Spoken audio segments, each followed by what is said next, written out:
Give it to me now. I don't know why we parted. I don't know what went wrong. I just know that I want your body here with me tonight. With me tonight.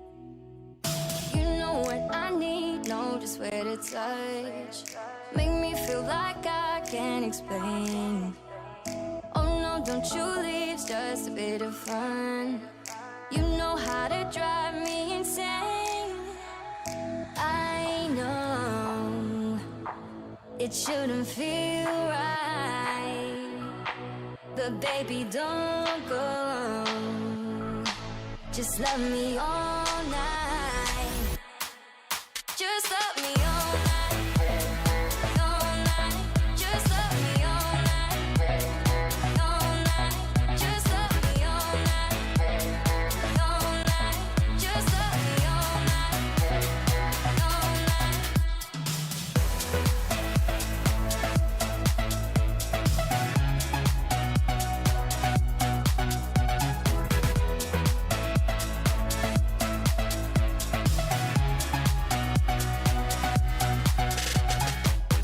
Tell me you want me, baby. Tell me I'm not alone. Tell me you wanna be with me tonight. With me tonight. With me tonight. You know what I need, know just where to touch.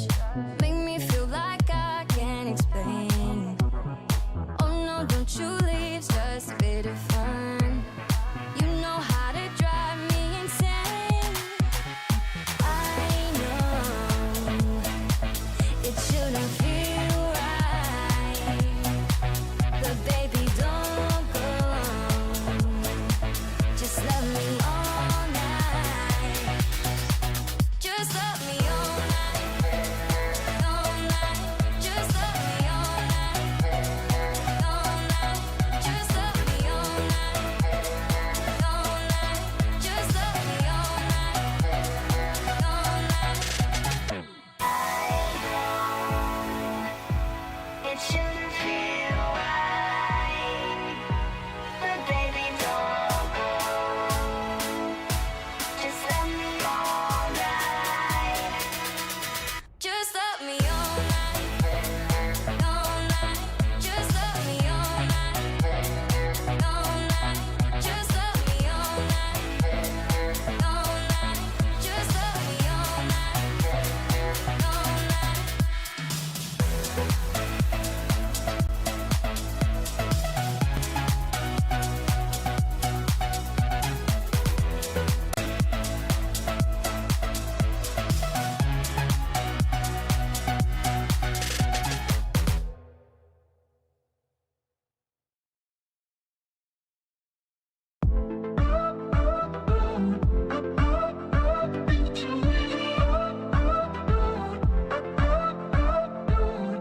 It's a summer love affair, putting flowers in your hair. Windows down in the Jeep as we pull up to the beach. Got this feeling like a crush. I don't wanna say too much, so I'm leaning in real close. Let's see where it goes. Make a move, make a move. Oh, it's time to make a move. Feel you touching on my heart, feel you touching on mine. It's a hot, hot, hot situation. It's a hot, hot episode. It's a hot, hot, hot temptation. Temptation. Temptation. Temptation. Like a diamond in the sun, baby, now we're having fun. Turn the music up real loud. Come and find me in the crowd. It's so sweet like cherry rose. Close your eyes and start to fall. Got me leaning into close. Let's see where it goes. Make a move, make a move. Oh, it's time to make a move. Feel you touching on my heart. Feel you touching on mine. It's a hot, hot, hot situation. It's a hot, hot episode. It's a hot, hot,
no thing.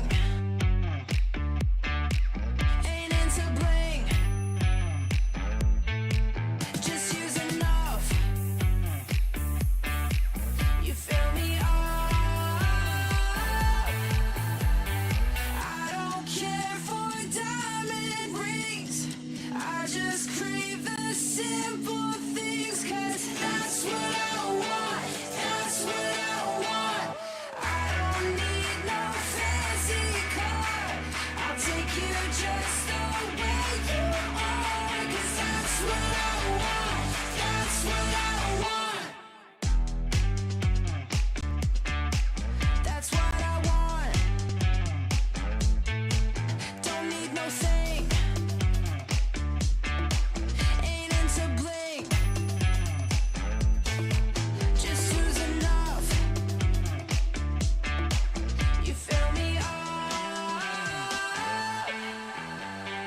I don't care for diamond rings. I just crave the simple. I thought I was up to the job. I had the whole picture. But it's all out of focus now.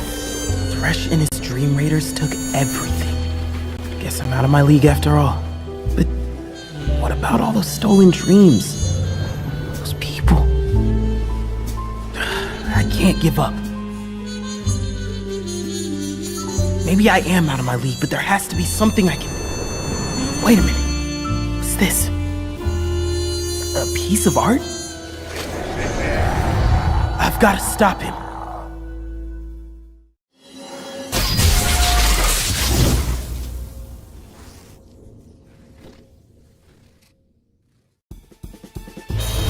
I knew Thresh was up to no good. But this was bigger than anyone at the agency imagined. I tried to arrest him, but he slipped through a portal. Not before I busted his lantern, though. And that's how I saved the Dreamscape. Sure, Thresh got away, but I restored the stolen dreams. Not bad for a rookie. And now for the paperwork.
tough times in the Dreamscape. The Phantom roams the dark corners, corrupting ideas and stealing dreams, leaving nothing behind but his calling card. Calls himself Thresh, and he doesn't play by the rules. There's something about games. What you doing there gives you real chills. There is one thing that can't be stopped. Feelings. And if you can feel it, It must be real, right? that's real magic.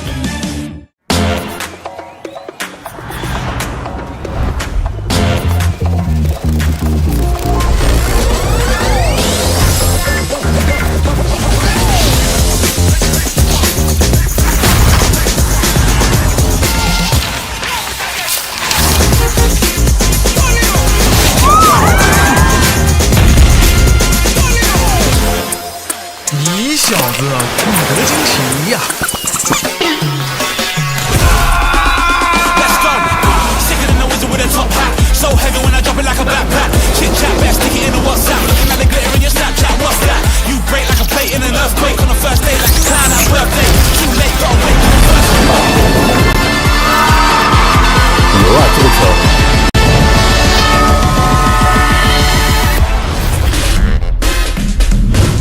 菜呢？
From your homes to the ref, from casual players up until our pro players, this is definitely the place for you. Hi guys! Welcome to WRLA, and we'll be your casters for today. I'm Yuko, alongside me is Datum. Looking neat today, partner. You too, Yuko. I'm really feeling super excited for our day here today, and I'm super excited to showcase the talents of our teams that we have. It's no secret, Yuko, that we are from a certain region here in Wild Rift League Asia, and I'm super excited to announce that one of our teams is going to be performing from our region today. But that is for our final game. We have 6 teams for today who are battling it out for our qualifier day number 2 here of Wild Rift League Asia 2023 Season 2. And I can't wait to continue on our journey to get to the playoffs. Exactly. Of course, the more days go by, the higher the stakes are, and the more interesting the teams and the gameplay will be. We've seen a lot of progress, a lot of changes even from the teams from Season 1 up until Season 2. We actually also were able to see, new faces, even new tactics from everyone. And here is the roadmap. So for now, we are ongoing with the regular stage. After that, of course, we have the playoffs and the most awaited finals. Mark your calendars, because these will be the important dates if you want to keep your eye on the Wild Rift Pro scene. Yeah, January 1st is where we're going to be starting, or rather, playoffs happening soon, and then the finals after that as well. But worry not, folks, because until we get to that point, we have a ton of Wild Rift to show to you guys. I'm super excited to see every single team and every single day perform. Let's take a look at the regular stage, where we have 19 teams divided into 2 different conferences. We got the China and the APAC conferences, and then of course they're going to be fighting it out during the regular stage. Of course, it's going to be staying within the same conference. Half of the teams in the other conference, they'll be playing against once. And then we're going to be counting from then on, right? The top 8 teams in the China and the APAC, and top 4 teams in the APAC conference will advance to the playoffs. So we don't really have a lot of slots going here, Yuko. We don't. And that's why we've been seeing all these teams working very hard, playing their hearts out, and, doing their best with scrims, even in their in-game matches. And, it's a very, very tight-knit match, actually. And if you guys are curious on how the side selection of the game happens, here it is. In both regular stage and the final matches, teams will conduct a FFS before the formal match begins. The team that wins the FFS will have the side selection. Just to those who are curious. And again, don't forget to share the live stream, tag your friends, tag your duo, your team that you play with, or even trio when you play in the rank game. One of the best things that I can do is pick up some plans, some tactics from pro players, and then try it out with my own team. Does it work? No, but it is fun to try out. Of course, especially when you have that duo, right? Do you have a duo? I don't, sadly. Me neither. Maybe we should play together, We should do it. We should. Anyway, we are participants. We have for both conferences, for Wild Rift China and for Wild Rift League APAC. And you can see just how big of the names we've got, right? We're going to be showcasing 6 of these names today, namely, we got the OMG, EDG, Woohoo Gaming, Cerebrus, Invate, and of course, from the Philippines, NAOS Esports. They had a pretty decent performance in the last season, NAOS, and they've had a kind of recent roster change, so I'm excited them to showcase that this day.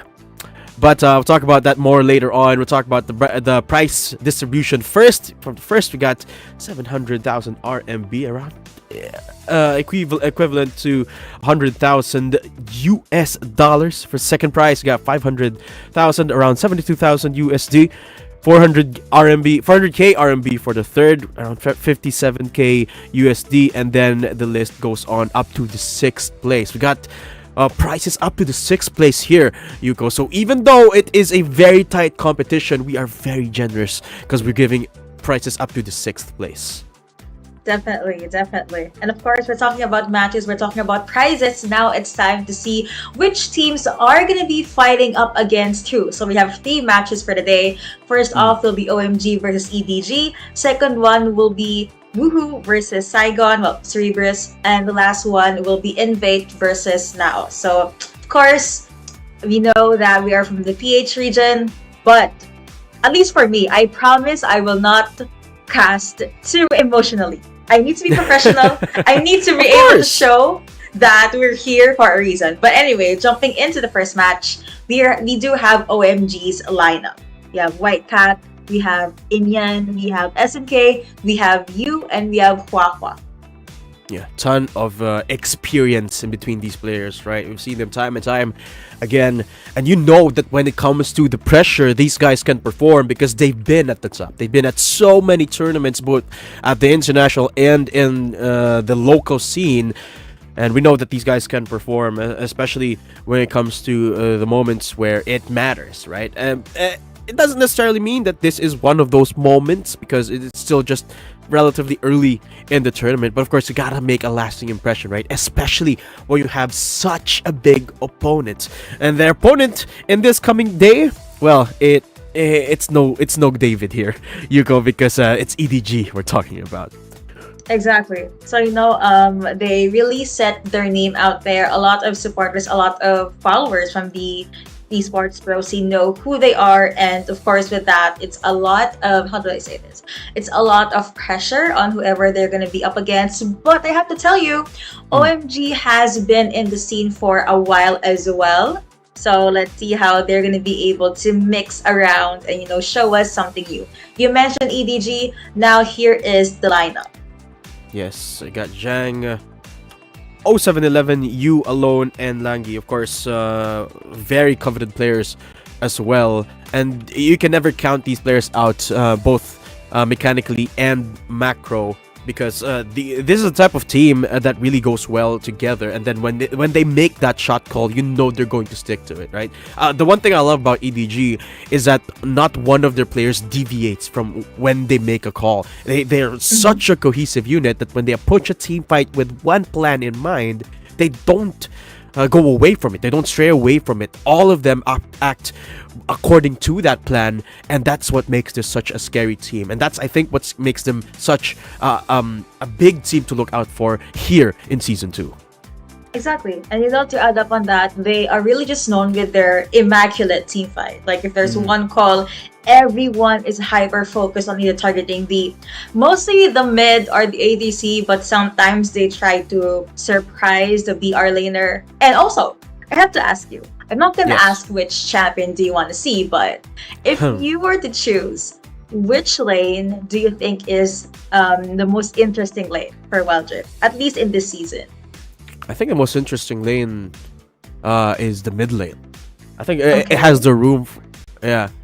I say that because I think the mid lane, apart from the fact that there's room for creativity in terms of what legends you can put in there, I think you can put a ton of strats in there. Like when you think innovation in the meta, I think it really springs from either the jungle or the mid lane. And the more flexible of the two, I would say, is that mid lane, because you can impact majority of the map, right? You talk about roaming and then ultimating. For example, if you're a Galio, right, playing from the mid lane, you can ultimate up to anywhere, basically, as long as there's presence of your teammates there.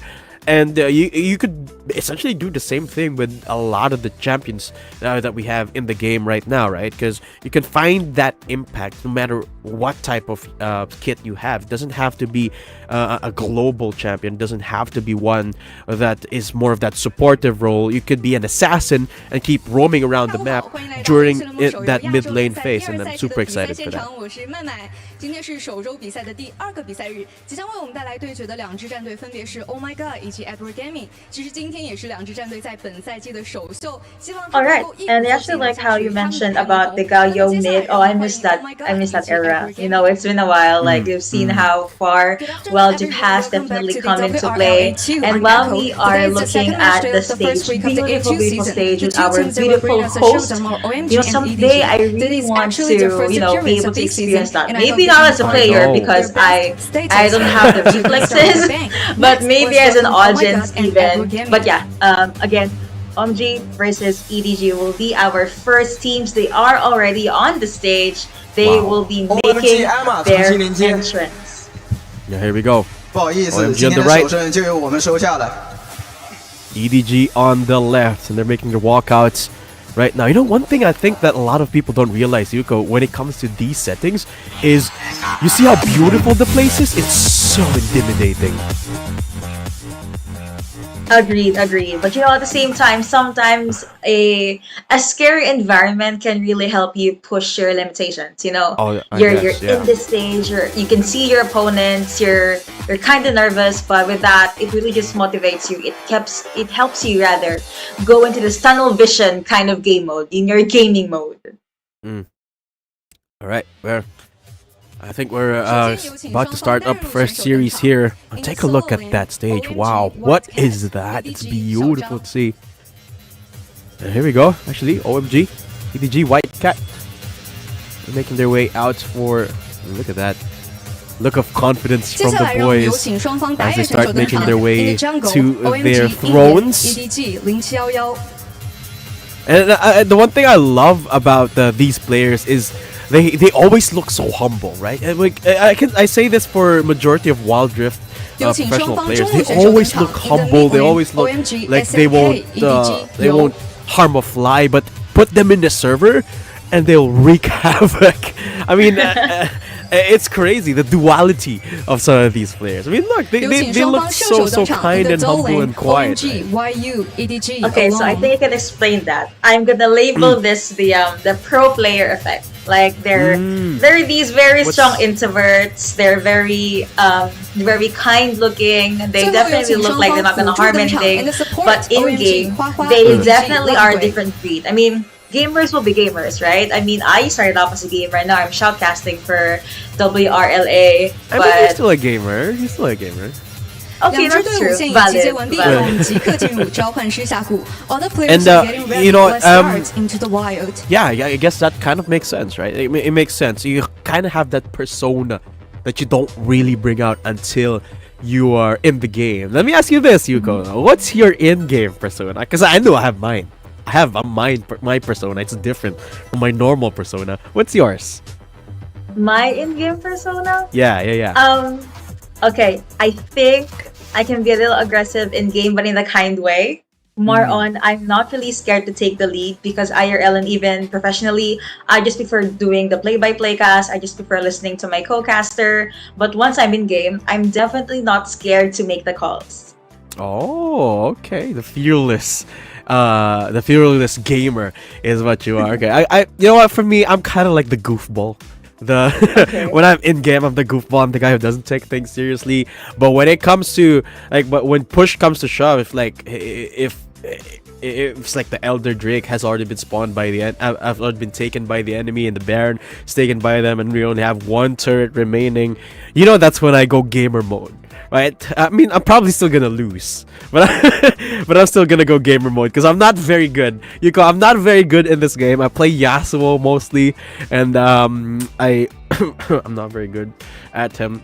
But I'm gonna try my hardest to win the game. But if not, it's okay because I'm just gonna make a laugh out of it all at the end of the day. But you know who's not gonna be making a laugh out of it at the end of the day is these two teams. We're gonna be facing off against each other because I am excited for them to showcase the fight against each other, and I think the players are too. Look at them starting to prepare for the game here. Game faces on as we prep the first game of the day. Exactly. Alright, so we're just gonna have to wait for the pick and ban phase before we go in with the analysis because, you know, they have their own surprises, they have their own metas. Although I do want to see how they're gonna duke it out in the Rift. But before we hop into that, is there any champion combinations, champion pickups that you want to see for the day? Well, I already told you a hint earlier, right? I talked about the Galio, and I really miss having the Galio combinations. I'm talking about like the likes of from I think that was last year, where we had a Jarvan and then a Galio and then a Ziggs to counter it up with. You know, it's like a dunk combo where you ult flag and drag in Cataclysm, and then you got the Galio ult coming in, and then you got the Super Mega Inferno Bomb coming in as well. And whoever is trapped in that Jarvan ult is not getting out. No matter what, no matter how many people there are in there, you know you're gonna get dunked and then ulted and then swatted away so many times with so much damage. You can't really do much, and that's one of the things that I love about Wild Rift. That synergy that you get with these big ultimates, and when it comes together in unison, it's beautiful to witness. That kind of combo, you know. What do you want to see? Okay, so I think we have the separate ones because of course team fights are amazing. Although for me, I really want to see the 1v1s, the 2v1s, all of these juggles in their own lanes. You know, someone trying to stop you from snowballing and then they're gonna do something. I want to see those microplays, honestly. What champion in particular do you want to see? Okay, so I've been seeing a handful of Zeri picks. Okay. And well, I do miss. I think that's an understatement. We've seen Zeri over and over again yesterday. I think there was not a single game where Zeri was not prioritized, right? So Zeri, I think it's fair to say we're gonna see Zeri again. Definitely. But now I guess for another pick, I really miss the full-on fighter kind of Baron laners. We've been seeing tanks, right? We've been seeing sustain, but I really miss the era, or at least the meta, that we see all of these 1v1s, 1v2s, sometimes even 1v3s for the Baron lane. Not impossible, we might see that. Okay, here we go. The fights for whoever picks the side here. EDG on the red, OMG on the blue. And ooh, SMK on the Yasuo actually. Okay, that's what I like to see on top of the Ornn as well. I mean, take a look at the comp of OMG here. They got a decent amount of knockups for that Yasuo. So here we go. I'm excited to see just how they're going to execute that here. On the flip side, EDG, they've got Manila, a Hecarim, Katarina, tons of AoE here. So very contrasting compositions. But the one thing that I've struggled to see how he's going to execute is Inyan's Kha'Zix. That's going to be hard to play with. But if you will be able to utilize an isolation damage and just jump when someone is low, I think that's gonna work well for them. But I do agree with what you said that OMG has a lot of knockups and they are able to utilize it early on. Remember, this is just a fight for side or FFS. Whoever wins will be able to choose the side. And I actually like this mechanic because in a way, this is also them kind of warming up before they go with the full-on game. That's going to be a lot of folks coming in from OMG. No full connection with the snowball and the jump in, connecting onto the one. That's going to be a lot of damage going over to the side of EDG. Knockup after knockup. Looks like that's going to be a lot of damage being taken by their opponents. Yasuo will be able to get one, but Kha'Zix does fall down as well. Heals being procced, and that's a lot of bodies hitting the floor. That was a 1-3 in favor of EDG. But it looks like OMG, they're not gonna stop. They get all those health. They get all those fights. Irelia jumping in as well. Katarina gets percent down. You also have another kill being picked up, but Irelia was able to get one. And again, Evelyn gets annihilated. So far, it's 4-4, 2 minutes in. Beautiful entry there from Zhang with the apotheosis snowball play. Gets so many knockups. But at the end of the day, traded out evenly by OMG here. So evened up right now, 4-4 as you mentioned. And Zhang can look for more with that ultimate. Already coming up again. You down to around 200 HP here. So gotta be careful. The earlier playing with a little bit of fire right now. But the one thing that I like about OMG's comp better than EDG, they have they have better tankiness for the moment. Look, Waha is just a big meatball up front that they're able to pressure EDG back into their turret. Whoop. Never mind, that's going to be the ultimate coming in from Irelia. However, she does get first down. That's going to be a very good fight coming from the side of EDG. But it looks like they kind of overcommitted, and with that, they're 2 champions down. Katarina jumps into the back line, does get a kill or 2 for her. That's going to be ultimate being pop. But it looks like the winner for that fight will be OMG. That was a 3-0 in favor of the blue team. They also were able to get 1 turret down, the snowball in, but was not able to get the duel. And now looks like EDG will have to take a step back. Yeah, again, Huahua on that horn, such a nice to have here for the team. Apart from a big sort of damage sponge that they have here, he's able to pick up items without going down. I mean, take a look, he was half HP earlier, now he's back to full because he can forge those items. It's just so unfair. Now they're going back for another fight here, Yuko. Definitely, and again, that's gonna be another knock up, but Corky is safe at the back line. That's gonna be 1 kill going over to Katarina. She is definitely online. Evelyn gets a 1 as well, and with that, you have Corky forced to take a step back, as well as Kha'Zix only left to defend the turret. But of course, EDG will definitely go with a dive. 1 kill goes over to Irelia, and they get 1 turret.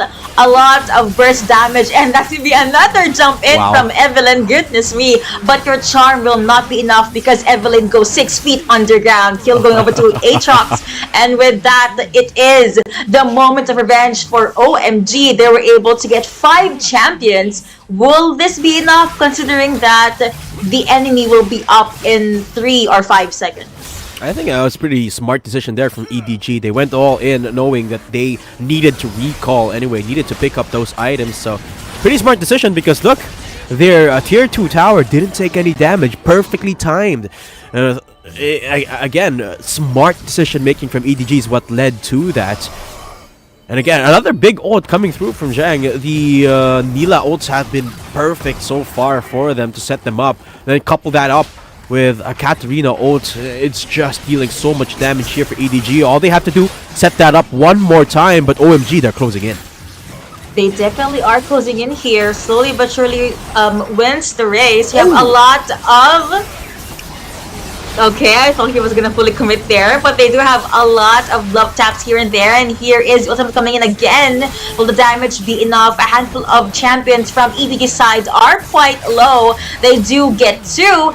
You have, oh no, the main damages are already down, and with that, OMG is trying to utilize this opening. That's even another kill going over to Aatrox. Turrets are gonna go down, and the minions have been cleared. Death timers are high, and it looks like OMG is going all in. They want to fully commit, but Yasuo gets taken down, and here are the other members of EDG. They're back into the party. Corki forced to jump away, knockup after knockup, but again, here is the previous 1v1s. Will they survive? That is definitely the question. It looks like Corki gets taken down, and here is Irela trying to save the day. A 1v3 is something you would not want, but a 1v3 is something EDG definitely planned.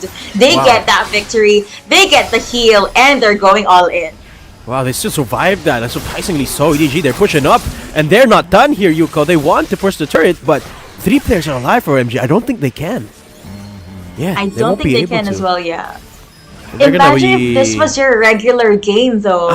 It's taking a I while, know. but you know, it happens when you're smart and your opponents are smart as well.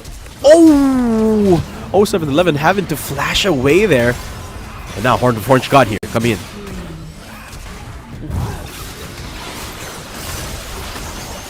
EDG, actually, they're barely surviving this fight here, Yuko. I think this is gonna be it. I think this could be the final fight for OMG. And oh, it's down to the last 2 here. Longwy gonna have to try and save the Nexus, but he's all alone. OMG, they're gonna be taking the fight for the side. That's the liberty for them to choose whichever side they choose. Of course, preferably it's gonna be the blue side for them. First pick. Certainly a nice to have when it comes to these opener matches. But what a back and forth. That was closer than I anticipated. For sure, but at the end of the day, OMG securing that fight, and well, what can I say? It's a pretty good comp from their side to begin with, and I wonder what they're going to prioritize in the pick and ban here. I think they were just able to really utilize their RNG there. You know, all of those fights were definitely very smooth. There were moments of brilliance, honestly, from their opponents, because it's really all about being able to utilize what you're able to get. But yeah, I do agree with what you said. Most likely they could pick blue unless they, you know, want to try something quirky and just secure the first 2 picks as well. Surprisingly, I understand the priority for the blue side, because if you leave anything open or any S tier champion open, that is a secured pick, right? Yes, but of course. Sometimes I value the fact that you can counter pick. So sometimes I think the red side is better. But what are your thoughts about this, Tato? Absolutely, I absolutely agree with you. Having its the second pick definitely has its perks as well, right? Apart from the fact that you can counter pick the priority here of the opponent, you can also sort of anticipate what kind of plan they're going for. Like, for example, if a team preemptively picks something like a Rakan, right? You know that they want to go for a team fighting composition, so you can immediately answer that back. If you go for a red side pick, you can immediately start anti-stratting a team fighting comp, and that's what I love about Wild Rift. There's so many things that you can do, so many tactics that you can go for from the side of the map that you want to be in up to the end of the game. That's what I love about this game. There's so many things that you can adjust to a infinitely small value that's gonna have a big impact, right? Of course, red side has its impacts, but a lot of the teams still prefer the blue side just because you want to have that priority. And it seems like OMG, their priority is gonna be that Zeri, banning it away. They don't want to see the Zeri this game at all. Hecarim being banned out as well, so sadly we won't be seeing a fast lady running around the rift. But let's see who will they pick up later on. Jace has been taken out as well. No melee and long range skills for this game. And of course, value of the flexibility of a Jace as well, right? So strong on the dueling. Ziggs banned out. It really thins out the herd here, so I wonder what the first pick is going to be here for OMG. Yesterday we saw a ton of Jax, Camille, Shen, a lot of solo lane priority there, a lot of Baron lane priority. So so far, Jax banned away, Camille up for grabs now. Galio as well, for that presence, for that global presence. Galio, Shen both up. Gragas still available too. And in terms of ADC side, got Zeri and Varus banned away. So I think the top priority here is going to be the Xayah inadvertently. Xayah still definitely one of the best ADCs out there. But let's see if they will be picking it up later on.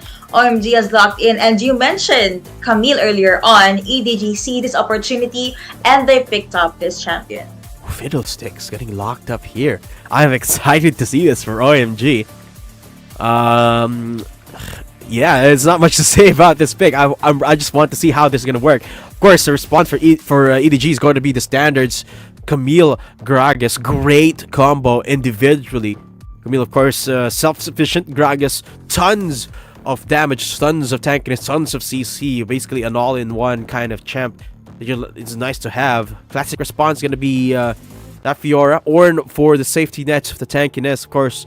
So, pretty solid lineup for the most part on both ends. Evelynn, yeah, gonna be rounding up the damage here for the side of EDG.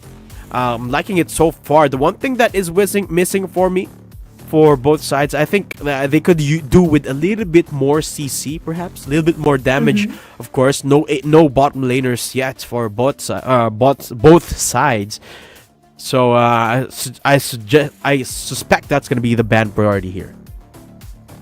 They are definitely trying to limit the choices. Israel being banned out as well. No Arcane Shift, no global presence, just to limit the possible range that OMG can have. And it's so funny how we mentioned champions like Camille and Fiora, Baron laners, even mid laners here. And it looks like the teams were able to do their homework. They picked up all of these very much in the meta champions. Ornn is still up for, Ornn was a good priority for OMG.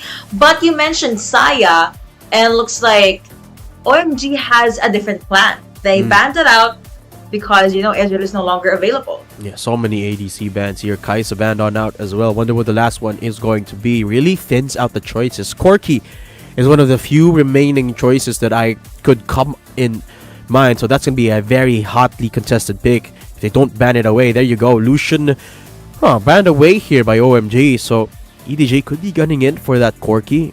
Nice mix of damage for them. Got tons of magic. Zhang on the Camille, of course, got that pushing power. But with regards to the cohesion in their plan, I'm not necessarily sure. Because yes, they've got split pushing. They got disengage on the Gragas. They got pick potential on the Evelynn. And then you've got raw damage in from the Corki. But I'm not necessarily sure what the aim of their comp is. Is it going to be more towards the team fights? Is it going to be more towards the split pushing or the pick composition? I'm not necessarily sure what EDG is trying to accomplish. Meanwhile, for OMG, they got a ton of damage already, ton of scaling, and they could go for team fights as well if they want to. They got the Jhin, Kassadin for that late game insurance, and of course an Ornn to tie it all up with. I'm really liking this comp so far from OMG. And now for EDG, they're going to be locking it up with, or rounding it up with a Senna.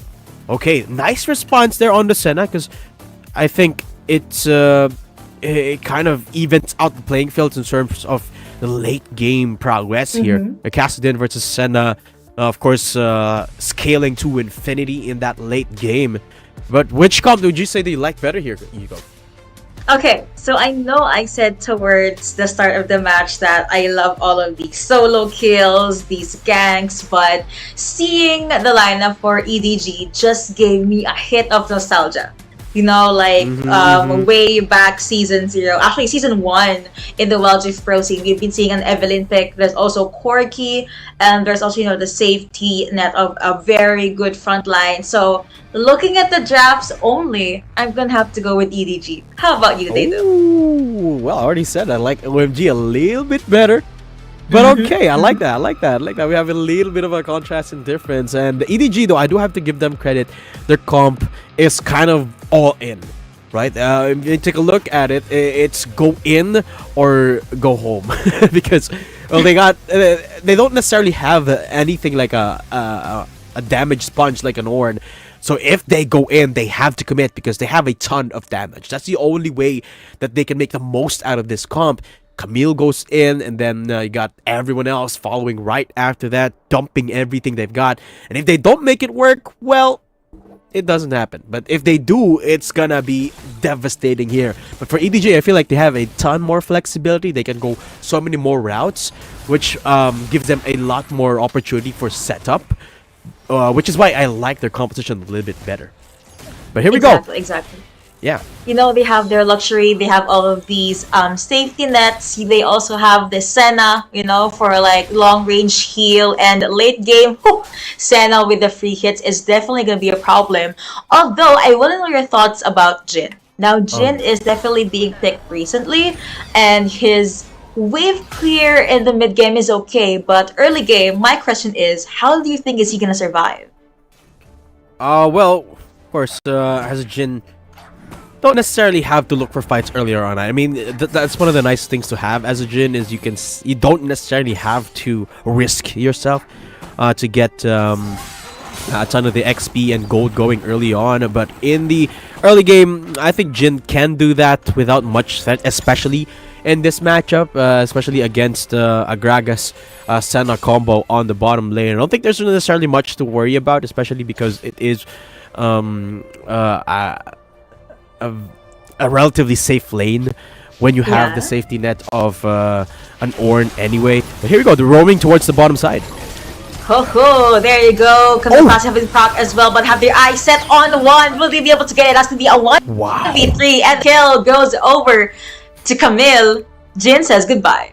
Beautiful map awareness there from EDG, immediately recognizing where the pathing is going to be off the bot lane. I mean, the moment that they recognized that Wawa was gone on that bottom side, and they just went in for the counter rotate, and they just caught them off guard. And they predicted where they were going to go to, pinching them to a point where they thought they were safe, but then they were not. I mean, take a look at this collapse one more time from Zhang. You caught unaware, didn't even expend the flash until the last minutes, and by then it was already too late. EDG, nice little punish, and on the ADC as well. Perfect. I have to say this though, Jin in that moment was slowed down a lot. You have the tactical sweep connecting as well as the barrels coming out of Gragas. You even have the roots coming out from Senna. So I think by that time, it was definitely not a good place for Jin to be, given the fact that the area was kinda small as well. So it was a good goal for EDG. But now I think OMG, they can still survive this. They can still do something about this. But I think it's time to protect the Jin. Yeah, you talk about how to survive the early game, right? We just discussed this topic. Just play safe. Jin, you don't have to risk anything, but OMG, they kind of went for an early game play on their bottom lane, and they paid for it. They gambled and they lost, and that's just the way things goes here for the most part. So now, I think they're going to stick to the standard for now on, Yuko. Just stick to that bot side, farm up, and I know that sounds kind of repetitive and such, but not really much you can do at this point. Meanwhile, Zhang on the top side, dealing a bit of chip damage, already has the Hextech ultimatum should they want to go for more of a committed engagement. But so far, no commitments on both ends. I would expect OMG to play a lot more safe after that first engagement on the bottom side. Surprisingly, I believe that from time to time, we will see Evelyn making her way up at the Brown lane, just so they can try to wither down the possible damage that Fiora will have. I mean, Evelyn did drop by there earlier, but just to place a ward, there's no full-on or solidified plan just yet, but maybe later on, after, you know, the first Shelly or the first Herald or the first Dragon. Yeah. Speaking of which, not up yet, both of those. A lane swap coming through alone, and Angi coming through towards the middle side. And OMG a bit late on the rotate here, so Yeah, you could definitely see that there's a bit of a deficit when it comes to the macro here. OMG struggling a little bit to keep up with EDG, but the lead not that big, around an 800 gold lead for EDG, so nothing too big to worry about. It's in the team fights that OMG really want to shine, right? I mean, it's essentially what their comp is built for. Anyway, you got the Ornn set up with the Horn of the Forged God, and then you've got Jin, of course, with the Curtain Call. You want to make the most out of these big ultimates for OMG to make the most out of it. Meanwhile, for EDG, that's not necessarily true, right? You can just roam around with your Corki and your Senna and your Evelyn and look for these fights. But speaking of fights, Drake and Herald coming up. OMG on the mountain, Drake, but EDG, they want to contest this. I actually want to see if they are going to try to force this. Evelyn was able to get the referral, but here comes Camille with a tactical sweep, and that's going to be a full-on charge coming in from Fiora. The weak points has been procced as well, but they're not going to go full on. That's going to be a beautiful ultimate coming in from Gragas, but of course, Ornn does charge in, and it looks like they really focused on the turret for the side of OMG. Was not able to get it, but at least they were able to get a huge chunk of damage on it. Yeah, took the Drake as well. OMG, not too bad for them. EDG don't really take the coveted Rift Herald, so of course they're gonna have a little bit of a smile after that. Of course, Rift Herald has been more of a priority in the recent years of Wild Rift. Anyway, so I want to take a look at where they're going to invest that Shelly though. We're gonna pop it. So far, EDG yet to press their advantage. They can essentially look for fights here, but they've been very, very reserved. That's the one thing I like about these teams, right? They're very, very disciplined. They don't like risking stuff they don't have to. And EDG, that's the only thing they have to do right now. They have a definitive advantage already. And all they have to do is keep on playing safe, not press on anything too risky, and they should be good to go. Speaking of good to go, you know, if any of these players decide to bait someone, it is pretty good to go, but they decide to rotate away from it, just leaving Cassidy alone here at the bot lane. They are going to try to merge towards the mid lane, but so far I'm seeing a lot of focus on wave clear, just trying to get as much vision as they can onto the Rift. Things going throughout the map. You know, even Evelyn just quietly looking for her next target. Let's see if her charm will come through. Cassidy is here. There is a wave coming in. Corki will be there as well. Let's see if they're gonna try to take this champion. But remember, Cassidy is pretty tanky. So yeah. I guess it's a no for now for EDG. Pretty mobile as well. Really hard to catch a Cassidy off guard. Here we go. 0711. A bit of poke coming through. Yeah, not much engagement in the map so far. On the scoreboard, we're pushing the 8-minute mark. 1 kill only. And here we go. 0711 again pressing on. And take a look at the map pressure that EDG is exerting on the map off of that objective win. They're already pressing on so many angles here. Top side might be looking for a dive here. There's definitely going to be a dive. Actually, Senna coming in with ultimate as well, but it looks like it wasn't a full-on commit. It was a bait. Yeah. I think they just exhausted a lot of resources and a lot of key skills and one ultimate there. But I guess it was just Fiora being Fiora. You know, the slide and the surprise was able to force her to use the Grand Challenge onto Camille. Yeah, had to use the flash as well. That's going to be massive here for the Evelyn. Gonna dwindle down her kill potential for the next few engagements at least. But not to worry, because there aren't any objectives spawning up pretty soon anyway. Drake is still a ways about. Baron is close, but I don't think anyone's gonna be prioritizing that soon. With regards to the gold lead, it's still barely a 1,000 gold lead here for EDG. Item advantages, though, are mostly towards the Baron laner. I'm talking about the Camille, which is certainly going to be the biggest headache here for OMG, right? Especially because it's a Camille. One of the fastest split pushers in the game right now. So I think SMK has to work double time on that Fiora to just keep up with the Camille here on Zhang. Or rather, White Cat, sorry. But hey, so far, yeah. Yeah, I mean, you know, you mentioned about Camille being able to be mobile, go to places, point A to point B, very, very fast. You also have the Hexic Ultimatum to lock in. But you know, if you are going to be a Fiora, but wait, never mind, that's going to be a very good ultimate coming in from Gragas. And it looks like it's safe to say that they have their eyes set on just one champion. That's going to be another focus fire on that champion, poor Jin, and just in time for the Jake to spawn. Actually, Ornn will be there as well. Fiora at the back line. That's going to be a lot of damage being taken by Camille. Passive has been proc, but here comes Gragas.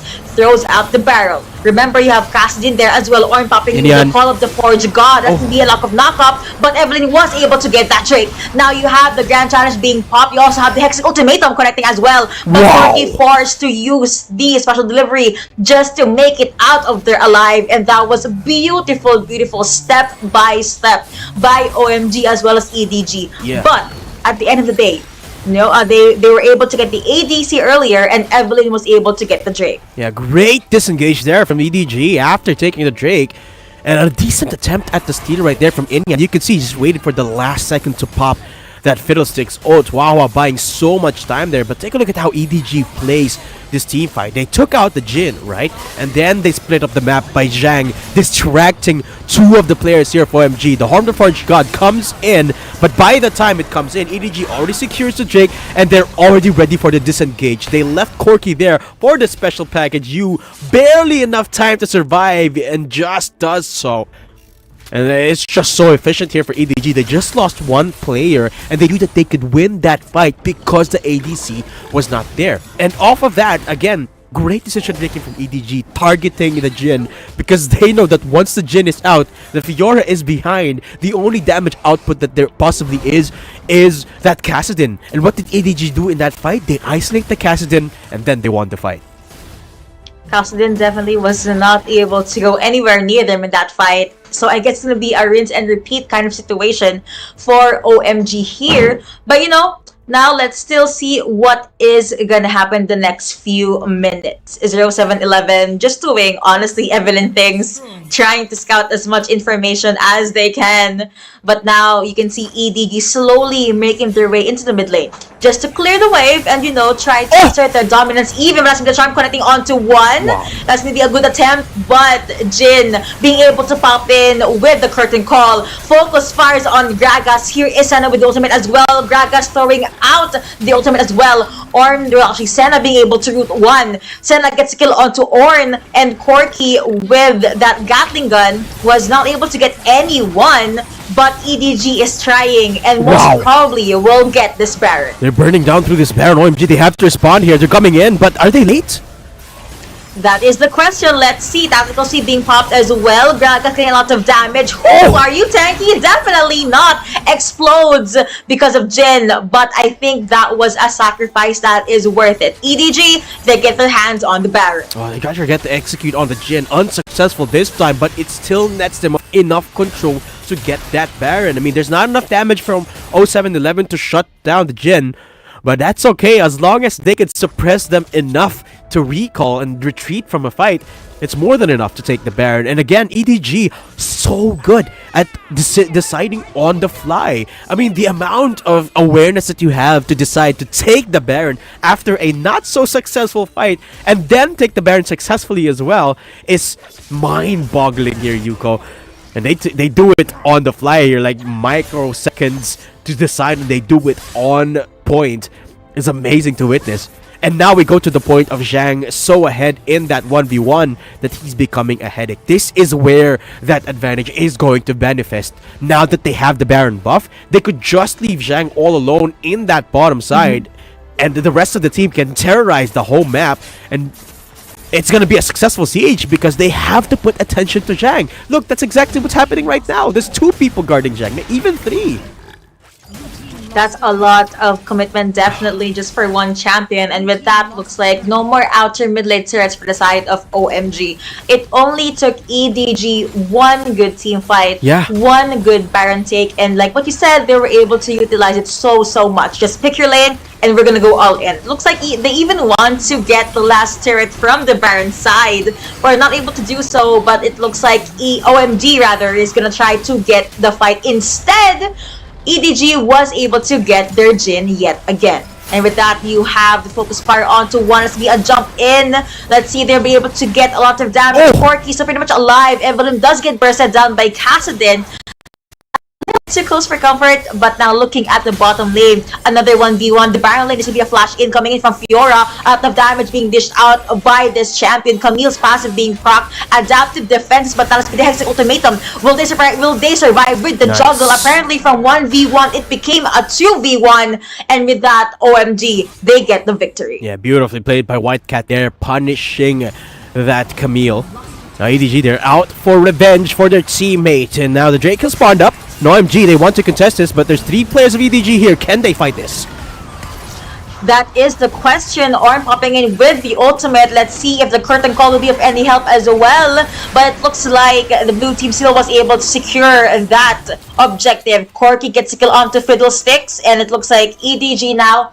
It looks like they're gonna chase, but I won't be surprised if they decide to let go, because your objective is already down. Yeah. Fiddlesticks is already down. So there's really nothing else to do there. Yeah, I don't really need to risk anything at that point. I already took the Drake. So, yeah, exactly. I agree. They don't have to risk the fight, so they did not. EDG, we know them to be a team that is very disciplined. That's exactly what they're showcasing right now. A 4,000 gold lead right now, Yuko. And it makes you wonder, what can OMG do to come back into this game? I mean, sure, they've got scaling, but the gen is a long ways off. Only 1 item completed on a Storm Razor. Maybe the key for them to win this is SMK on this Kassadin. Maybe that's what they're banking on right now, but unfortunately, that burst play is botched by a ward. But the Baron one, I think EDG, they're threatening it right now. OMG, they have to contest every single objective, because at this point, every objective could be a game-winning objective for EDG, and OMG, they can't risk giving anything away anymore. Agreed. This is definitely do or die for OMG, but I don't think it's impossible, alright? They still need like a good 2 or 3 team fights to be able to turn the tides, but it's not impossible just yet. Tactical sweep being used by Camille again was able to get the fruit away from the mid lane, and EDG at this point, they're just waiting for literally an opening before maybe they can cast the Hextech Ultimatum, maybe even a surprise barrel from Gragas. We'll never know. Maybe. We'll have to wait and see. But EDG, the thing is, Yuko, they have the liberty of choice right now, right? They could go for a Baron, they could go for a split push, they could look for a fight even. I mean, they could do so many things here, but OMG, they have to play reactively at this point, right? They have to respect and respond to whatever EDG decides to do, and it seems like EDG, they want to look for a fight. They definitely do, and that's me the flashing coming in from Camille with a tactical sweep plus the Hextech Ultimatum.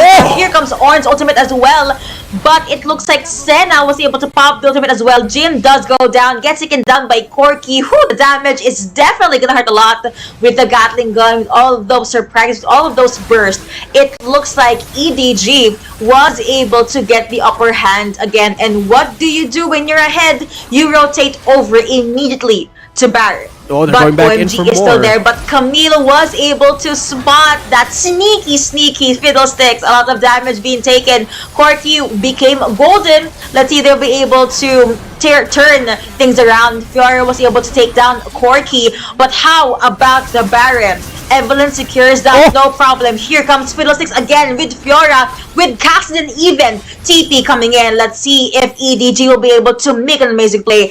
A little bit too late to the party, but still, Baron secured, and they were champions taken down by OMG. Oh, the flash forward from 0711. It's not done yet, but he's still got a flash. Okay, he's gonna survive for now. He's safe. But OMG, they couldn't even get close to the Baron there. EDG holding the line so far, but they're looking for more here, Yuko.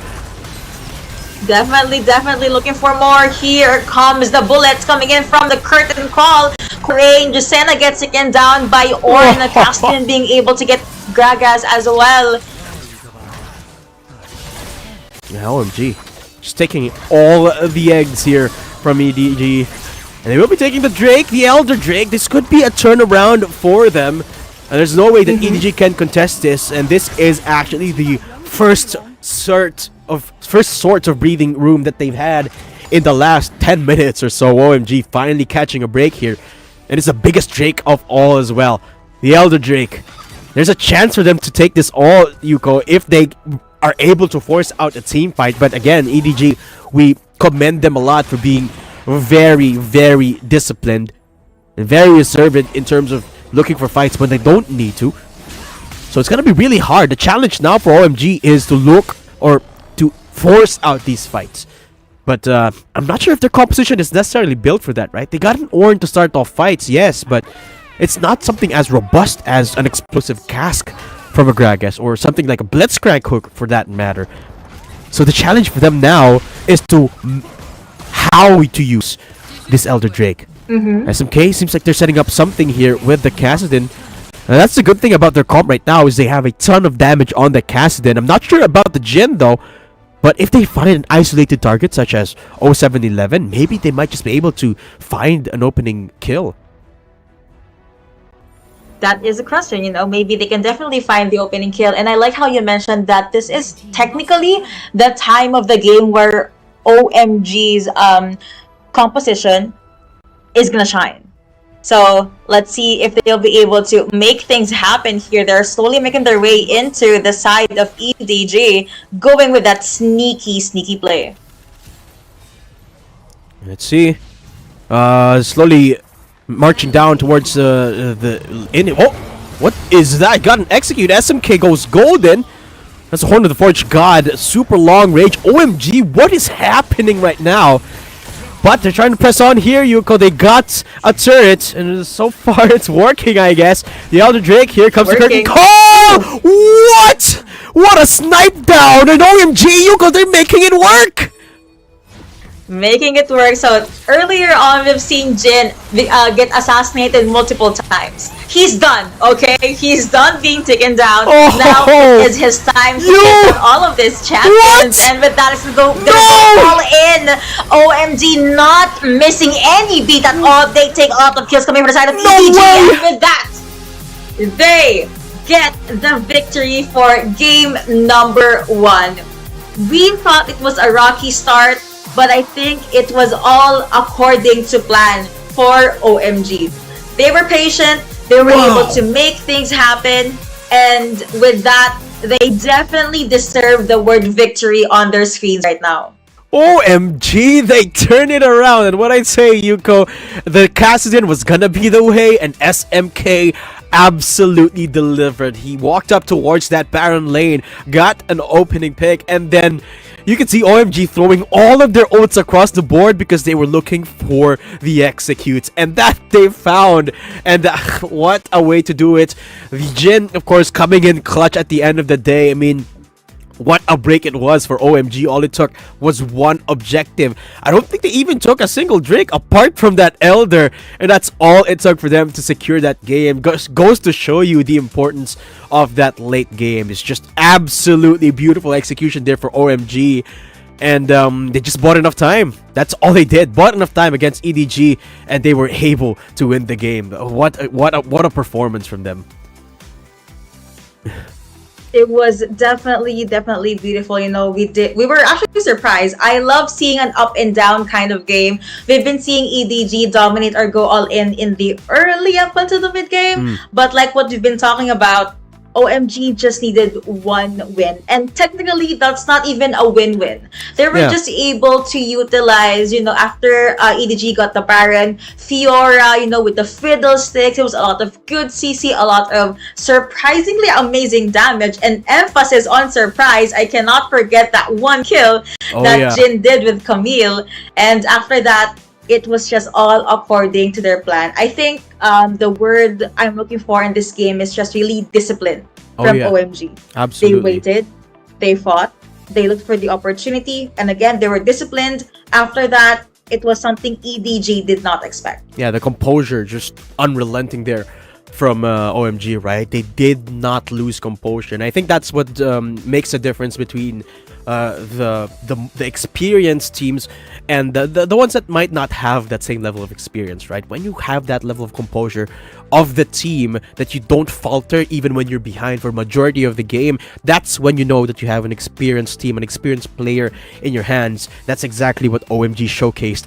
in this game. I mean, I talked about how the final set pieces were going to be there once the Elder Drake was taken, right? They had to look for fights, and EDG, they knew that as well, right? And you could see EDG playing super defensively in that final moment, but OMG, they pressed on. They knew they had to look for fights. That's why they were throwing ultimates all around, because they knew that the timer was going for them, and they found it. That little tiny speck of a hope that they needed to win the game, they found it, and it was wonderful. It was just wonderful to witness here. Yuko, by the smallest of margins, they were able to turn it around, and it was beautiful to witness here. Props to OMG. It was an absolute masterclass for them. All hope was lost. I think any other team of some lower caliber might have lost hope, but at that point, OMG was like, you know what? Let's just risk it, and it worked. It's beautiful. It definitely worked. I also been seeing a lot of comments from the stream. They were highlighting Fiddlesticks, and to be fair, Fiddlesticks, he is one of the champions that just give him one good play, literally anything from his skill set, he will make things happen for you. And I think that happened from Fiddlesticks early on in game number 1. Yes, of course. I wonder if we're going to see the Fiddlesticks again next game, right? That's the one thing I am curious of, because for OMG, it didn't necessarily help them a lot in the laning phase, right? I mean, you can see them struggling a lot in that laning phase. You can see absolutely that the impact was more on the other side of the equation. I mean, that's kind of one of the caveats when you have a Fiddlesticks, right? It's not the easiest to gank with unless you already have that ultimate, and by then you have to decide whether it's worth it committing it to just a single lane, to just single kills, or just use it for those team fights. And even then, it's not the easiest to set up, because you have to clear up these flanking wards that EDG are so good at setting up, right? So with regards to execution, Fiddlesticks, not necessarily the easiest, but in the end, of course, definitely performed. I gotta give commends to Whitecat, though. We talked about how behind Whitecat was for majority of that game, but it didn't feel like it, because look at the damage graphs, almost equal to Zhang, who was almost ahead the entire time. I'm trying to look for a ruler just so I can see if it's 50-50, but TLDR, they are definitely pretty much close stats-wise. Yeah, almost in the middle, and it really shows how good they were. So here is the matchup. We have Inyan versus 0711. We have the junglers, basically, and it was a very, very good matchup. A lot more conservative than what we've expected, but they still put off a pretty good fight. Now, towards the mid, I really have to commend SMK here. Kassadin was this very scary assassin, you know, that just came in at the right time. But speaking of players that just jumped in and survived in the right time, here is our MVP, Inyan, on that Fiddlesticks. Again, I mentioned that one good initiate near the banquet was the opening that OMG needed, that Fiora needed, honestly, for them to be able to tides, and Inyan definitely made that happen. Yeah, I want to give commendations to whoever the IGL here of OMG is as well, right? I mean, they were able to recognize exactly the time of moment that EDG wasn't prepared. I mean, there's a lot of times where EDG are on the same page, making a call, for example, and in that final moment of the game there, they recognized immediately that, hold up, EDG, they're not necessarily doing anything, and they're kind of scattered across the map, and I love that OMG was able to recognize that. But enough of that for us now, and let's give it to the hosts. Please take it away.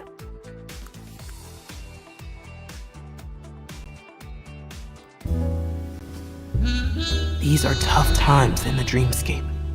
The Phantom roams the dark corners, corrupting ideas and stealing dreams, leaving nothing behind but his calling card. Calls himself Thresh, and he doesn't play by the rules.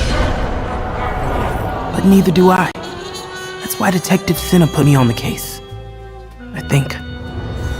So, Swirly, what are you planning next?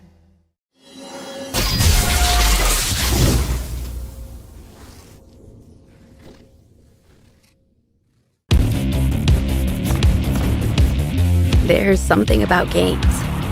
What you doing there gives you real chills.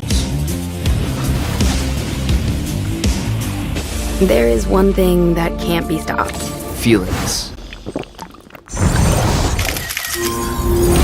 And if you can feel it, It must be real, right? and that's That's real magic. I thought I was up to the job. I had the whole picture. But it's all out of focus now. Thresh and his Dream Raiders took everything. Guess I'm out of my league after all. But what about all those stolen dreams? Those people. I can't give up. Maybe I am out of my league, but there has to be something I can... Wait a minute. What's this? A piece of art? I've got to stop him.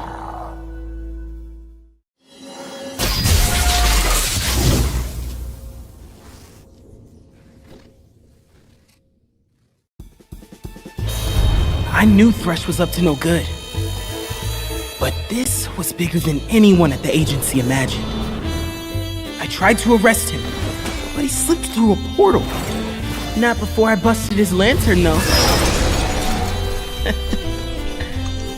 And that's how I saved the Dreamscape. Sure, Thresh got away, but I restored the stolen dreams. Not bad for a rookie. And now for the paperwork.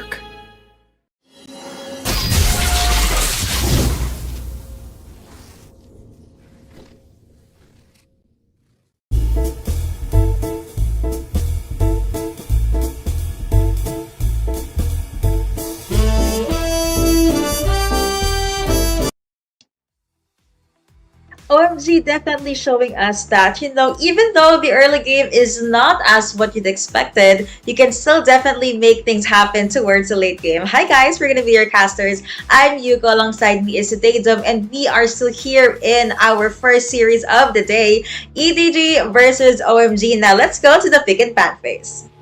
Okay, here we go. Let's see what the adjustment is going to be here on both sides.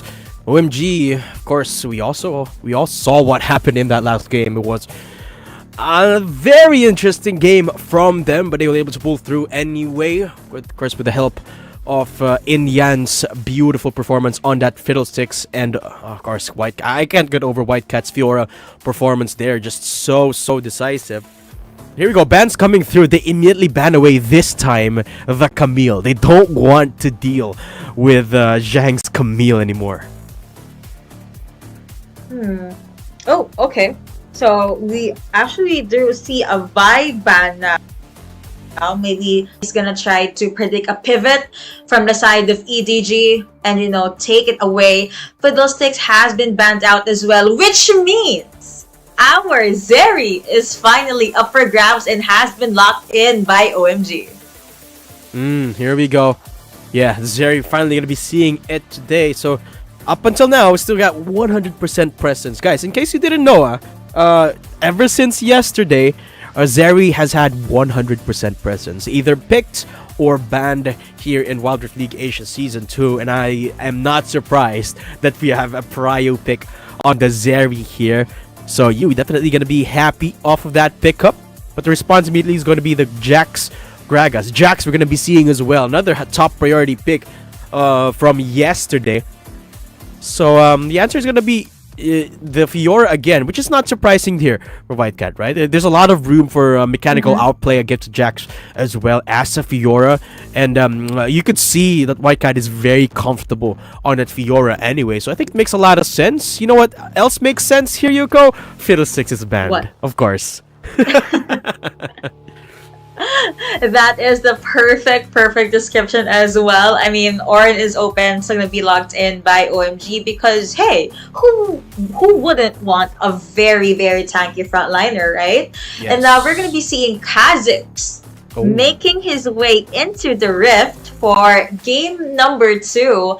Let's see how EDG will be able to make this work. Because hear me out, okay? Hear me out. If Fiora is alone in the early game, that is actually a good sign for Kha'Zix. That is the opening. You know, you're a jungler, you'd want to either take down the ADC, the mid laner, or the Baron laner. And Fiora was a problem for EDG in game number 1. You know who else, if they're alone in the early game, is gonna be scared of the Roach? The Zeri. If the Zeri's alone in the early game and is targeted by that Kha'Zix, it's gonna be absolutely terrifying. But here we go. There's no ADC yet on the side of EDG now, so take a see what they're going to be picking up. I mean, there's a lot of still available champions here. A lot of the ADC bans are out this time. Oh, and they're going for Illusion. It seems like I'm liking this. A little bit of early game presence, and they're going to be locking it up here. Yuko, can't wait to see this. You've been seeing a lot of Lucian priority recently. Banned away from the last game, of course, but now they're going to be locking it up, and the response immediately is going to be more tankiness, because that's the one thing that Lucian doesn't necessarily have to do the tools to deal with, is these tanky champions. So OMG, they might have gotten EDG second guessing of their comp, because they've got two champions that aren't necessarily built for taking on tanks. You got Lucian and the Kha'Zix. Woohoo! I see. A ninja making her way into the Rift. That's gonna be a Kali being locked in by OMG. And okay, I just have to say this. Kaisa and Lucian were banned in game number 1. Now they're open, they're up for grabs, and both. They get picked up by EDG this time around, right? Why not use both? And okay, I'm kinda scared for Lucian's life right now, solely because if you're the Kali, well, you're an assassin. You can do anything. You're, just get 3-4 kills in the early game. You're technically a boss in the Rift. Now, that is the question. Will OMG be able to replicate what they did in game number 1? Or will they try to be dominant in the early game for game number 2? Well, one thing's for sure. I think OMG have a better starting point in this game, because EDG has got a very peculiar comp. They got 2 ADCs, Kaisa and Illusion. No big frontline whatsoever. I mean, they got a Gragas, sure, but against the likes of 2 tanks, 2 full-on tanks, for that matter, I'm a little bit worried, to be honest, of EDG's composition, because if the double ADC late game doesn't work, what are they gonna do? What's the fallback option? I'm not sure if they can even look for isolated fights, because even when one of their players gets isolated, they have a lot of escape potential. You talk about Akali, right? Talk about an Ornn that's so tanky. Talk about Fiora. The only feasible option here for 0711 is that Zeri, and you're almost certain that Zeri is never going to be alone. So that's what I'm worried of for EDG's comp here, is apart from the fact that they have a Kha'Zix that banks on isolation, they have 2 ADCs that need so much to find that impact. And I think there's so many conditionals here on the comp of EDG. Whereas for OMG, it's just look for fights. they got a volley bear. They can just look for fights. And speaking of looking for fights, it looks like Hugh is already trying to... I mean, of course, there's no damage yet for Zeri, but they are doing their best to be able to push back the ADC as well as support for the side of EDG. Kaisa with that beautiful Star Guardian skin. Looks like they're going to be forced to take a few steps back under the turret. And going back to what you said, I do agree that... Okay, EDG's composition here is beautiful. High risk, high reward, a lot of damage output, but I get your point. Sometimes it's difficult to try and survive the early game, and you do have the question that what if the double ADC composition does not work? Who is gonna be their safety net? Honestly, my money is on Kha'Zix and maybe Jax, but no one can dish out a lot of damage like Lucian and Kaisa, and that's what I'm concerned about. I guess if worse comes to worse, EDG is gonna have to forcibly take the pick-off composition or pick-off plan. Just to make sure that Fiora won't snowball, Zeri won't snowball, Volibear will definitely snowball because, you know, he's Volibear, hehe. But, so it's a lot of all of these team fights, or, you know, all of these chess movements we're going to be seeing in the Rift. Yeah, I mean, they kind of have to go for that bump, for that strat, right? Oh, fun fact here, SMK achieved a KDA of 10. Wow. He achieved a KDA of 10 in the last game. That's mind-boggling in a professional game like this. But let's see if he's going to be able to perform again this time. EDG, again, very interesting composition. How are they going to execute this is a very complicated matter. But if they do, it's going to be impressive. So, have to wait and see. The one thing that I am sure of here, Yuko, though, is they cannot let this game go to waste in the early game, because if they lose the advantage early game here, they're putting themselves at risk of an early finish for OMG. Speaking of early gank coming through from Inyan. Going in, flash forward from the bear, and Irma nowhere to go. Flashes, but the first perfect execution is gonna make sure that first blood is for OMG this time. The start is not so slow anymore for OMG. EDG, first one to bite the dust here. OMG looking to make a firm grasp of this early game here. Let's take a look at that one more time. Inyan a little bit far off, and Irma didn't necessarily have the setup of vision there. Dashes to safety, but it wasn't too safe because the chilling smites, the flash from the Volibear is just too much CC for the ADC. And that's going to be the first blood against that mid laner as well. OMG off to a great early game here. That could mean wonders for the rotation patterns here of the Volibear. Could signal an early Rift Herald for them. One thing that they weren't able to secure in that last game. Grand challenge on the top lane. Zhang with the counter strike. A little bit late on the trigger, but the flash is there from both of the EDG players. And they execute the Fiora. Zhang playing that to perfection. And that's the trade-off going to be there. 1-1 is the score as we approach the 4.5 minute mark. And this is looking like a much closer game than the last already. EDG fighting fire with fire in that regard. And it's started by Whitecat again. I like the aggression from Whitecat from that last game as well. Immediately popping the Grand Challenge here. Look at the combo here. Let's take a look at Whitecat. Okay. It was a counter-strike execute, immediately countered back by the Grand Challenge. Riposte goes a little bit wide there, but the response is just so good from 07. Uses the 0-2 for a safety net, but by then, Whitecat got nowhere to go. That's kill going on the hands of EDG. Rift Herald spawning up now, but with top laner in a bit of a deficit. I wonder which side OMG is going to prioritize. Ooh, the bot lane actually making their way towards the middle side of the map here, making sure that OMG is abreast. EDG, their objective control has been beautiful the past couple of games. OMG again forced to take the Drake. This time it's the ice. But it's a trade, so no gold lead to speak of. 200 is barely any, so it doesn't necessarily translate to much at this point. EDG, though, they're pressing their advantage towards the top side. It seems like Whitecat is the target for them for now. Yeah, you know, I think their target is literally anything that's in front of them, because at this point they would want to get as much kills and as much objectives as they can. But yeah, you know, so far both sides, both teams, they are definitely baring their teeth in front of us. But now, let's see if Kaisa or Zeri will be able to make things happen. But for now, it's just gonna be Akali and her opponent in their own little world.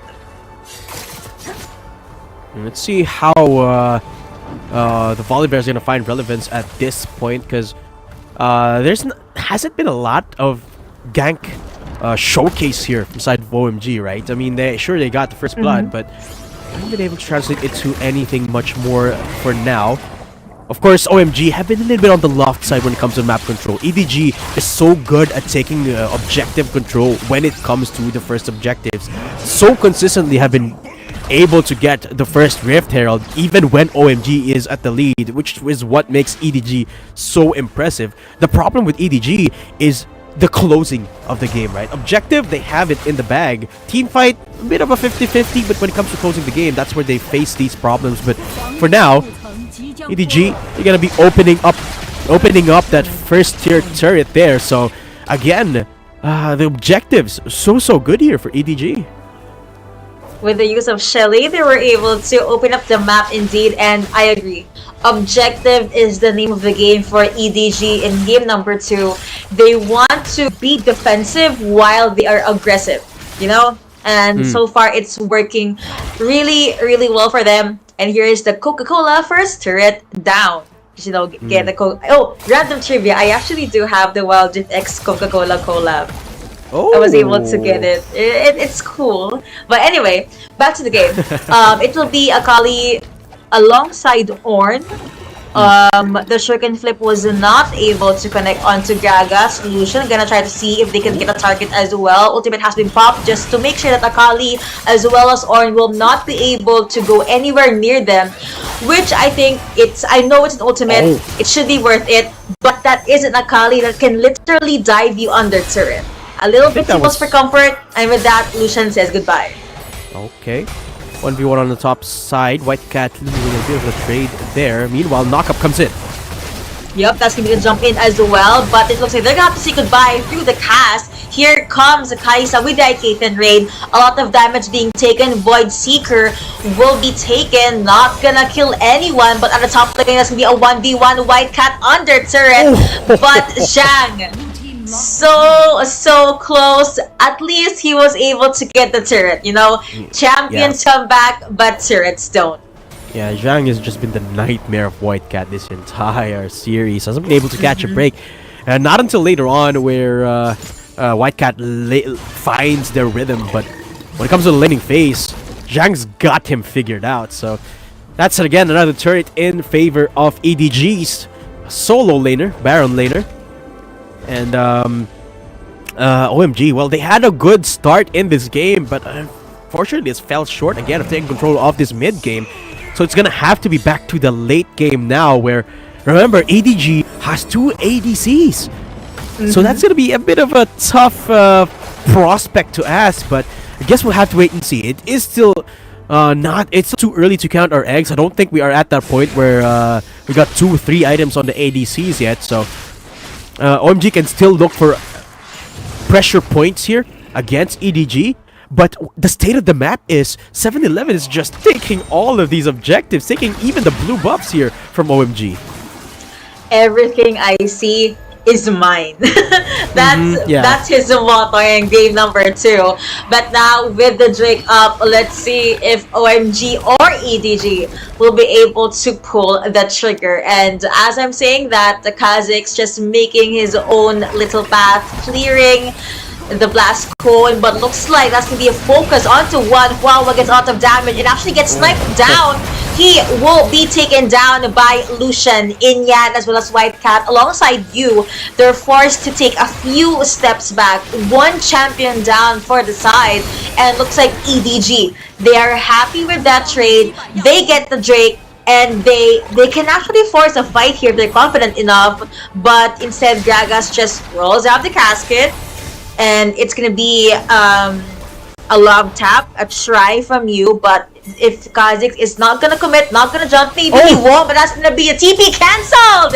That's gonna be Fiora going with the chase, that's gonna be the kill, most likely going on to Fiora as well. Here is Zhang, gets exhausted, gets slowed, being chased by not 1, not 2, but 3 champions from OMG. You have Ornn as well as be the opportunity onto Kaisa, and she took a lot of damage. Here is Gragas as well. Zeri the backline being able to chase. As far as I see, SMK is there to greet everyone. Kaisa gets bursted down, and with that, I strongly believe it is a victory going over to OMG. Beautiful Horror the Forge got there, catching alone off guard. Nwahwa, I think that was a blind ult coming through from the Ornn, getting the knockup on the Kaisa there, gets them that shutdown, that icing on the Kaisa kill. That's beautiful, massive there for OMG. They got the punish on the Jax as well. So it is, well, it's reaping day for OMG. Finally, they catch a break now. EDG, they've been winning fights left, right, and center, but this catch from White Cat is beautiful. 0711 getting caught pants down, and then Zhang survived for so long. I'm not sure how Zhang survived for so long. Actually, Jack slims, I guess. But finally goes down, and then this ult, look, doesn't even see where Alone. Actually, he does see where Alone is. There was a ward right there, but nets them off this kill on the Kaisa, and I think this is the way for OMG to get back in control of this series, of this game. And I think they should let them have at least one objective, at least one turret or one Drake. All it took, and that was worth it. Now they're knocking onto the turret. That's gonna be another ultimate kit again. But Gragas took a lot of damage there. He is still pretty much alive. But you know, things are looking pretty well for OMG now. But again, it's not too late. EDG, like what you've said, they just need to wait for the ADCs to go online. Just hold on for a few more minutes, you know, let Gragas throw in with the explosive cast, let, you know, Jax take out or at least go with the pickoffs, but Wawa take some damage there. You have Gragas forced to use his ultimate now. That's a lot of damage being taken by Inyan. Knockup after knockup again. There is no turret there, so I think it's bye-bye for this Jax. After that, EDG, they decide to no longer press their luck. They have to let it go. Void Seeker does connect onto one, but Kaisa will not use her ultimate. It's too risky, okay? Yeah. She's not gonna do that. Of course. Don't want to risk anything any further. But that was still very risky right there. You can see EDG, they were collapsing on OMG over towards the bottom side of the map there. But OMG, they got the read off and they got the shutdown. So now they turn it around. The game is at its most even at this very point. And OMG, this is their time to prove their mettle. Because if they don't press on, hold that thought, SMK, almost getting caught off there. Thankfully does have enough tools to survive. But the Baron, is it getting started now by OMG? I don't think they should. No. Okay. It's just I don't think it's a bait even. It's just that they want to make it seem like they're taking the Baron, but they're going back to what works for them. Whew! SMK. That was some ninja moves, but he is still A-okay, still alive. And with that, the other three from the side of EDG just decides to teleport back into their base. It's a few minutes of calmness in the rift. I think it's them going back to the drawing board just so they could prep. They could even do a pickoff before they start Baron. I strongly believe that they are gonna go or force a fight before they go objective. I think OMG should force a fight at this point, right? I think the problem with OMG at this point is they are in limbo. They're not deciding to look for fights, but they're also unable to push. So I think that's the problem here, because at this point, EDG is only going to get stronger and stronger. But now, SMK been found out. EDG, they might collapse. Woohoo! YT connects onto Akali. That was also the body slam connecting onto SMK. That's why she was on a few for a while there. But it looks like EDG, they get first dibs on the Drake. Wawa takes so much damage from Lucian. Whew! That is gonna hurt. But looks like they're still focusing onto the objective that is gonna be ultimates being popped or making Orn going with the Orn things. But looks like the kill is gonna go to Akali. Kaisa already down. Daughter of the Void is no longer in the rift, but Fiora gets a kill onto Lucian. And with that, Fiora gets a kill onto Kha'Zix as well. Zeri gets taken down. But overall, I think it is still a victory going over to OMG. After getting those kills, after getting that lead, they rotate over immediately to the Baron. Yeah, 3 for 1. EDG, they get the Drake, but OMG, they take the fight, and now they're taking the Baron as well. EDG, they don't have a smite. They won't be able to contest this at all. So OMG, steadfast presence as they secure the Baron Nashor. They're gonna start to make their way towards that inhibitor, towards that base. Let's take a look at what happened again there. Inyan making his way towards the midst of right here. Let's take a look at how he's going to make his way there. Just walking straight up to it as the Baron as his Drake gets chipped down to 3,000. Look at the amount of damage Inyan gets to tank here until he goes golden, and then he survives for the entirety of this time. Unfortunately, unable to secure the Drake. But OMG, they converge on the back line. That's how they won the fight. But now OMG, they're gonna collapse on. fight after fight, and here we are now in the mid lane. That's gonna be OMG going face to face with their foe. Scary again, looking for her next victim. Has her eyes set on Zhang. Zhang does get a lot of damage, but he is still a-okay. Actually, another thing I noticed in the previous fight, the one in the replay, Fiora was able to isolate key champions. Yes. That's why EDG lacked the damage. So it was a lot of these micros making up with the macro, and that's gonna be another knock. That's gonna be the follow up there as well. He is very, very low IQ from Kaisa being shelled out, but they don't care because OMG, they get the base and they get game number 2.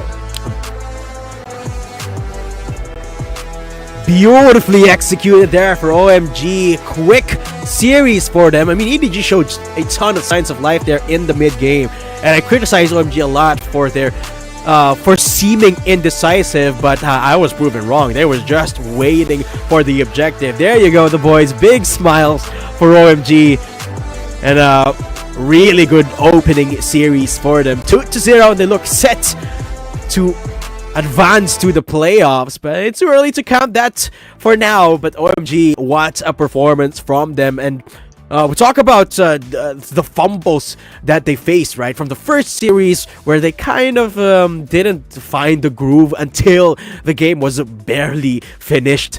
And then now where they had firm grasp of the game, and you could see OMG when they are at full form, what they look like.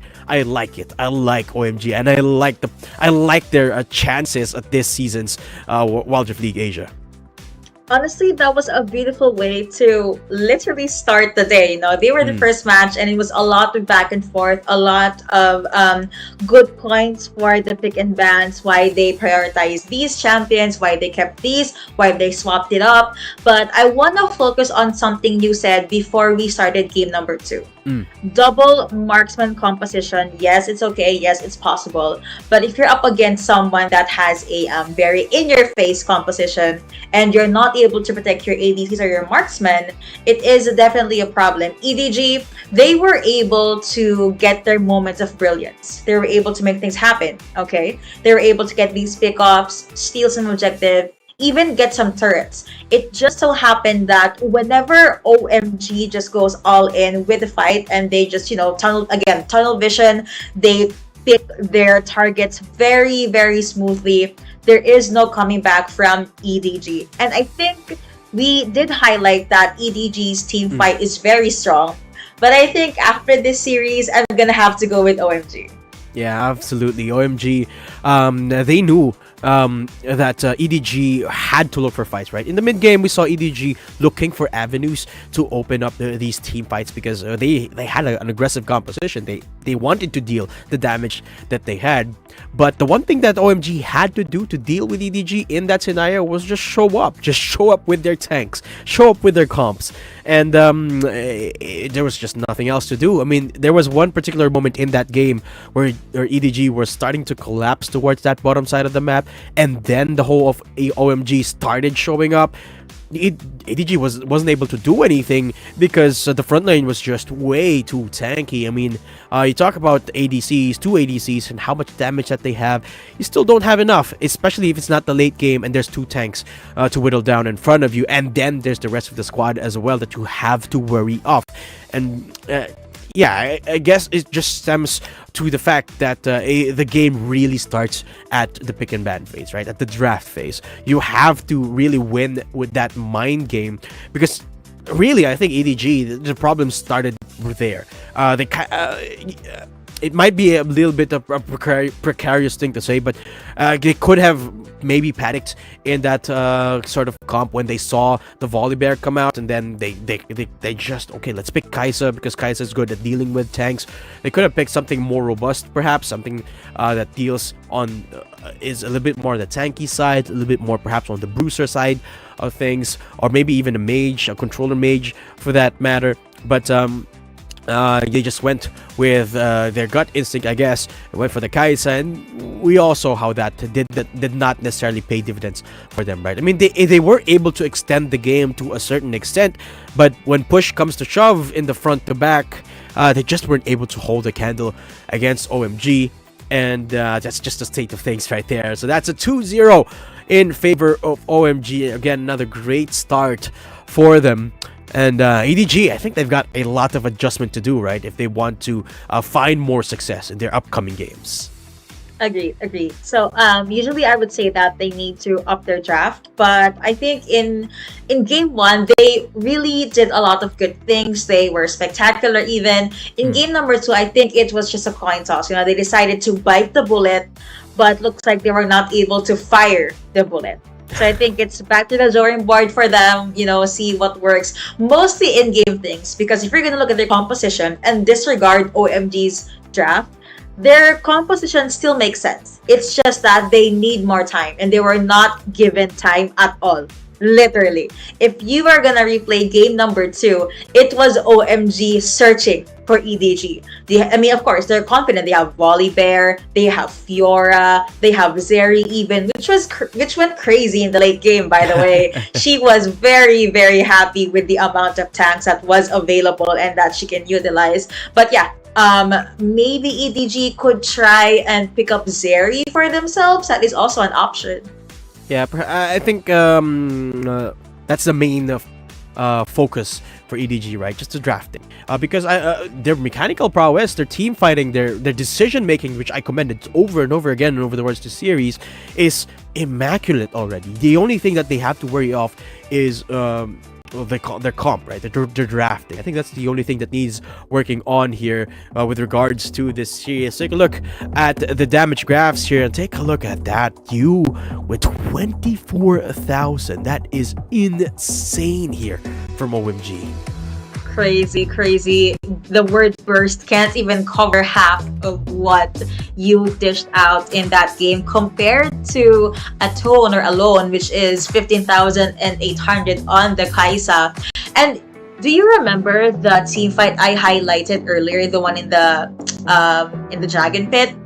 So Fiora actually focused on Irma, which was Lucian. So yes. Lucian already had the ultimate down. That's why Fiora was not scared to go all in. And one thing you should know about Lucian is if your dash or your flash is no longer available, obviously you're very vulnerable. Yeah. But for Fiora, at some point, you have this only dash and only chase, right? Exactly. And for the MVP, much like the letters of MVP, we have SMK on this Akali 4-0, damage 16%, kill participation 33%. But yeah, it shows how active and how much presence he had in that game, being able to push their opponents away and make things happen. But of course, that was just series number 1. That was just a 2-0, maybe the first 2-0 of the day, but we're going to be going back and we're going to see you guys later.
These are tough times in the Dreamscape. The Phantom roams the dark corners, corrupting ideas and stealing dreams, leaving nothing behind but his calling card. Calls himself Thresh, and he doesn't play by the rules. But neither do I. That's why Detective Cinna put me on the case, I think. So, Swirly, what are you planning next?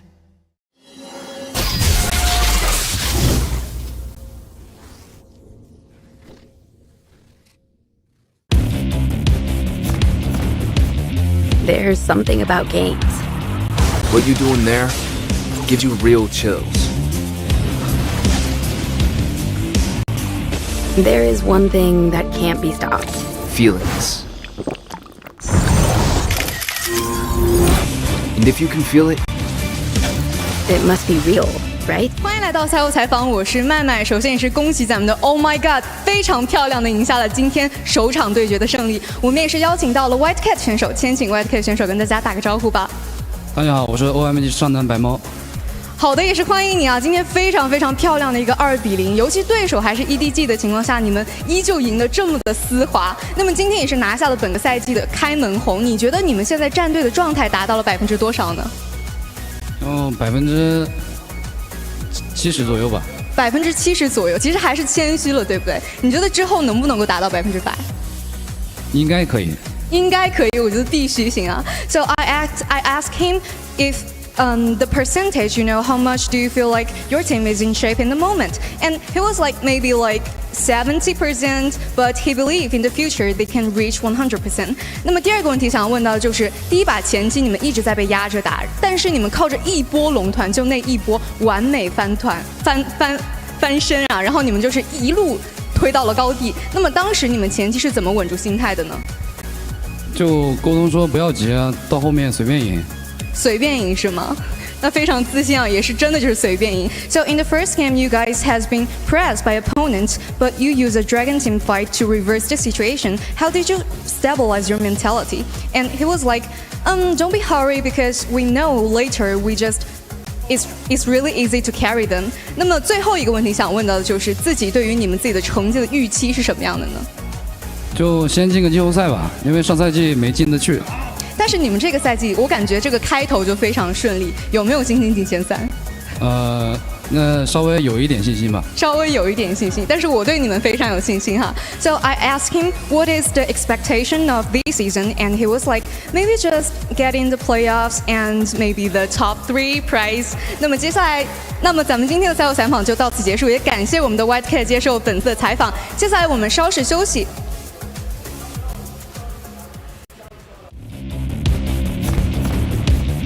There's something about games. what you doing there gives you real chills. There is one thing that can't be stopped. Feelings. And if you can feel it, It must be real, right? and that's real magic. I thought I was up to the job. I had the whole picture. But it's all out of focus now. Thresh and his Dream Raiders took everything. Guess I'm out of my league after all. But what about all those stolen dreams? Those people. I can't give up. Maybe I am out of my league, but there has to be something I can... Wait a minute. What's this? A piece of art? I've got to stop him.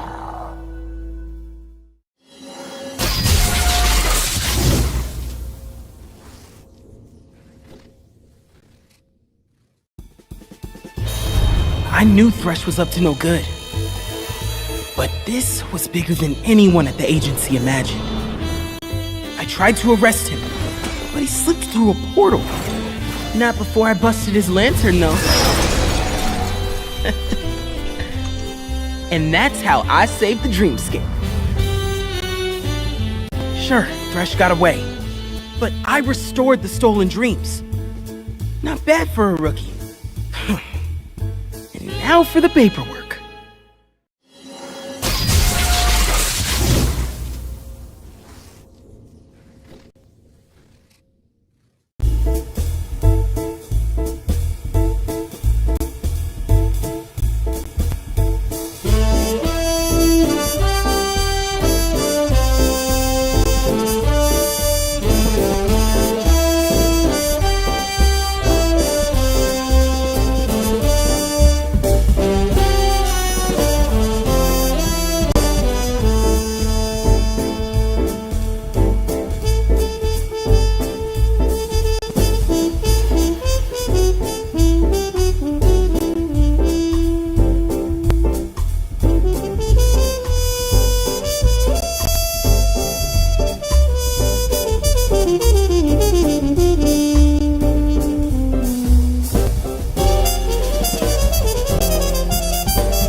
These are tough times in the Dreamscape.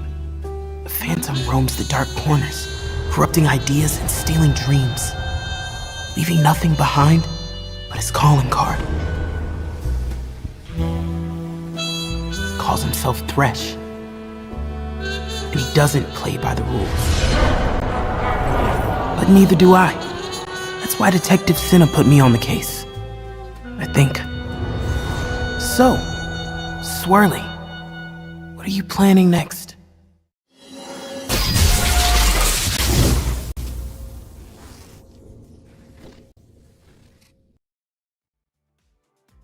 We started the day with a very, very beautiful 2-0, but now let's see if our teams will try to take a different pattern and maybe see a 2-1 for the second series. But hey guys, we're going to be your casters. I'm Yuko, alongside me is Datum. We're going to be with you all throughout the day, so get cozy because we have three more matches waiting for you. Yes, it's gonna be an action-packed day, and I'm super stoked after that first series, Yuko, because that first series, super action-packed. There was a roller coaster of a ride, but now we have two more series to showcase. We got Woohoo Gaming versus Saigon Cerberus for the next match, and for our third match, it's BANGKOK Invate versus MANILA NAOS, and I'm super excited to see just the performances out of these next four teams, because they don't hit as big of big names as OMG and EDG, right? And which is why I want to know the development that they've had ever since the last season, right? Woohoo Gaming Of course, a team, of course, composed of these rock solid players. Got Rocky, August, Sun, Juan, Pan, and Wake Up. They're gonna be going up against a team that's Cerberus. I'd like to showcase just how much growth these teams have shown, especially going up against teams that are from a different from teams that are not the same region. Here we got SAIGON CES, Cerberus, Taku, Y1, BMM, Genza, and Akeno. And what can I say? I want to showcase just how much talent these players have developed over the year. Exactly. So I'm very much excited to see how things are gonna pan out. How are they gonna duke it out? And of course, we have our gorgeous host now on stage.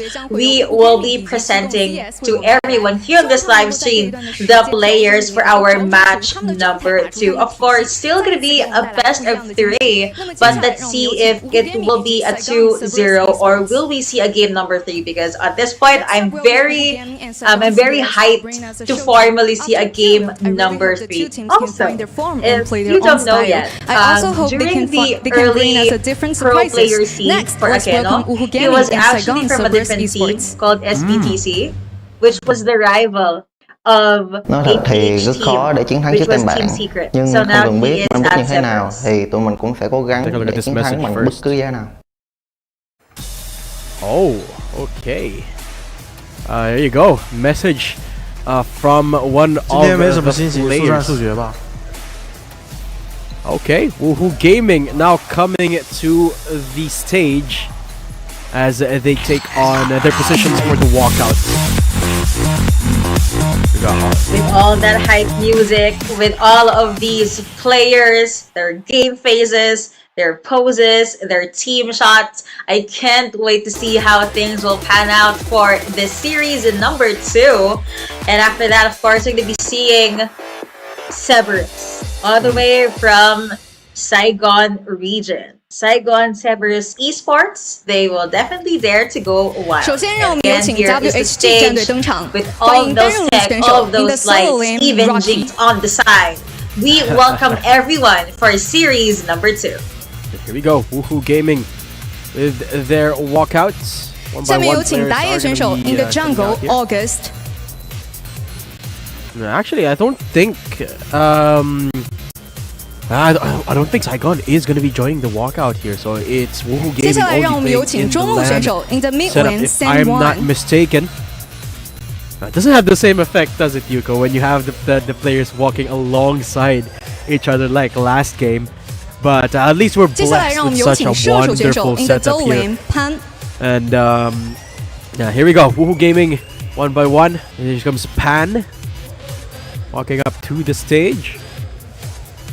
最后有 Again, 请辅 it's 助 a 选 lot 手 of the in the same support Wake Up。 faces from the last. A lot of the same expressions from the last walkout, right? They're looking chill. They're looking very 接下来 prepared. 有请西贡 Looking very CS 战队亮 humble, 相， the 欢 esports 迎担任 persona 选 as 手 you in would the have it. solo lane Taku。 But you don't know in game they're absolute demons. 下面有请打野选手 in the jungle Y1。 Here is the player Okay, introductions first for Yeah, 接下来 I 让我们 thought 有 they 请 were gonna 中路 say 选手 in something, the mid but I lane think Yeah, I thought- everyone's, posing. yeah, me too. Beauty poses. Here we go. 接下来让我们有请射手选手 in the okay. low lane Oh, the Genza。 smile. Here's Genza from 最后有请 Cerberus. 辅助选手 and the support Akeno。 You know the signature esports pose, Yuko? There you go. Right 两支 on 战队现已 cue. 集结完毕，让我们即刻进 We 入 have 召唤 two 师峡谷。 signature All the players esports are getting poses, ready. alright? Let's start It's, into the true, wild. that's those cross arms, and then basically a player just pointing towards Pointing the to camera. the camera. Of course, gotta do the esports pose. Are you guilty of the esports pose? Because I gotta say, sometimes I am. Sometimes I'm guilty of it too. I'm guilty of the peace pose. That's what I always do, even on my selfies. This is the standard pose. Yeah, it's kind of like what we default to. But here we go. Players getting ready. Apparently, Cerberus Even though they aren't playing in the stage, they're still playing from a LAN. Rather, they're still playing together, like in proximity to each other, so communication wouldn't necessarily be a problem for them.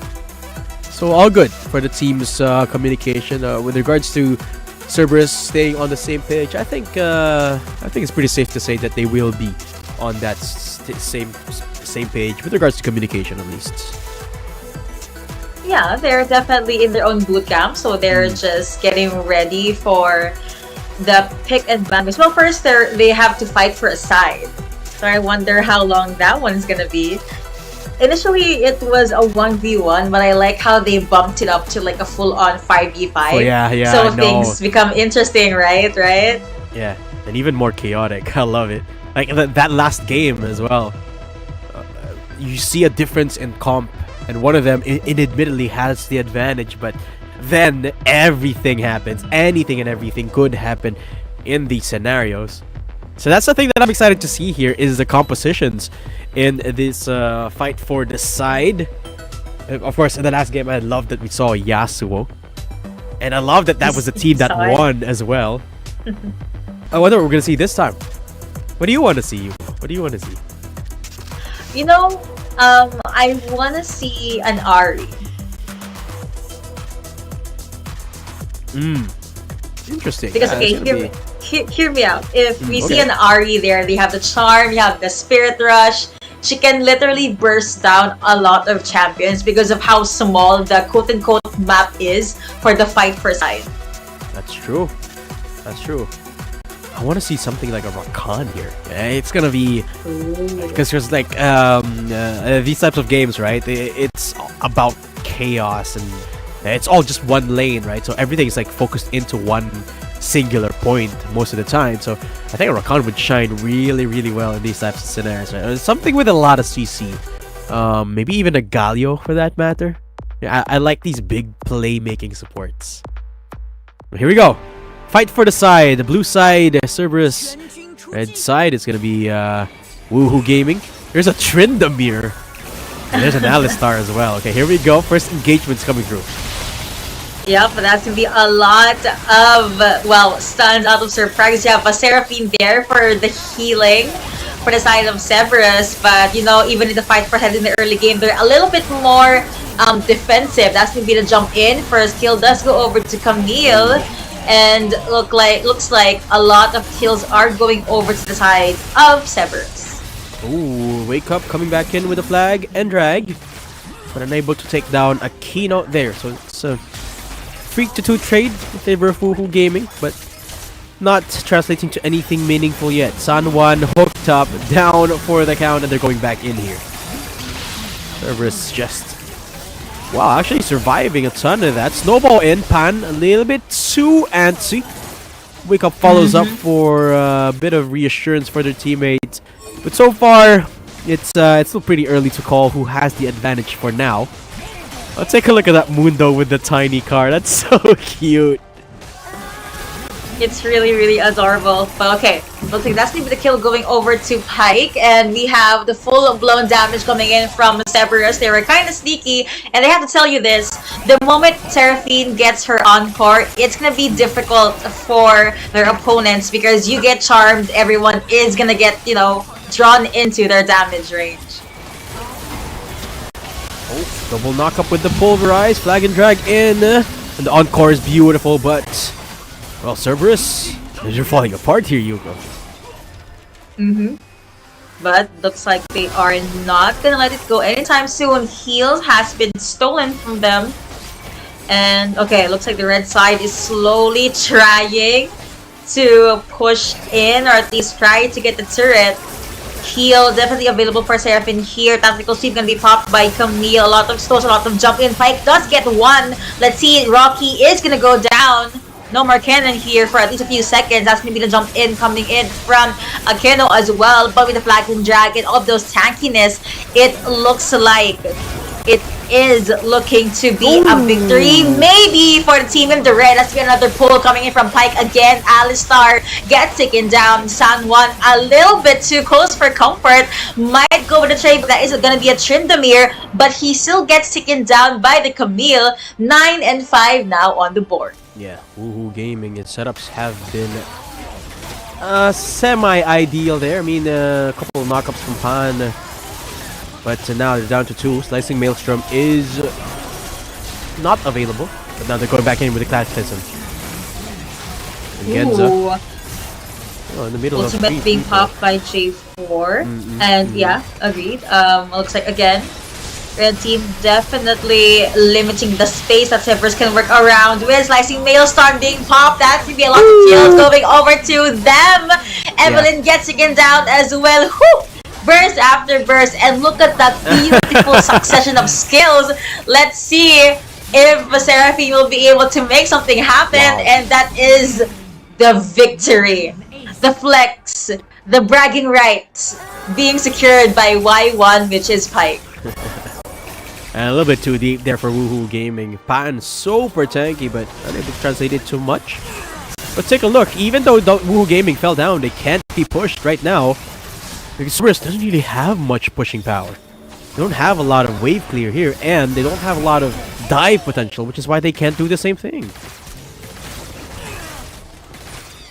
Woohoo Gaming now back from the tombs. Cataclysm used defensively there. And Aquino, okay, here comes Pan into the back line. Okay, yes, that's going to be another good pull coming in from Pike. Pan getting a lot of damage, but he does get chased down by Taku. And August, even though it's November, it looks like he is going to get pulled into the pass. Another poke, another damage being secured by Cerberus. Encore being charged as well, but San Juan really focusing on Genza. That Tryndamere again was able to get one, was able to get Zeri. But hey, you know, Y1 again with the Pike. That was 2-4 in favor of Cerberus. They get the heal, they get the wave clear, and it looks like Taku even wants to get wake up, but he just allows himself to be taken down by the turret. Ooh. Now Y1 is being chased by, well, 4-5 champions from their opponents. 19 and 12 now on board, and August doing really well with the wave clear. And it looks like Seraphine just focusing on being able to sustain her team. Waves are pouring in. Let's see. We might see a good charm play, or at least a good surprise play from Rocky. Wow. Was able to get 3! And Alistair jumps in with a knock up again. Was able to get 3 champions down. That's Zeri. That's Seraphine. And you know the damage you guys are being taken down. Akeno gets taken down as well. Tactical sweep being popped by Taku, but I don't think that is going to be worth it. That's going to be the jump in. Oh my god. But is it going to be worth it? Looks like it's going to be. It won't be, because Pan gets taken down. Here is the Cataclysm as well, but it looks like it was the perfect setup for Zeri. And now Taku is on the chase. Rocky does not have his ultimate available, so he is forced to just walk away. No. San Juan, the only one left standing with the Undying Rage. Barely finds a kill there. That's BMM going down. And what a setup that was from Rocky with the Slicing Maelstrom. Nets them off a couple of towers. Now Pan trying to hold on. And this is the problem with Cerberus. They can't push up even if they take the kills. Now, Woohoo Gaming back alive and kicking. Wake Up will be the sacrificial lamb for now. But that's okay because the rest of the team is respawning here. Rocky is back up. August is making his way back into the fight. But that's the first turret down. Cerberus, they're pressing on here. Definitely gonna try to push in. Wait. Okay, they can't really catch Y1 because fight things.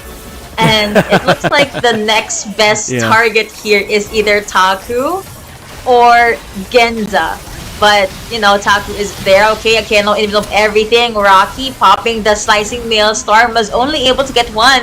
Now August gets pulled in, and that is the green light, the go sign for Cerberus. They are going to try to go charge in. A lot of damage are going to be taken. And that is a lot of champions falling down. Pike again doing Pike things. was able to take 4 champions down, and Tryndamere was able to take down Pike and now has his eyes set on BMM. And okay, well that's gonna be the victory. Yeah, the cleanup from Y1 has just been so consistent here for Cerberus.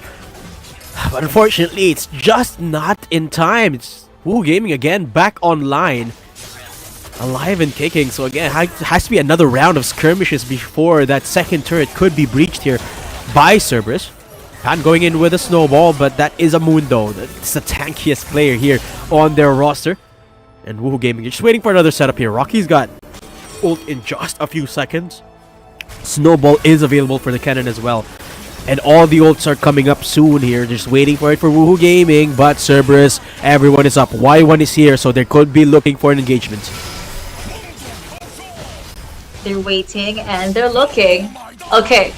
Makeno gonna develop everything because he's Dr. Mundo, being able to throw around some books. That is gonna be wake up trying to reach BMM. But Seraphine was able to move in just at the right time. Now you have the Hexic Ultimatum and the Slicing Mails are going to be popped there again as well. But Pike's burst damage was just too much.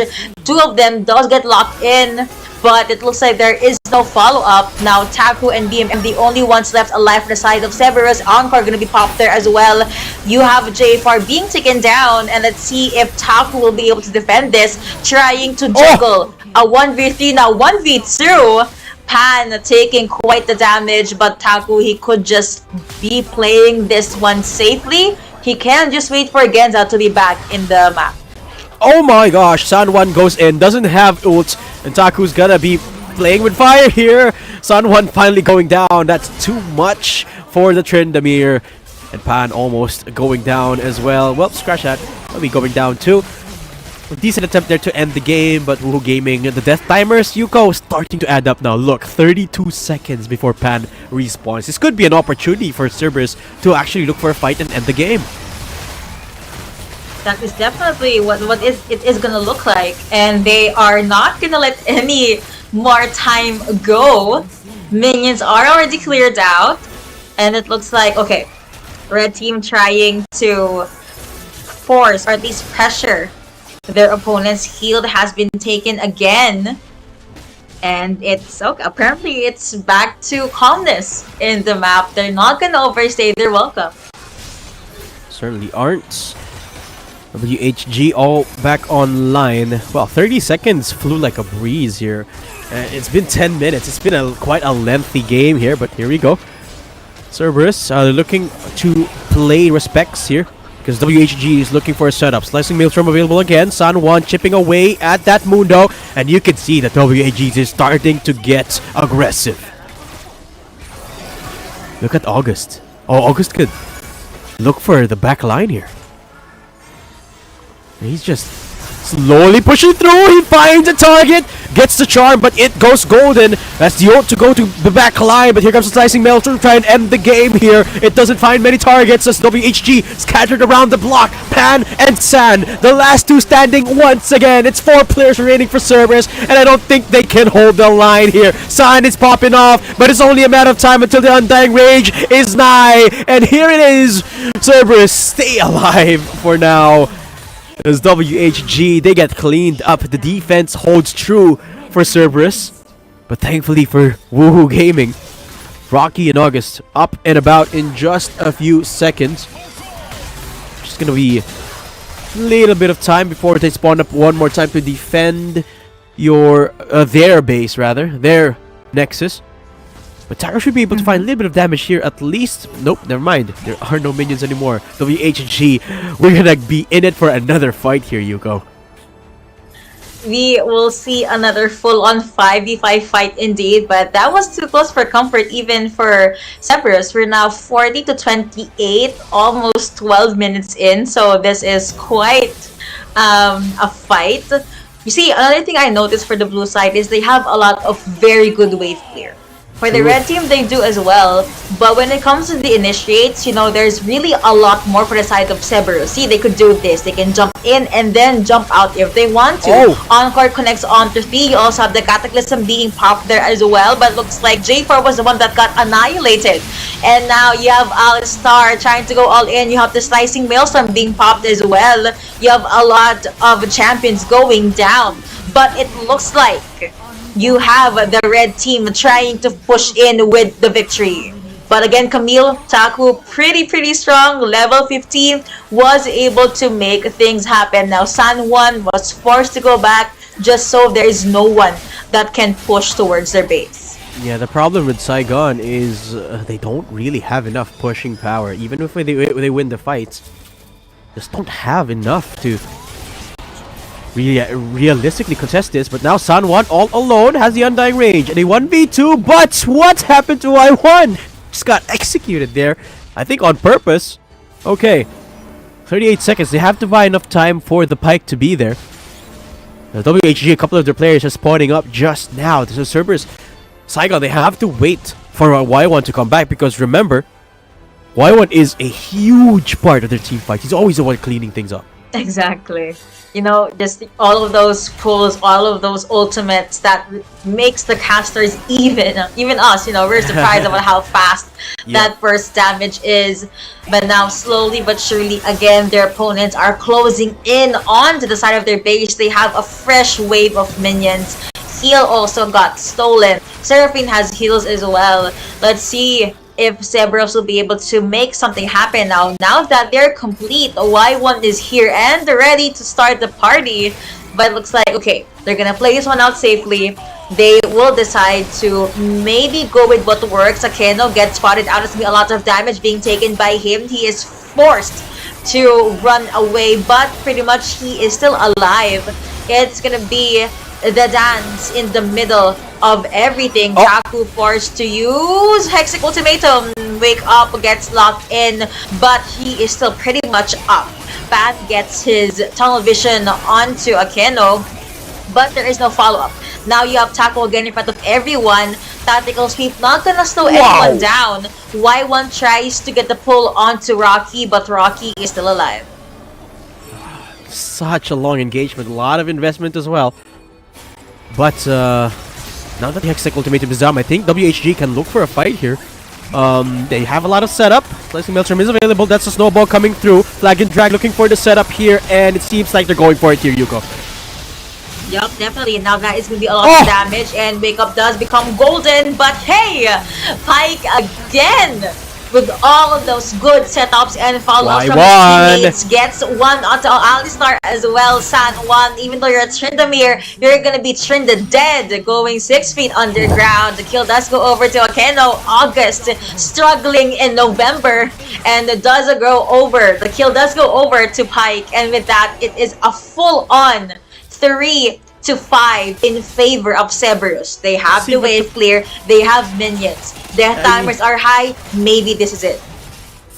See, that's the thing. I don't know if they have the wave clear here, because there's 5 seconds left. Can they close it out right now? Oh, they should be able to. Right, there you go. Finally, we close the game with Y1 leading the helm, and Saigon Cerberus will be able to choose a side. That was so action-packed.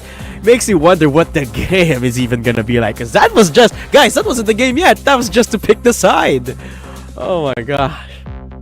It really seemed like a full-on, like, early game fight, because of how like the well finals. they were all playing. Exactly. Yeah, and that just goes to show how focused and how ready our teams are this time around. Again, welcome. This is the second match of the day.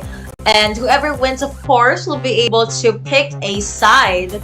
And, well, Datum already said this, but there is a high chance that they will be picking the blue side.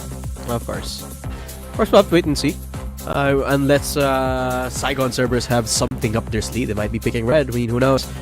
But we'll figure that out in just a few seconds, as players getting ready to set up the lobby for our second series of the day. And I'm really excited for this one, because it's a team of 2 different regions. I think it's a clash between the APAC and the China conference, which is the first series that I'm going to cast that is like that. Here you go. So really excited to witness this. Here we go. Cerberus chooses the side first. Some damage graphs from the last game. And take a look at that. Actually, surprisingly, it's Taku who dealt the most damage in that game. The Camille. Almost 50,000 Yeah. on this Camille.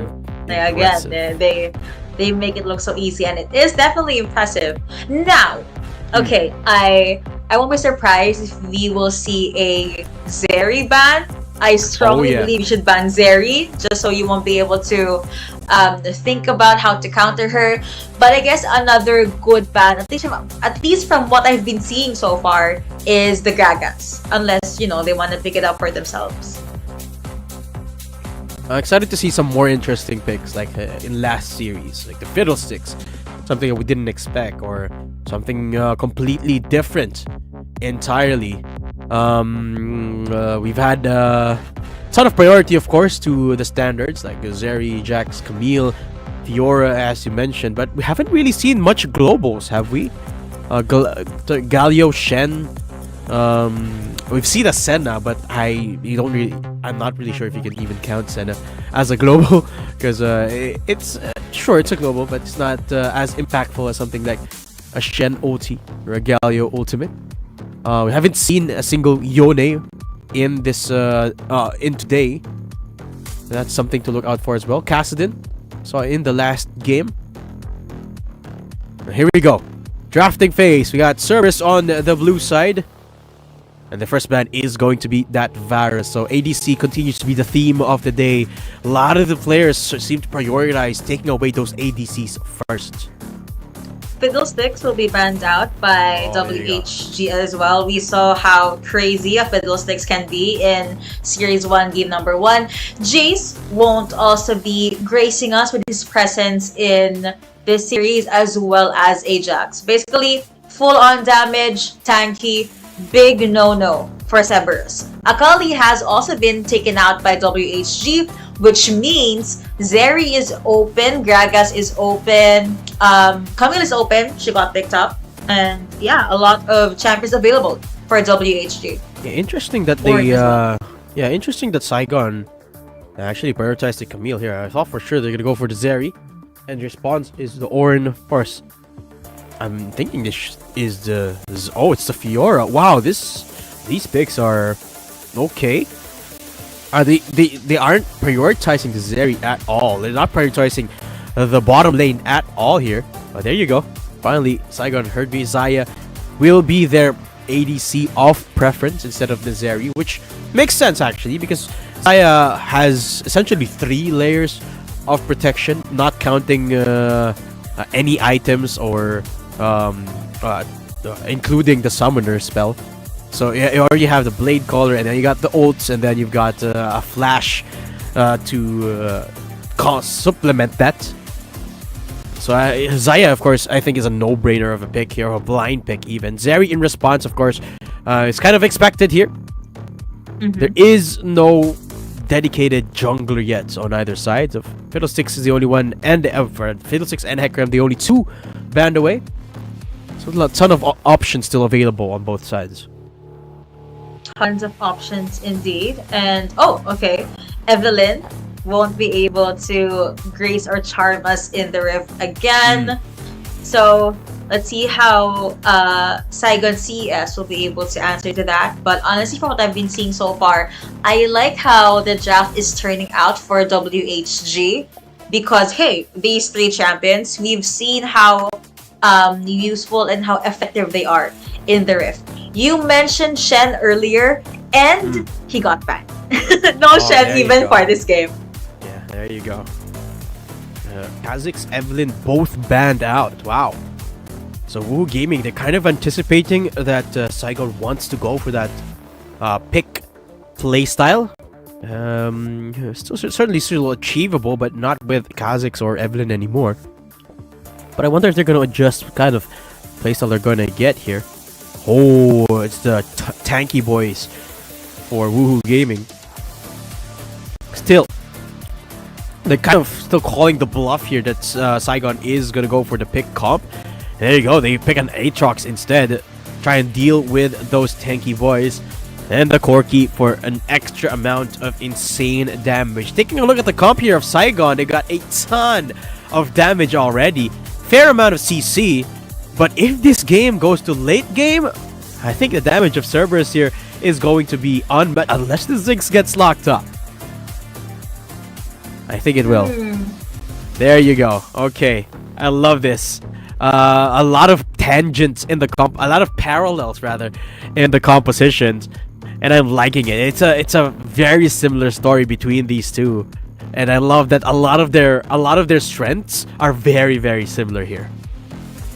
Okay, it's very, very similar indeed. Basically, it's protect your two main damage dealers, Yes. and you have a pseudo tank and that can dish out damage, and you have two very solid tanks.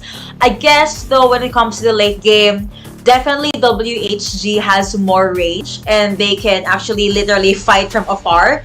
Whereas for SAIGON CES, they might need to, jump a little bit near, just a little bit, just to be able to secure. I mean, you have a Camille, you have a Saya. Well, Saya can survive at the back lines, but you really have to make sure that the Feather Storm will be utilized in the best way possible.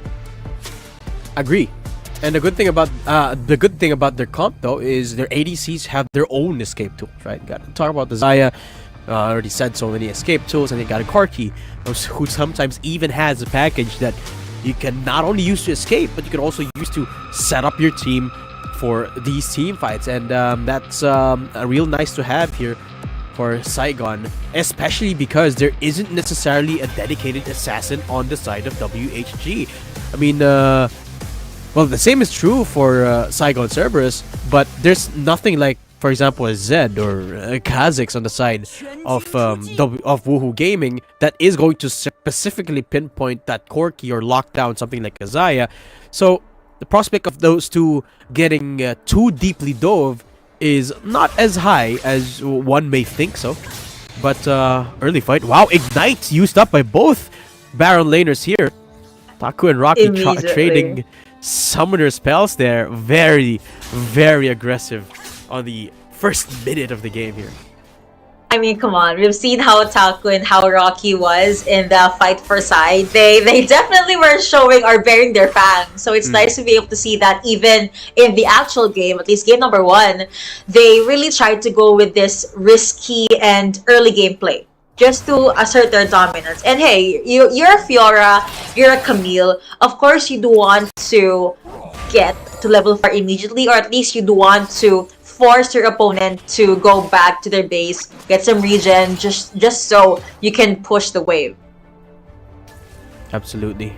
And of course, in that Baron lane, right, every advantage is everything here. The smallest XP gold advantage that you can get is going to dictate the pace of that entire laning phase. So try and get as most as you can out of everything is the key. Meanwhile, Saigon Cerberus, they might have spotted out August. That is the body slam not connecting, but August is still going for a fight. Definitely committing here. Kano is going to be the first target, and he does get taken down.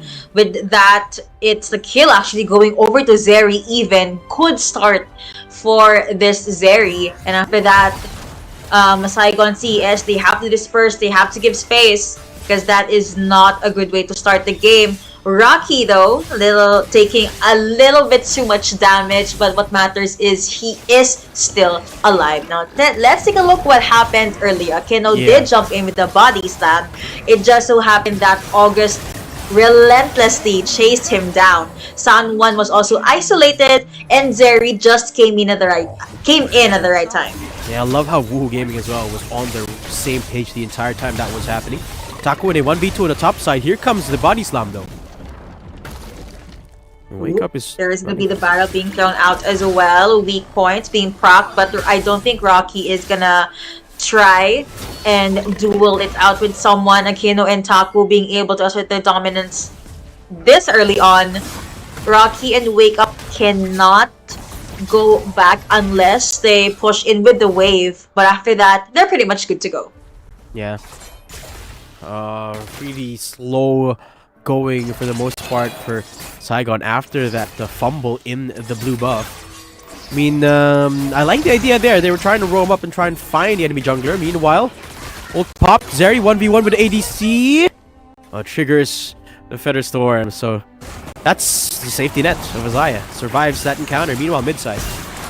Exactly. Now looking at the mid, looks like that's gonna be the Gatling gun being thrown out by BMM. Akeno, being the tank that he is, will try his best to be able to shield Porky. And okay, Wake Up definitely decide to wake up their opponents. Akeno jumping in with the explosive cast, was able to pull Wake Up back, but there is no follow-up. BMM, I think they were just trying to pose as a threat just so WHG will fall back, but Pan is still holding his ground, throwing out the bombs. The minefield has been laid as well, but there's no full commit for WHG. Here at the bot lane though, Genza gets a lot of damage, being forced to recall all of those feathers. August a little bit too close for comfort, but with that, Aatrox does secure the kill. A little bit too deep on the dive there. Trade of flashes. The San one gets body slammed on. Nice little dodge there. Preemptively dodges it. And survives because of it.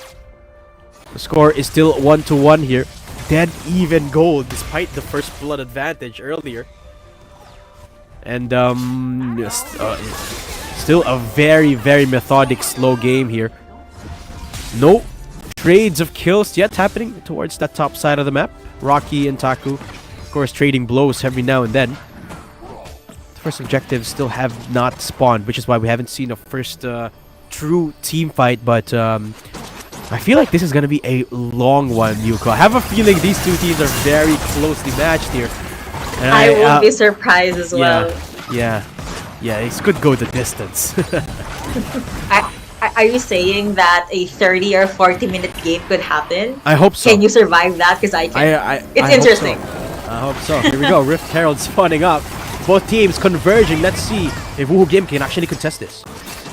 BMM forced to use special delivery just so he can jump back into safety. Shelly has been popped by Y1 on this Aatrox, but it looks like WHG, they will try their best. Here comes Arn's ultimate, and that will be the jump in as well. A grand challenge being laid out. Volibear gets a kill onto Aatrox. Wake Up looks like he will have to sleep back because he gets pinned down by Taku, still being forced into the mid lane. With that, the other members of WHG has their eyes set on Taku, but after that victory, he will be able to just, 3D maneuver his way back into safety. Safe to say, that's still pretty close, but here in the replay, I want to know what your thoughts are, David. Let's take a look at that one more time. The Warrior of the Fortune God got botched there. As the Rift Herald fight happens, there's another fight happening in the back line. Woohoo Gaming, they will be able to secure that Rift Herald, and then they regroup up afterwards. So Cerberus, they kind of split up the fight to their disadvantage there. Could have just focused the Rift Herald or focused on the fight, but they didn't necessarily pick one fight, instead chose both. So they didn't get much out of that fight. So 2 for 1 in exchange, and they lost the Rift Herald as well. And now they don't even get the Drake for sure. They could still contest this, yeah, but it's way more risky because their mid turret is about to go down as well. So that's map control being taken away from them. But Y1, okay, he's not giving this Drake away. Oh, he's definitely going crazy with the Infernal Chains. That is going to be the jump in as well. Camille gets the steal, the Nice secure steal. onto that Herald, or rather onto that Dragon. But now Taku, 1v1 again, was able to Hexic Ultimatum in, but flash out. Now Ziggs gets kill onto the Aatrox, and they're very quick to disengage. They get the objective. They get 1 or 2 kills, after that Drake. They're pretty much good to go. But WHG, they know that they need to be able to think macro. And now they get 1 turret from the bot lane side. Yeah, they still trade objectives. That's what I love about WHG. Let's take a look at that one more time. Y1 preemptively dashes through the wall. Here comes the Horn of the Forge God here. But the steal there from Taku was the lifesaver, because if you can see, WHG at this point has already started winning the fight. If Taku did not get that Drake there, they would have lost the fight for nothing there. So that was a lifesaver of the Drake steal from Taku. But SAIGON Cerberus, they have to start getting better at taking more control of these objectives while while the game is still relatively even though it's around a 4,000 gold deficit for them already. They still should be looking for these trades. Definitely, they should be. Well, he should be looking for all of these trades. But now it's I'm starting to see a story here. Genza and Akeno just roaming around and literally wake up is just their, this spy or this stalker that makes sure he knows wherever they are in the map. But anyway, back to Rocky, quietly roaming around, does get the attention of Y1 with that. The orange up with ultimate again, knock up, and all these takedowns. Fiora goes 6 feet underground. What a clean take coming in from Saigon CES. Yes. And the other members now just forced to go back. Yeah, nice punish there from Saigon Cerberus. They should find more of those. They want to get back into this game. 3-5 is a score, but take a look at the map. Look at the amount of control that Woohoo Gaming has. They've already secured almost all the turrets in the Baron lane. And they're starting to press down in mid as well, so all of that means that Woohoo Gaming have majority of the map in their control right now. So Saigon Cerberus, their key to coming back into this game is isolated pickups just like that. They need to execute more of those, and the good thing about their comp is they can do that. It's somewhat built for that type of strategy, but they have to be careful not to get caught out, because take a look at that. 2 abilities, Genza already down to half HP. That's their key player. Oh, here we go. Too much. Okay, now that is gonna be tactical sweep, and you have the Hexic ultimatum being popped as well. But Y1 at the back line, will he be able to save the day? Wake up with the knockout, but now Zig is just the back line. You have Camille going 6 feet underground. Saya with that save was able to get Orn, and with that WHG, they are running away. Let's see if Akeno can catch someone, but again, you have the satchel charge being popped by Pan. Here comes the bomb, and it is definitely explosive enough to force CES to take a lot of step back, but you know who was not able to run away? It was Akeno, because he got the bomb again. Rocky popping in with a grand challenge. Sadly was not able to return it to a kill, but that's a-okay. He was able to push their opponents back. My gosh, that Ziggs is a nightmare. If you see, Zaya had to flash back into the fountain just so they won't die of the tick damage. But take a look at this one more time. Taco getting caught off here. It's actually a very, very nice disengage. Look, Y1 comes in, Genza comes in, tries to set up this escape route for themselves, gets the roots, and Aquino is there for a little bit of re-entry potential. But the turnaround is just so good after that with the Mega Inferno Bomb. And the Ziggs is just a big headache right now for Saigon Cerberus, because they don't have access to Pan at all. I mean, they could look for a team fight, yeah, but they can't even get close to Pan, because Pan can just stay as far away as he can.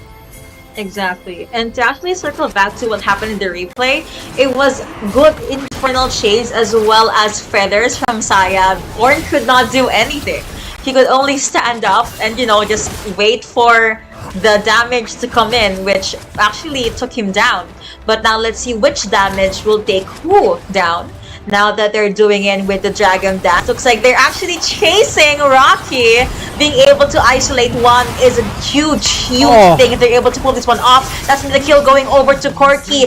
Akeno does get taken down as well. BMM forced to flash away. But honestly, support in exchange for Fiora, I think that's worth it. And on top of that, Aatrox was able to get the Drake. Wow, that's very smartly played right there for Saigon Cerberus. They kept WHG guessing where they were going to put their attention to. Are they going to the Drake, or are they going to the bottom side where one of the players are getting pummeled? And they were split up. WHG, they didn't go to the Drake, which is why Saigon, they took a kill and they took a Drake. That's very smartly played for them. Even if they got traded out, this is not something that a team that is 4,000 gold behind should be able to do. But because of how good their calls are, they're able to do it.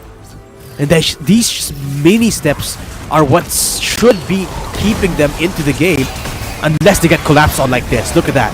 Mega Inferno bomb down. Yep, there they go again. Mega Inferno Bomb is already being used. You also have the Predator Storm, but here comes Orn. Wake up. Zero gets kill onto Akeno. Why? Very, very low. Gets annihilated by one. Looks like Zeri was able to pick up a handful of kills for themselves. Volibear being able to take down this Aatrox earlier. And with that, WHG this is a non-contested, clean, and fast Baron take. 11-5, a 6,000 gold lead and counting as we head on to the 13.5-minute mark. The WHG, they're done playing games. They're here to press on, press forward, and push this mid lane. And bye-bye goes the Camille. Genza got to be careful where Genza goes. Even the turret could not withstand the sudden damage that was dished out by WHG. He just went goodbye, just went boom, you know. And here are the Baron-powered minions making their way into the mid as well as the Baron lane. Now, Y1 rather trying his best to be able to clear this one out. August again, the middle of everything, but he isn't alive. You have Wake Up now being able to catch BMM.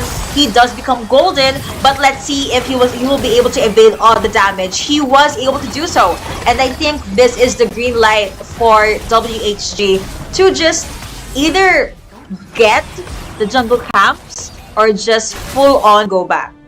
Yeah, I mean, have a luxury of choice here. Essentially opened up the base of the side of servers, Saigon servers here, and they have so many things they could do here. Or they could just press on. They still have the Baron buff. They could 1v1 this because their players are so ahead anyway. It means 9,000 gold lead approaching 10 pretty soon. And there's a lot of things for WHG can traverse at this moment. Saigon servers, they have to be careful. Each and every bush is a potential setup here for their opponents.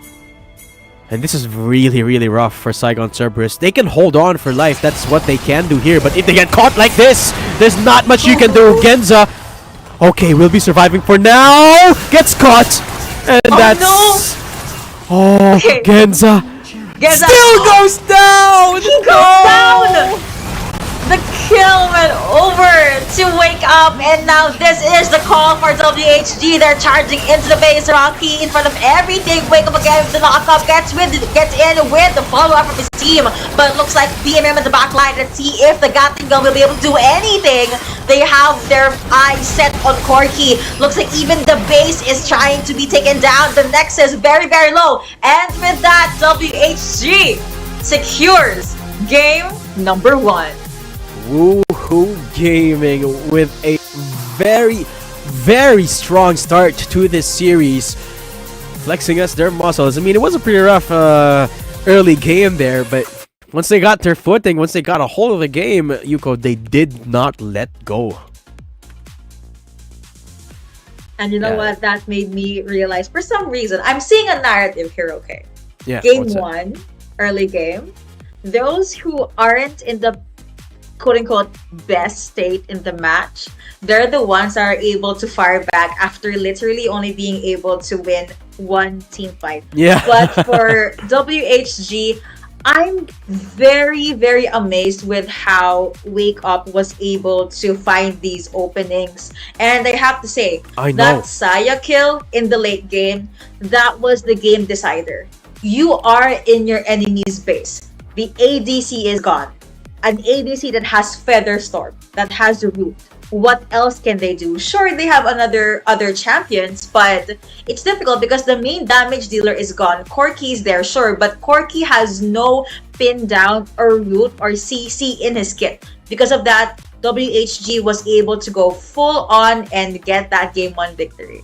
Yeah, I think the unsung hero there of Woohoo Gaming was Pan, just dealing so much damage undetectably. It doesn't look very fancy because he's a Ziggs, right? Just throwing bombs from very far away. But Pan is the sole reason why Genza had... Well, Genza was in misery the entire game because he couldn't even get close to the fight. The second that he's within range of Mega Inferno Bomb, he gets bombed and he just burns down to 1 HP. There were so many times where it literally came down to a flash for Genza to survive into the fountain already in his own base, and Pan was the sole reason for that. It was devastating to witness something like that. So the Ziggs, an absolute terror here for Pan. Didn't even get to a point where there was enough damage from BMM or from Genza or there wasn't even a fight to showcase that damage from them, because it was just overwhelmed by Woohoo Gaming at all points of starting the mid game, actually, because in the early game it was kind of 50-50, right? They were still trading blows left and right, and there were still a couple of kills in the hands of Saigon. Whenever they needed to, they would be able to do so. But once Woohoo Gaming got a definitive lead and Pan started getting the items going, it just wasn't it wasn't favoring Saigon servers any longer. But we'll have to wait and see who the game MVP was.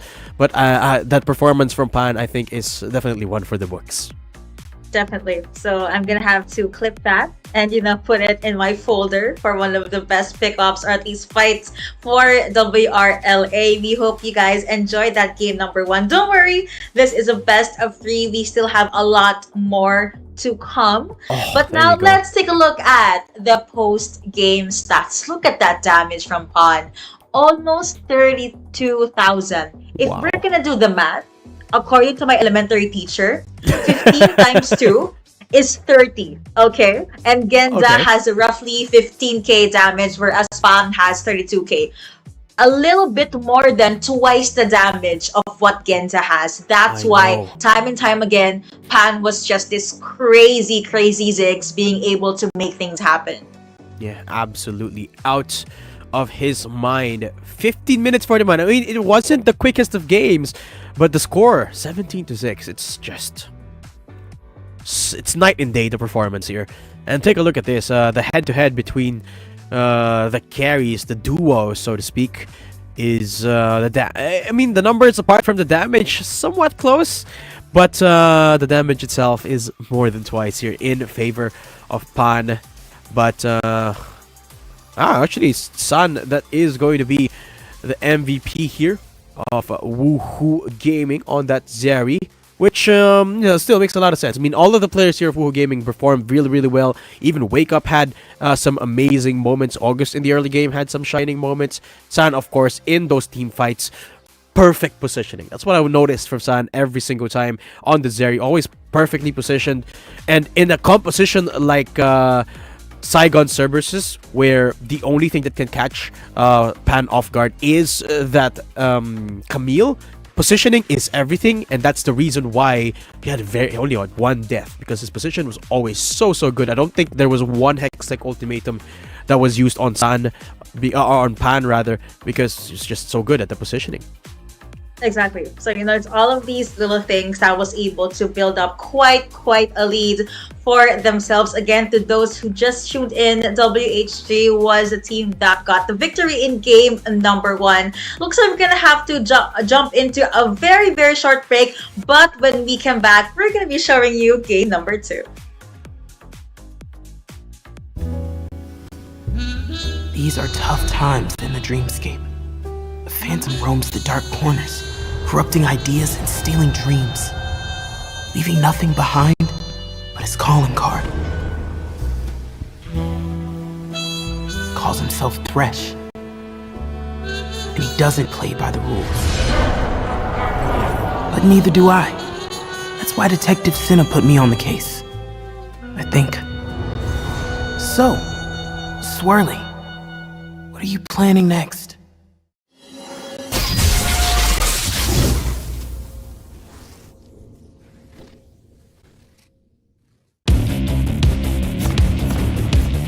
There's something about games. What you doing there gives you real chills. There is one thing that can't be stopped. Feelings. And if you can feel it, It must be real, right? and that's real magic. I thought I was up to the job. I had the whole picture. But it's all out of focus now. Thresh and his Dream Raiders took everything. Guess I'm out of my league after all. But what about all those stolen dreams? Those people. I can't give up. Maybe I am out of my league, but there has to be something I can... Wait a minute. What's this? piece of art? I've got to stop him.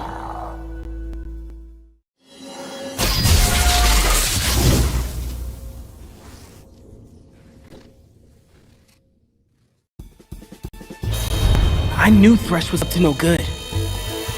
But this was bigger than anyone at the agency imagined. I tried to arrest him, but he slipped through a portal. Not before I busted his lantern, though. And that's how I saved the Dreamscape. Sure, Thresh got away, but I restored the stolen dreams. Not bad for a rookie. And now for the paperwork.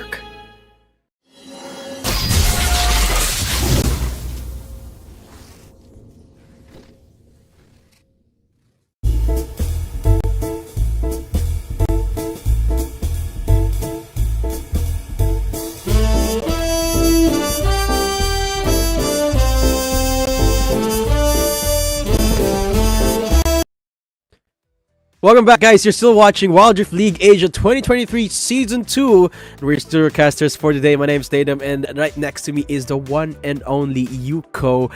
And we're deep into day number 2 here with the second series almost in the middle right now. We're going into game number 2 between Saigon Cerberus and Woohoo Gaming.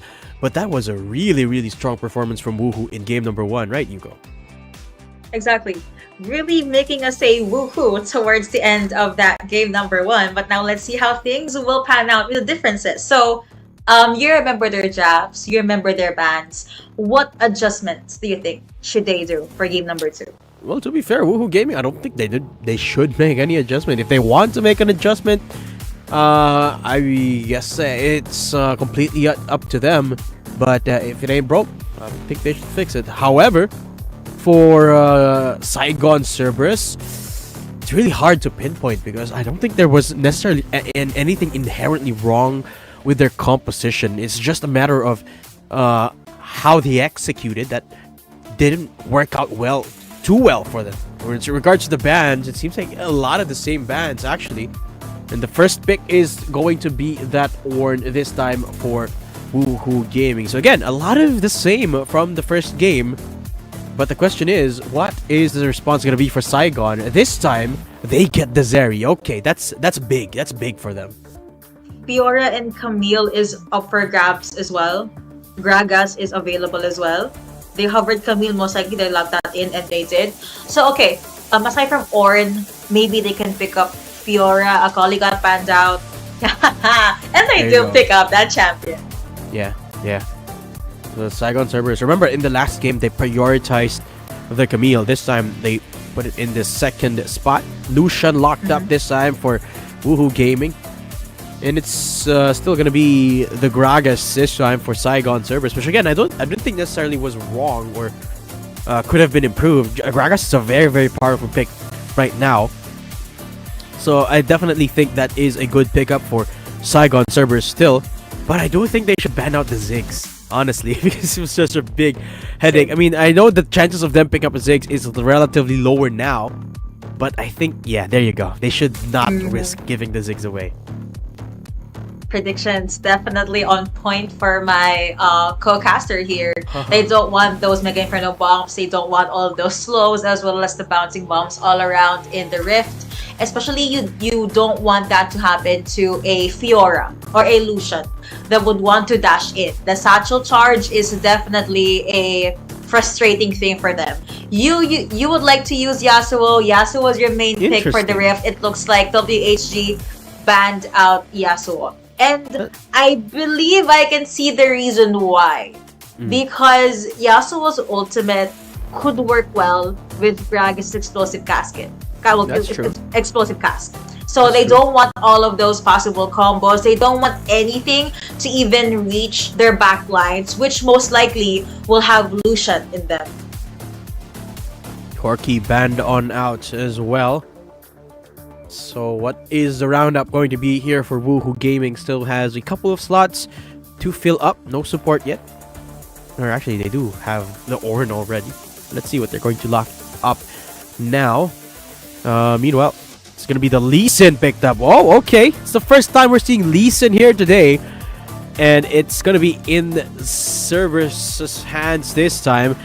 So that's gonna be a treat to witness. Ezreal getting locked up, man. Double ADCs have really taken on sort of the limelight here, huh? Woohoo Gaming locking up or hovering that Ezreal would be interesting. They pick it up too. There you go, Ezreal. I mean, it kind of makes sense because when you have Illusion, you kind of want that double layer of late game insurance. And this is gonna be interesting. They lock up the Evelyn. They're going triple down on the damage, which is okay. There you go. This makes more sense in my opinion, but it worries me a little bit because with regards to their versatility and damage, they don't have any. So there you go. And Evelyn would make sense actually, even if it's kind of like a triple damage comp, essentially 4 damage comp. At least you have versatility. You have 3 ADs, 1 magic or AP champ. Meanwhile, a Janna locked up here. Man, Saigon is pulling out all the stops here in game number 2. I mean, remember, they're fighting for their life here in this series. Interesting. Okay, hear me out. You have a Zeri that's safe at the back line, right? You have a Lee Sin that can just kick and charge anyone. Maybe 2 if he's lucky. You also have a Gragas that can push opponents away, plus Janna's ultimate as well that can heal the opponents. So not impossible to think that they are looking to force all of these team fights. Because, you know, when you have Fiora, when you have Lucian, at times you can survive the pickoffs. So I think you're right, they are pulling all of the stops, they're going all in. They want to see how far they can take this. And I also want to see how well Ezreal will work in this lineup, because Evelyn is this scary but beautiful and charming ward walking around the rift. She can give information if someone is low, or at least if she was not able to finish off someone. You have the true shot barrage coming out from Ezreal. That's true. Nice little interaction there that you can play around. Here we go. Very distinct compositions between these two squads. A lot of early game prowess actually on the side of Saigon Cerberus with their Lee Sin. So what I'm expecting to come out from them is a lot of ganks in the early game, particularly at the point where they get their ults. Taku, early engagement here against Rocky again. Sweep gets the slow as August sneaks towards the Tribush. So disengage there early on as August goes in for an early 1v1. But I don't think that's the best idea, because getting collapsed on by 2 of these players might have to flash away. Ignite pops onto August, but they're not committing any further. Wow, that's curious they don't commit. That's because Sun1 is already walking up here. So aggressive here for Woohoo Gaming. I was saying how, hold that thought, Cerberus again getting knocked down from downstairs as Gensa will be the first blood of the game. Aquino down to 100 HP as well. Woohoo Gaming, wow, what an early game for them. Super aggressive early on. They really know the strengths of their champs or composition here. August invading against red buff as well. And Sun1 with the assist. This is absolutely brutal here for Saigon. No room to work with at all. They really are not letting their opponents, breathe. But let's take a look at the replay and what happened. Why was Genda the one that got taken down? So as you can see, he was CC, was actually forced down by Wake Up, and all it needed was one good auto attack from Pan. Was not even able to finish off with his combo. There is no combo. They're low levels for now. But it's the fact that when you have an Ornn and an Ezreal, you can just literally stop your opponents from trying to look for an scapegoat. But let's see if Taku will be able to escape here. Well, it's the endless Fiora and Camille matchup. If that riposte hit could have been a bit more deadly there for Taku, but remember, 100 HP left. August is coming up. There's the charm. Flashes behind. Taku looking for the outplay, but there's no outplaying the Evelyn. That is Camille coming down. 2-0 on the board. Woohoo Gaming find another. Sun1 has found the Lee Sin. Exhaust comes out, and here comes the bot lane. 2-0. 3-0 Woohoo Gaming. They get the double knock-up to Wake Up with immaculate awareness there. Looking for more there as the Mystic Barrages. Okay. be connecting. Mystic shot, sorry. But 3-0. Yuko, they're looking for so many kills here, but they're gonna essence shift inside. That's gonna be the punishment. But Wake Up looking for the counter engage. Flash is behind. Wake Up doesn't have the flash anymore, but will have the Card of Forge God and will be taking down that Zeri. Y1 for the response, and here comes the Lee Sin for the kill. 2-4 as the bot lane will finally be punished here for Woohoo Gaming.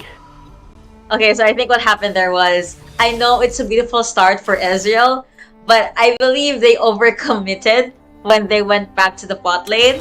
Thankfully, Wake Up was able to force the trade, but you know, he also has to raise the white flag as he saw a full health Lee Sin ready with his combo. But so far, Pan is starting out pretty well with the Mystic shots as well as the Arcane Shift. The Barrage has been sent out as well just to make sure that they will not be able to go anywhere away from their turret. This could be a 4-person dive. Dive in, the Charm connects, Gensa going down early. Zakino running for the tier 2 turret, but here comes BM to try and go for the assist, but that's a beautiful knockback with the ult. Gets one, looking for another, but he gets dove one more time, and he's got nowhere to go. I mean, it's a nice attempt at redemption, but the answer back is right there from Woohoo Gaming. Still pretty much alive. They were able to win that dive, but they had to sacrifice some champions for themselves. Looking, oh, okay, wow. Level 5 and level 7. What happened there, Taku? I'm not even but sure. But interestingly enough, yeah, I want to see how they're gonna duke it out later. Tactical sweep again versus the usual riposte and all of the pokes from Fiora. Now let's see what happened there. Again, there's no more minions. Aquino as well as Genza, they had no way to actually escape. They were able to isolate Genza from Aquino. Ooh. There's no more ultimate from Janna even, and BMM, he was able to save the day and get some chase for himself, but he was able to die down as well. But now looking at the lane.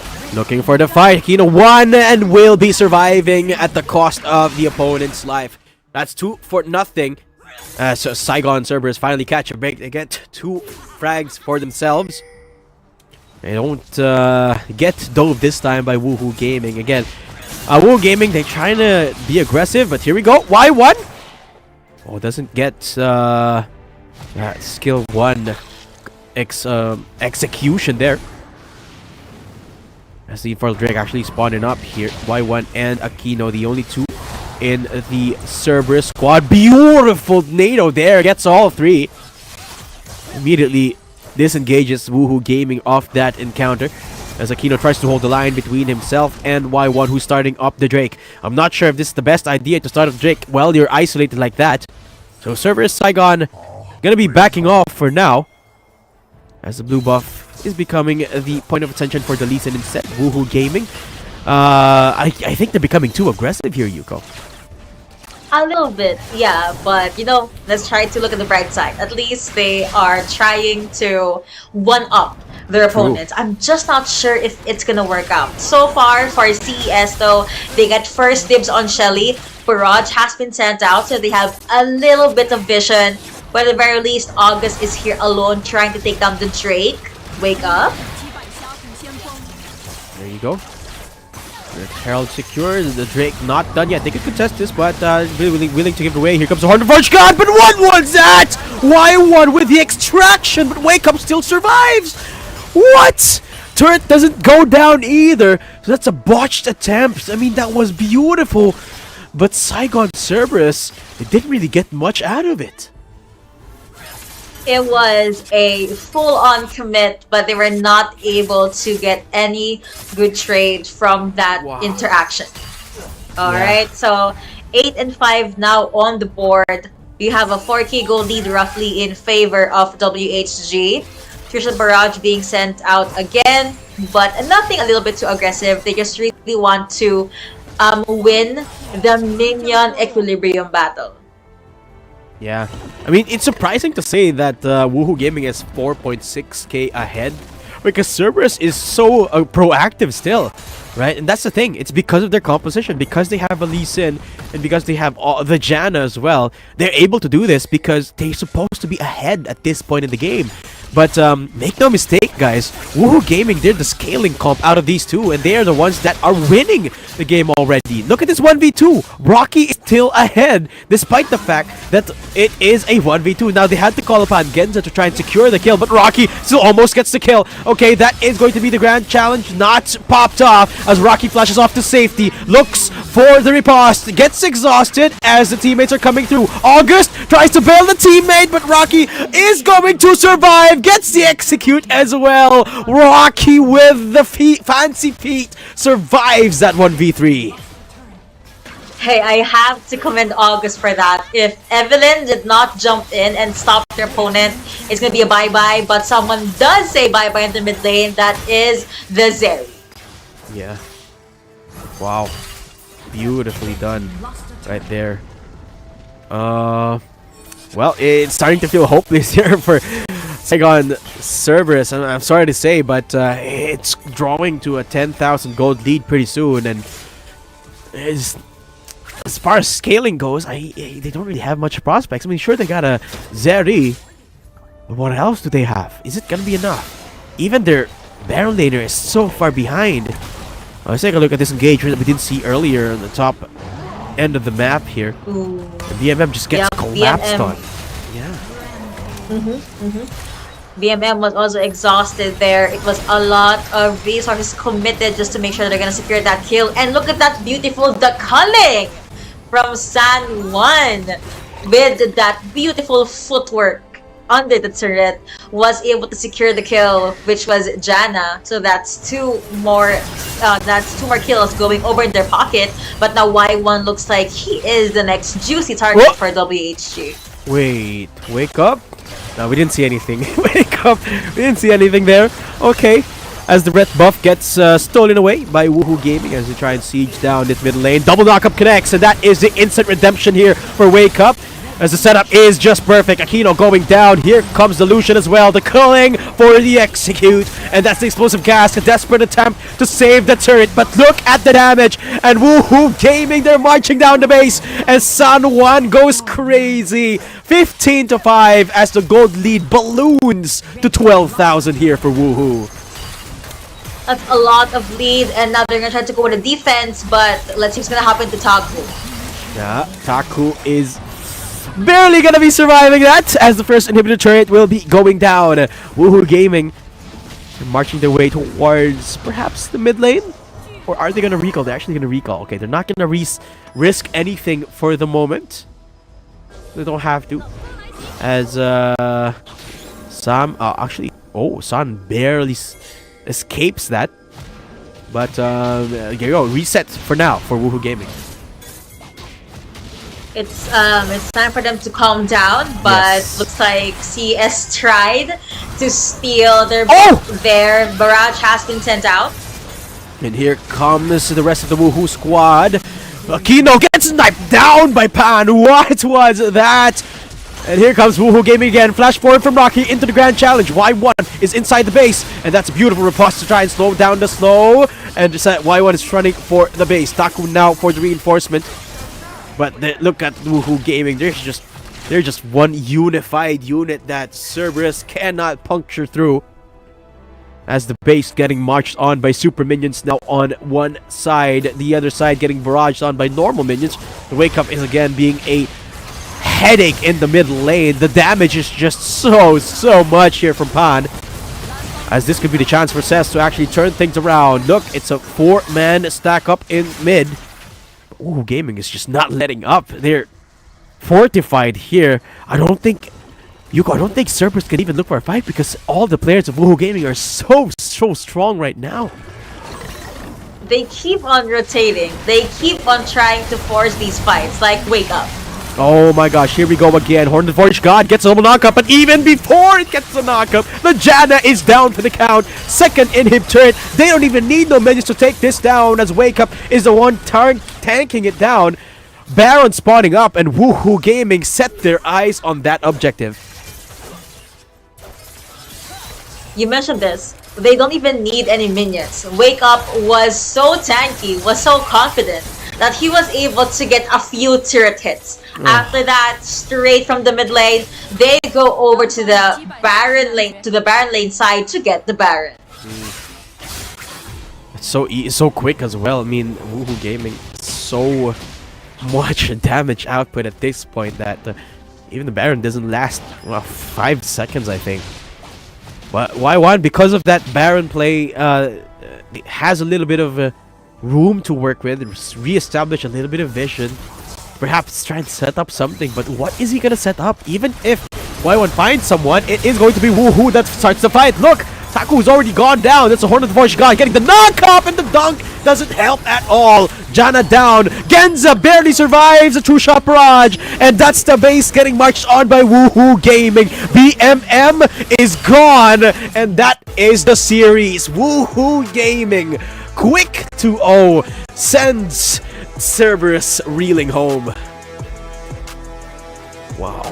They were able to get their footing in game number 1. Now, game number 2, they moved as if everything was according to their plan. From the draft up until the pickoffs, even when they tried to go with the surprise pickoffs, they were able to make things look easy, all according to their blueprint. And I have to say, for WHG, that was quite a game number 2. We mentioned this multiple times, that Ezreal and Ornn combo, chef's kiss. It was so beautiful. Pair that up with a Fiora that was level 7 when the opponent's Camille was level 5.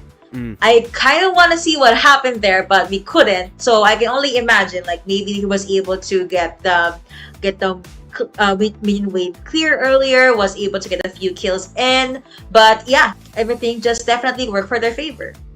Not to mention the way they started that game, right? They immediately went for an invade in from the top lane, and then they essentially cut off the oxygen from the Lee Sin. That's the one thing that you can do to shut down an early game Lee Sin, is to deny him of the early game altogether. Even the first buff had to take, I think, a solid minute before the Lee Sin could even get close to it, which is why for the most part Y1 was pretty much behind even before the game started there, just because of the priority that Woohoo Gaming put into crippling that jungler. I mean, the amount of brain power that Woohoo Gaming has is immaculate in this series. It's just on full display this game number 2. Not to mention the draft that you keep on mentioning. It's just so brilliant. I think it was executed to such a wonderful degree, especially that Ornn, the Horn of the Forge God, is so good most of the time. And the setup, even though it's so good by the Ornn, it's not needed, because it's always going to be a sure win here for Woohoo Gaming, the team fights, because they were just so far ahead from the laning phase. I mean, barring the fact that Woohoo Gaming's team fighting strength is so good,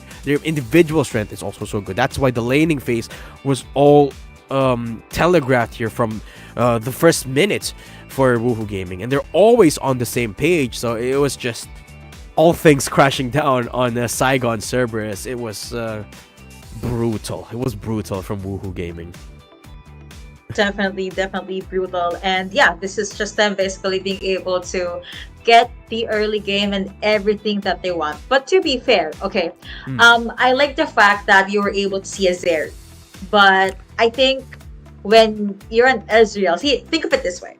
Zeri's skills are very linear, quite literally. And if you're an Ezreal, you have an arcane shift. So you can literally move to the side, use your mystic shot, use your two-shot barrage even, to be able to get vision and just dish this long-range crazy damage kind of attack. And you also have an Ornn that is pretty much safe and can tank a lot of damage for you. Compared to a Janna that, yes, utility can, has a tornado, has the Moonsoon even, but she is still pretty soft or papery compared to an Ornn. So multiple times she was just dived on and was just taken down. That's true. And the thing about a Janna is, once you pick a Janna, you should be able to find something with it in the early game, right? An assist, a kill, maybe a roam down into the middle side, into the jungle to find and assist your mid laner or your jungler, and find a certain camp perhaps, or a certain enemy, but the opposite happened. It was Woohoo Gaming who was pressing on early game, even when they didn't necessarily have the early game champs. And I think Saigon Cerberus just wasn't prepared for that kind of fire against fire type of playstyle, right? I mean, take a look at the damage graphs here, and let's see which players dealt the most, and it is going to be Pan. And look at that gold difference over time. It's all purple. It's all Woohoo Gaming, because that's just the state of the game. They were ahead the entire time. They were in control. They were definitely in control. And that just it shows in their micros, even in their macros. Simply put it, they were just able to roam around the map without suffering any consequences. Sure, when it comes to team fights, they, one or two, sometimes even three of them die. But the fact of the matter is, they're still able to go with the trades. They're still able to get their objectives. They're still able to pretty much protect their ADC and their Baron laners. And here are the matchups, Pan and Genza. My personal favorite matchup from the game, because Genza still tried his best to be able to pivot around Pan, but it just so happened that it's so difficult to try and dodge an Ezreal. When he has Shift, he also has an Ornn that can just pop one ultimate, and you are pretty much in it for a treat, in a bad way. MVP will be WHG San 1, the Lucian, the culling, even all of those dashes, even the slows. He makes it look so clean and easy. I know. Beautifully done here by San. And I think the scoreboard here is very telling of the way Woohoo Gaming plays. I mean, the score is 23-7 in terms of kills, but the assists, I think, is what is the giveaway here. It's 42 assists for Woohoo Gaming. It shows you the amount of cohesion, the amount of map presence that each individual player has here for Woohoo Gaming, and the amount of kill participation that all of them are able to put up to the table. The assists here are what shows you the amount of cohesion that Woohoo Gaming really has compared to teams that are not necessarily on their level yet, like Saigon Cerberus. But that is just our second series of the day here for WRL Asia Season 2. We will be back with game number 3 for one final bout between NAOS and INV. So we'll be right back, so don't go anywhere.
Dreamscape. The phantom roams the dark corners, corrupting ideas and stealing dreams, leaving nothing behind but his calling card.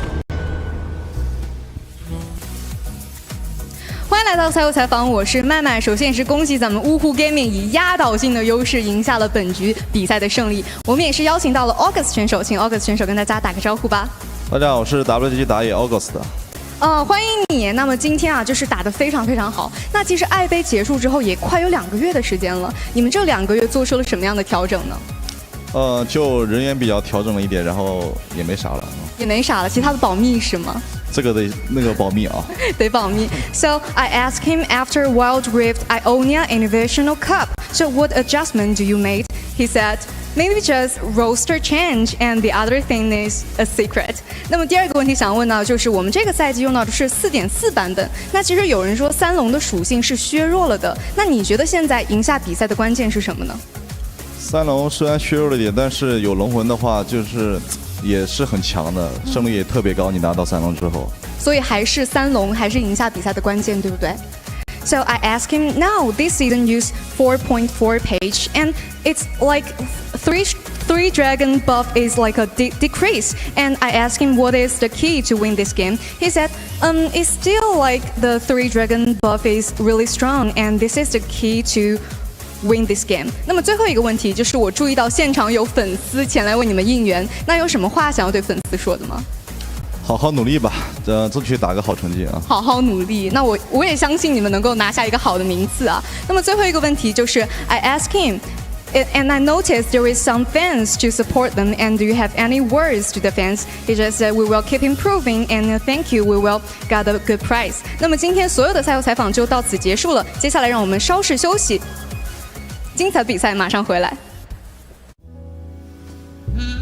These are tough times in the Dreamscape. The phantom roams the dark corners, corrupting ideas and stealing dreams, leaving nothing behind but his calling card. Calls himself Thresh, and he doesn't play by rules. But neither do I. That's why Detective Cinna put me on the case, I think. So, Swirly, what are you planning next?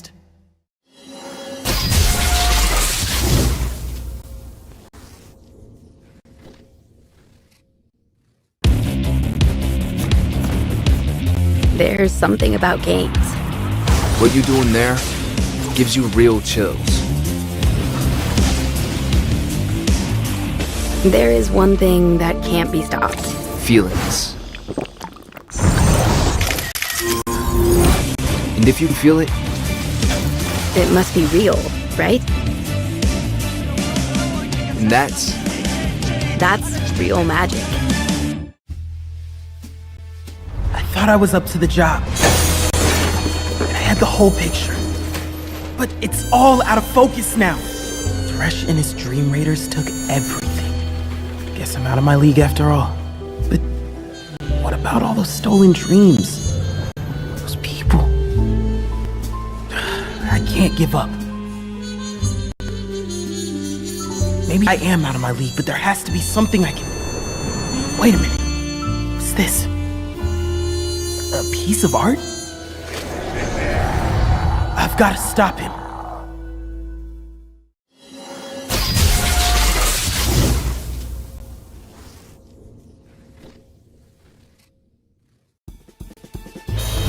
I knew Thresh was up to no good. But this was bigger than anyone at the agency imagined. I tried to arrest him, but he slipped through a portal. Not before I busted his lantern, though. And that's how I saved the Dreamscape. Sure, Thresh got away, but I restored the stolen dreams. Not bad for a rookie. And now for the paperwork.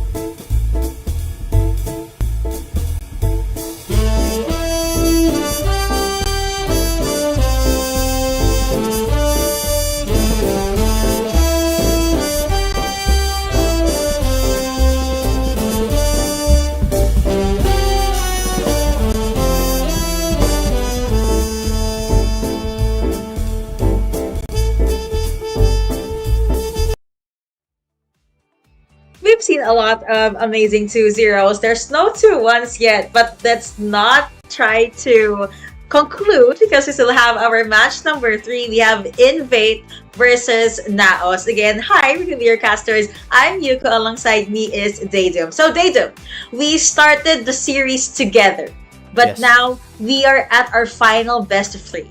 How are you feeling? I'm feeling super stoked for this one because my eyes are on NAOS Manila. I want to see this team perform. They're going up against Invade here for our final series of the day. I mean, of course, guys, no bias, no caster bias or whatever. But I love NAOS Manila.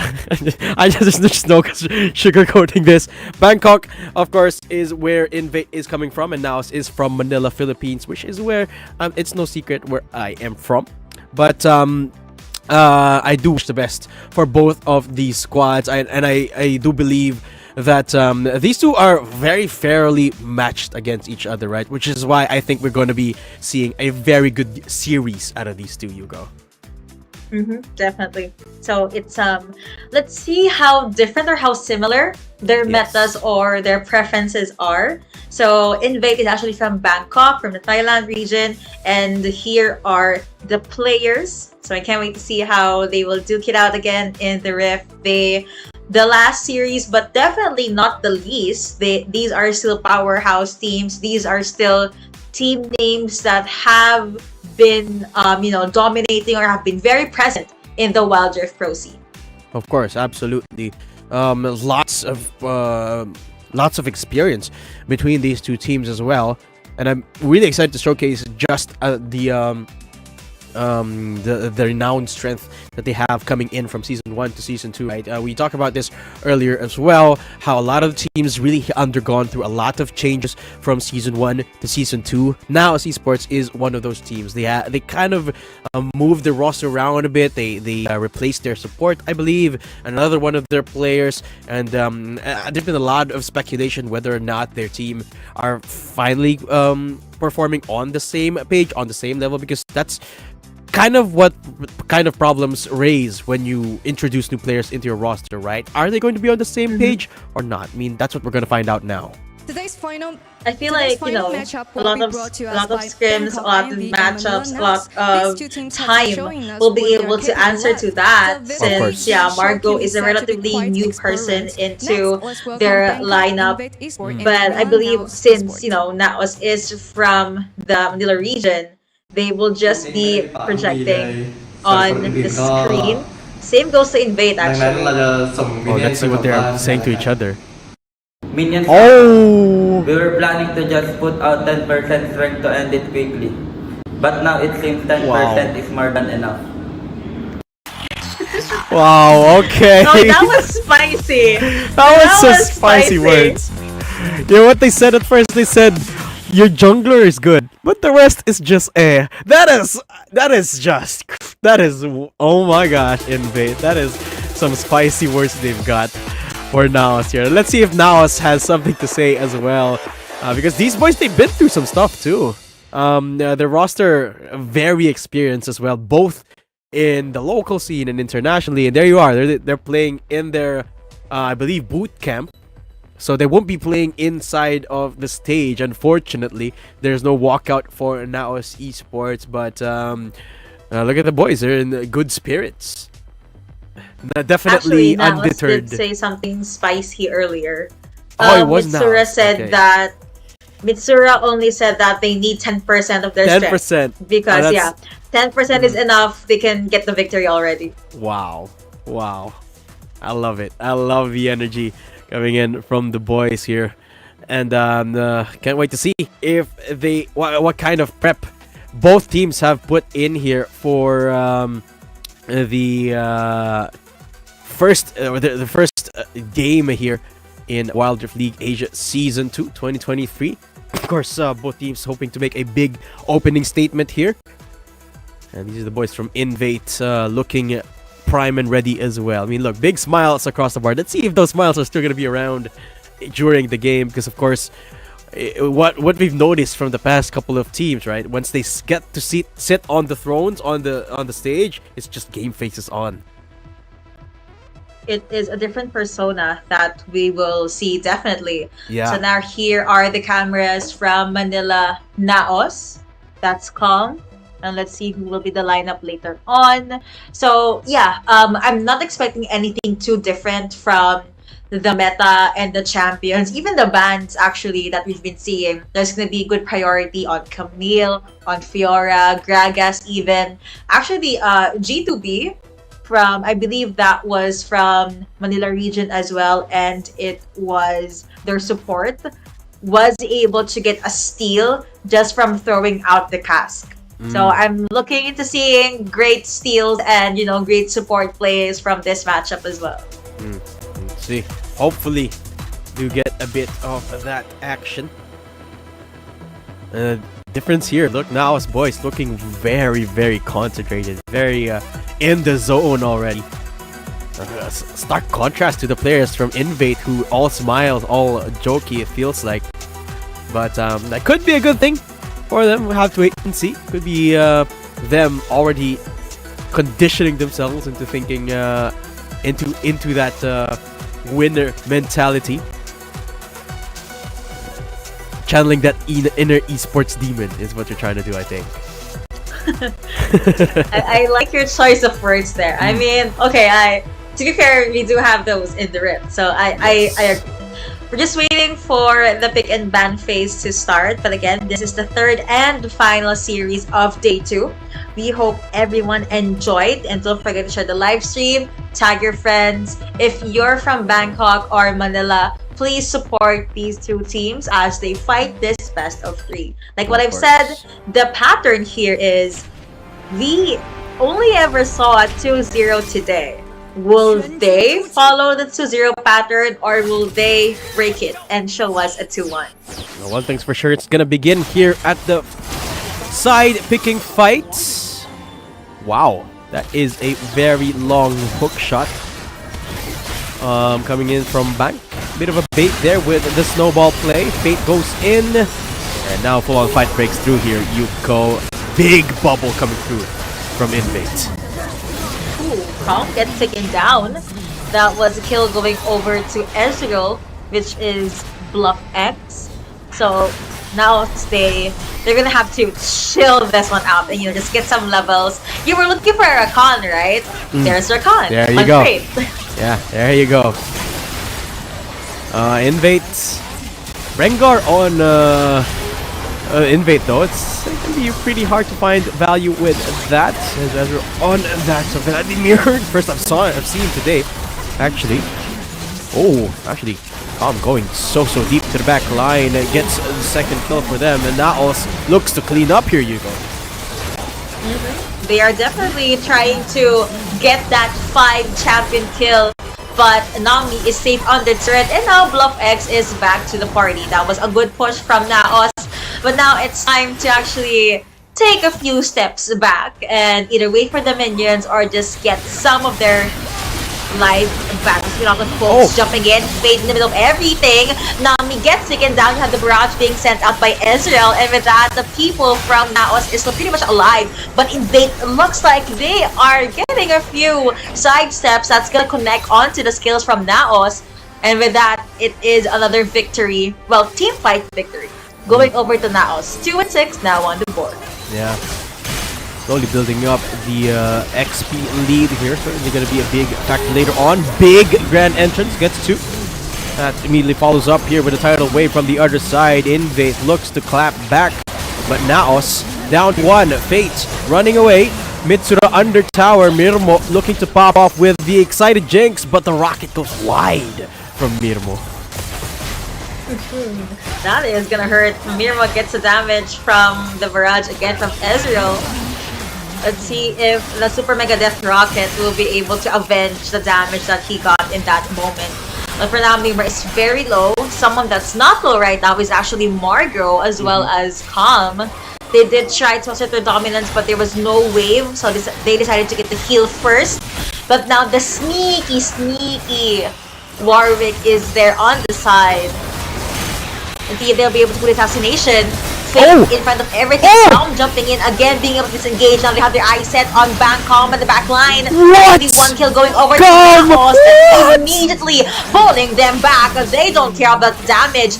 Bank is there. Bluff X is there as well. That was a 3-0 in favor of NAOS. Bank gets a little bit too much damage, but NAOS was still able to get the heal. They have the wave. They push in. Bank is straight up duking it out against Fate, but that's be a lot of damage being taken by Buff X. That was a little bit too deep for Calm, and he pays for that with his life. Now here is the tidal wave coming in from Nami. There is the pull coming in from Margot again, and here is INV. Looks like they're a lot more comfortable now with all of those beautifully shown skills. Apparently the hook is not gonna connect, but it did the second time around, being able to get the kill onto Azrael. And INV looks like they were able to get the first outer turret from NAOS' side. Calm is going crazy again. Is going for the chase against Bluff here. Uses a crescent guard, flashes forward, and uses a lantern to get back in. What is this Sin Zhao on? But I gotta commend Thai Pro Palm. Every single bubble has been impactful from this Nami. I can't discount that. Every time we see a bubble, it's got 2 or 3 people in it. But here we go again from NAOS, the EDG. Going in. Hook doesn't connect, but the two-shot barrage has so much damage under its belt. And NAOS might have bitten off more than they can do. INV, they're going in. The bridge play from Underlick. And he's going to jump back into the minions. Meanwhile, it's the Vladimir from Ezreal that will be dealing the damage. And the lick gets the snare, and that's going to be the quickness from Fate, letting him off his life, but not of his teammates. Fate, the only one left standing here for NAOS. At the very least, Mitsura is back in the game alongside Margot. They also have Calm a little bit far back, but hey, they're able to regroup, recuperate, and INV just was able to step away at the right time. Ouch! Okay, no Charmer in the map for a handful of seconds, 15 seconds actually, because Fate rather was just bursted down by Bluff X. Now that is sent out by Bank again. And the Lick looking for the setup here. Death Sentence goes wide. As Thripo Palm looking for a good position to put the bubbles in again. Oh, good death sentence from Margot. Starts the fight, and NAOS goes back in. Calm with the crescent guard. And here comes the grand entrance. Here you go. Exactly. Yup, the quickness is there. Bank got Char. Barrage being sent out again. Calm taking too much damage. But what matters is Mirmo, Margot, as well as Mitsura is able to dish out so much damage. Bank said, ouch. You have Astral in the middle of everything, but he gets annihilated by Mirmo. Flash is still available for this Jinx, but the ultimate no longer available. And that is the snowball jump in from Calm. Will he be able to go with a trade? Apparently the answer is no. And the Q coming in from Nami did not connect onto anyone. Here is the very, very quick 1v1 of Vladimir versus... Oh no, Vladimir versus K, but it did not end well for Mitsura. He will have to pay for that. Fate jumped in again with a little bit of shield and the knockup, but Bank as well as Warwick is still healthy. Warwick on their turret, he does not care, was able to get the kill onto Margot. Calm back on the Xin Zhao. Let's see if he will be able to use a Crescent Guard right on time. That the defense is not going to be enough because INV was able to deal such a disgusting amount of damage. As well, there's no damage dealer for NAOS earlier on. That is such a tanky Rengar. Underlick has been alive for so long. Has been in the fight for so long as well. It's all down to Mirmo to defend this last tower that they have, and he's getting jumped by the cat, and that is going to be the knockup onto Margot. But INV, they're slowly taking over on the lick. They can't deal with this Rengar. NAOS, they don't have enough damage. They don't. There you go, finally. Looks like they're gonna have to full-on commit. Was able to kill him at the very least. That was a 1v3, I believe. Vladimir gets taken out as well. That was a 1-3 in favor of NAOS. Death timers are not that high, so I believe INV will be able to defend this still. But you know what, NAOS, they're really pushing the limits on this fight.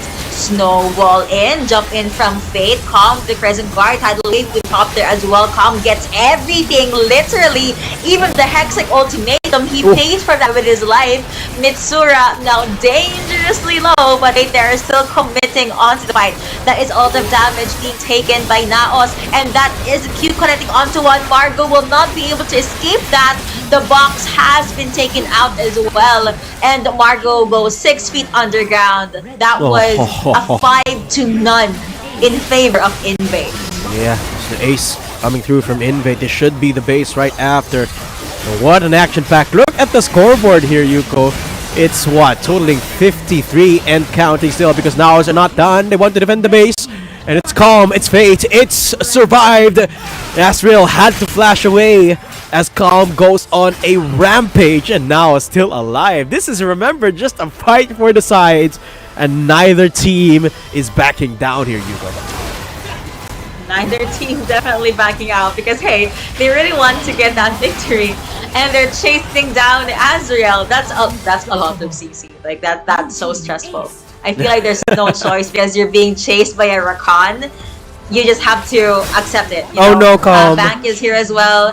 He had to, get the turret hit, go with the reset. Yeah, unfortunately, Bank got just in range for the damage, so no execute, unfortunately, but Calm will be able to reset. 20 seconds on the timer. 54 total kills. 10 minutes so far into this game. Now they have to win this fight. Whoever wins this next fight is going to be the winner of this game. And now it's just waiting for their Xin Zhao. Here we go. Calm enters the fray. Bluff X dealing as much damage as he could from afar, but wave clear is immaculate here for now. So remember, they have a Kayle. They have a Jinx as well. All they have to do is protect those two backliners, and now should be good to go. They have enough frontline to do that. They got two supports and a Xin Zhao for that. The question is Invade going to execute? Where are they going to execute? And it starts with Azrael going in with the Vladimir. The death sentence will be connecting onto one, but now as their health bars rolling down to half HP. Into front line, Calm goes, and that Hextech ultimatum keeping him at bay. He's trying to survive for so long, but no one's going down yet.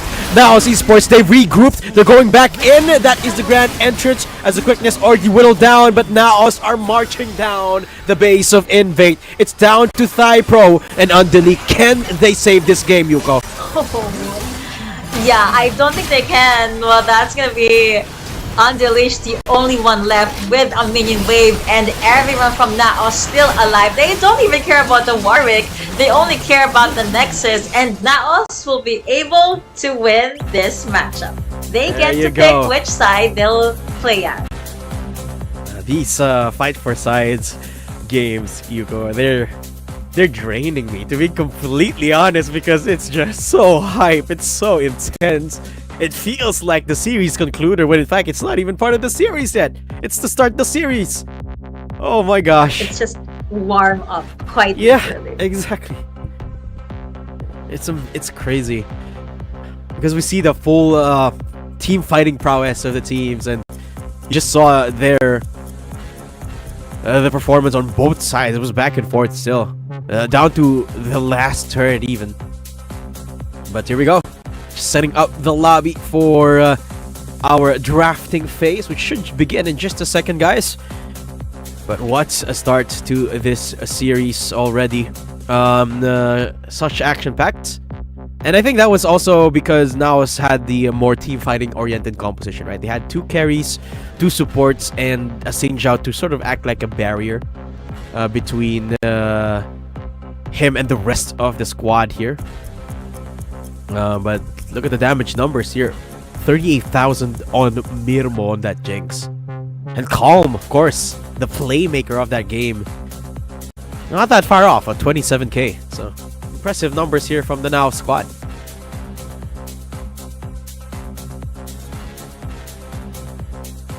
Oh, you can see some of the players getting anxious too here on the side of Invade.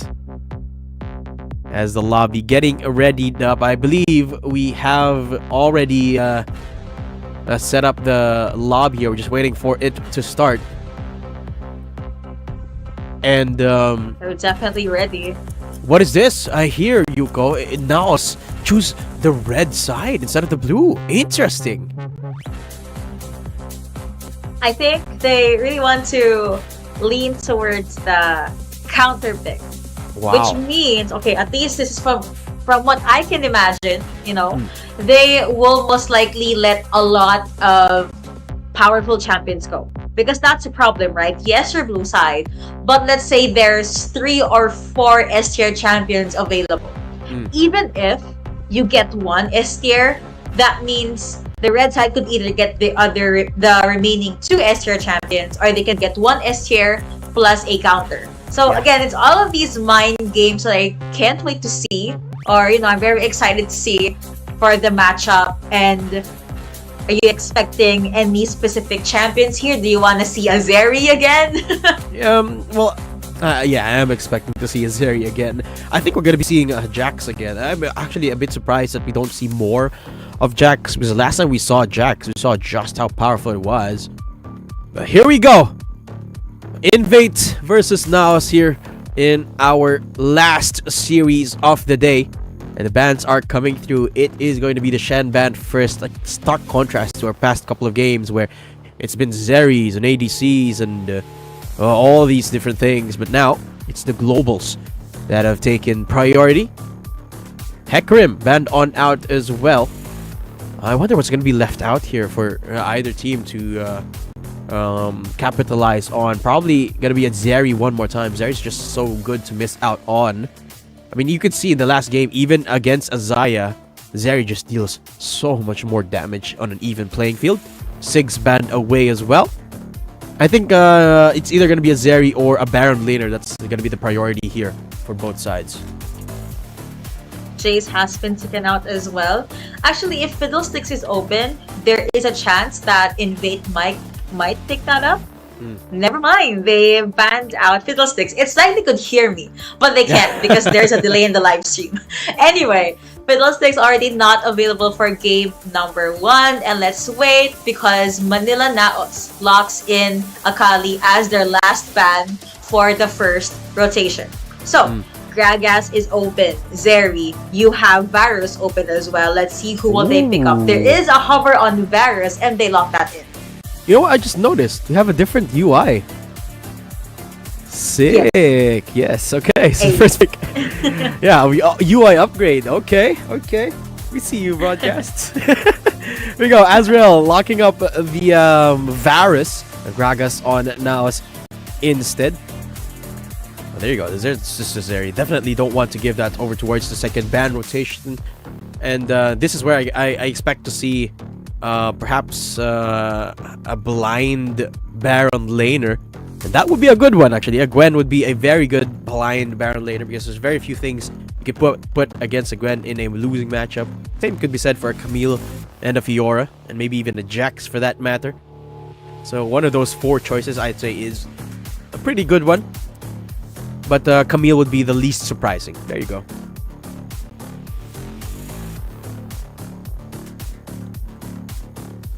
There's 3 more picks to go on both ends. Alistar, okay, bottom lane already locked up here for Invade. Yeah, interesting priority. They went for a Varus there, so this could be something that NAOS might not be expecting. But either way, now sticking to what they know works. Jax, of course, and Zeri, Gragas, all very, very powerful picks right now. It makes a lot of sense here for NAOS Esports to prioritize. Second rotations of ban coming through. A lot on the table here. Vi banned on out. Fiddlesticks gone out of the table. Jungle seems to be the priority here on both sides. Exactly, Evelyn's still up for grabs, so it still could be picked up here. Kha'Zix too. Let's see. I mean, they could just ban out either of them or none of them. Still gonna depend. But I actually like this Camille pickup solely because, you know, you can just... Oh, it was a Yone ban. You can Hextech Ultimatum Zeri in, and you can just, you know, just go with the follow-up for the support can go in with the follow-up. So Zeri will not be able to make her way out of the lockdown. Jax is this crazy late game champion again with the surprising damage with the stun. So I'm really excited to see how NAOS will be able to utilize that. Olaf has been banned out by Manila NAOS. That's the first Olaf ban for the day, I believe. First Karma ban as well. Wow. Seems really have done deep homework between each other. There's still a couple of things that they could pair up here with each other's comps. Yeah, like I said, Evelyn, Kha'Zix, both still up for grabs. It is going to be more of a team fight, or rather more of a pick-oriented comp here so far for NAOS Esports. But I definitely would love to see the Jax in action. We've only seen, I believe, Jax once today, and it was particularly powerful. So I am wondering why we're not seeing more of Jax, contrary to yesterday, where I think we saw 5 out of the 6 games we saw a Jax. It was a lot. Yeah, but now Aatrox getting locked on up. Okay, that's gonna be for the jungling side of INV. So Mitsura, or rather the Jax, playing up against Camille. Vladimir gonna be locked up here. This is one of the things that is annoying to play against in solo queue, right? Because you would think Vladimir takes a lot of time to ramp up as a late game scaling champ, but in reality, not so much. It goes by so quickly. By the time you realize that Vladimir's got 2 items, he's rolling over your entire team, and yeah, it's really hard to deal with.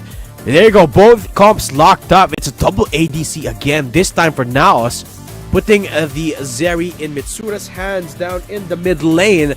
So this is going to be interesting here for both sides. Everyone going with the high fives, everyone hyping themselves up with all this pick and bans already logged in for game number 1. I cannot wait to see how things will pan out, once we are in the Rift. One thing I can expect from Manila NAOS though is that Mitsura usually goes over to the Dragon Lane side to help. So if you're up against 2 ADCs, that hurts in the mid or late game. Early game, you should be able to sustain yourself. But I can't wait to see how the Vladimir will match up against a Zeri when it comes to range, when it comes to ramping up on damage, and when it comes to how fast are you actually gonna go online with your damage. Yeah. One thing's for sure though, I think it's definitive to say that in the late game, Zeri has a huge disadvantage against Vladimir, because once Zeri goes ult and tries to pop off, Vlad could just become a pool of blood and become untargetable, and that's super annoying as a Zeri player. So it's gonna be rough for NAOS playing around that. Thankfully they do have a lot of assurances around that. They have a layer of protection from that Gragas, and of course they've got a hint of aggression on both the Kha'Zix and the Jax. But the one thing that worries me is they don't really have a lot of protection. They don't really have a lot of protection and frontline for their 2 carries. So there's that. They have to be self-sufficient here, the Zeri and the Xayah. They need to be able to survive and be independent queens, or at least for a handful of minutes, just so in case Invade will force a 2v1, which most likely they will, given that Zeri in the mid lane is very vulnerable to ganks and surprise attacks, and it's the shortest lane in the Rift. Mitsura, I guess, is one of the most mechanically gifted players I've been seeing ever since he played for the first season in the Wild Rift Pro scene. Look at him now, repping that NAOS jersey. He should be able to survive just fine, but Invade's teamfight, aggression, as well as their ganks are at a different level. So I can't wait to see how they're gonna balance this one out. I am excited, just as you are here, as we are waiting for the lobby to start up here. Here we go, in the final series of our second day here. INV versus NAOS Esports. Gotta ask you this, Yuko, since I've asked you every series today. Which of the two comps would you say you like better? Ooh. Okay. I still want to see a groundbreaking Saya. So I'm gonna take a chance and say I like MANILA NAOS draft. Double down on there with you. I like their draft too because it's kind of risky. You know what I mean? It's they got a Kha'Zix on top of a double ADC. I mean, Kha'Zix in and of itself can be somewhat of a double-edged sword if not played properly. And then you've got the risk of both of your ADCs not performing to optimum probability because, well, there's two ADCs in your roster. So, yeah, there's not a lot of safety nets with their composition, right? They're not aggressive. There's not a lot of safety net. There's not a lot of setup either. So, I like their comp in that sense. However, I do have to say, BANGKOK, their comp has more numbers to it. That's why it's more safe, I would say. Okay. Of course, it's got more tankiness. It's got more CC on paper. It's got more lockdown potential as well. And it feels like you could do a lot more with it. But the good thing about the composition here of NAOS is it kind of nullifies the Aatrox, right? Because Aatrox really, really good against melee matchups. Against range matchups, Aatrox just kind of gets kited. So I think Unleash might struggle a little bit here on the Aatrox. We'll have to wait and see here. It's all about the execution, of course. And of course, around how INV is going to play around their comp. I like it. Being able to play around their comp.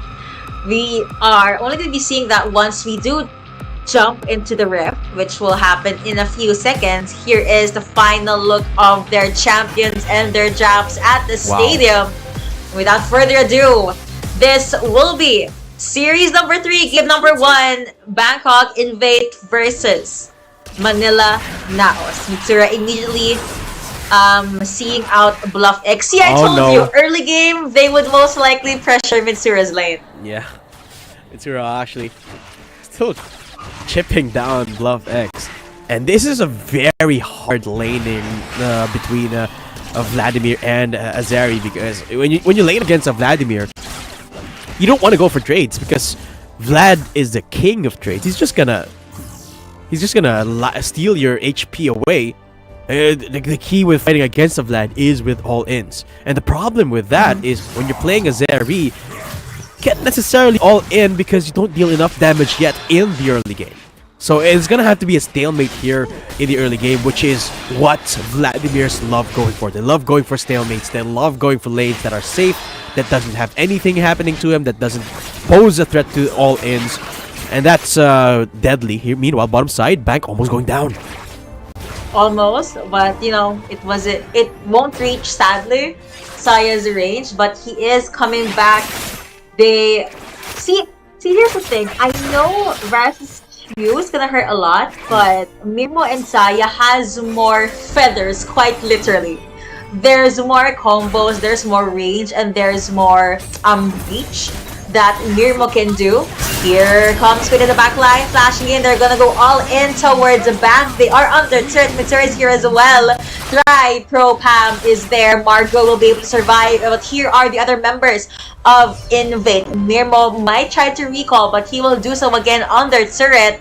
Bluff X was forced to leave his lane, but was not able to get anyone. Insane stuff coming out of the jungler here from NAOS. Flashing over the wall, didn't even use the jump, gets exhausted, still gets the execute somehow for the first blood here for NAOS Esports. Beautifully executed off the back of that play from Mirmo on the chip down. Let's take a look at just how that happened again. Mirmo had a 1v1 and then the flash through the wall right there from Fate into the skill 1. And Margot surviving as well. Nice execution from NAOS on the turret aggro as well. That's the first blood on the board. Really quick stuff here from the NAOS squad. So far, it is a very good early game. But again, 2v1 on the mid lane. Thankfully, there is a fresh row of minions to defend Mitsura. It was a good plan to force the honey fruit out, so Mitsura will not have any safety, or won't have the safety net in case they will decide to go with a dive. Mirmo took some damage there, but he is still a-okay. And it looks like the ADCs are quite literally left to fend for themselves. True. And Mirmo seems to be having a field day with it. Bank struggling to keep up with Mirmo so far. That's a good indication for now, which calls upon the reinforcement on both sides. Margot and Thai Pro back in that dragon lane. Meanwhile, the rest of the squads, or the rest of the players, actually quiet, especially Baron lane. Not a lot of skirmishes happening in the Baron lane, which is quite surprising to me. Typically, people limit test the amount of damage that Ajax can put out in this early game, which is surprisingly a lot. But Margot reinforcing that middle side, so it relieves a little bit of pressure against Mitsura. Again, I go back into this matchup into the mid lane of a Vladimir, because laning against a Vladimir is very, very unique, because Vladimir never runs out of resources, doesn't have mana, remember, only has cooldowns, and the only resource that Vladimir plays with is that HP, which gives a very unique type of playstyle for a Vladimir, which is why you really have to watch a Vladimir. Vladimir is so good at trades, because that's the way his kit works, is with trades, with trading HP for damage.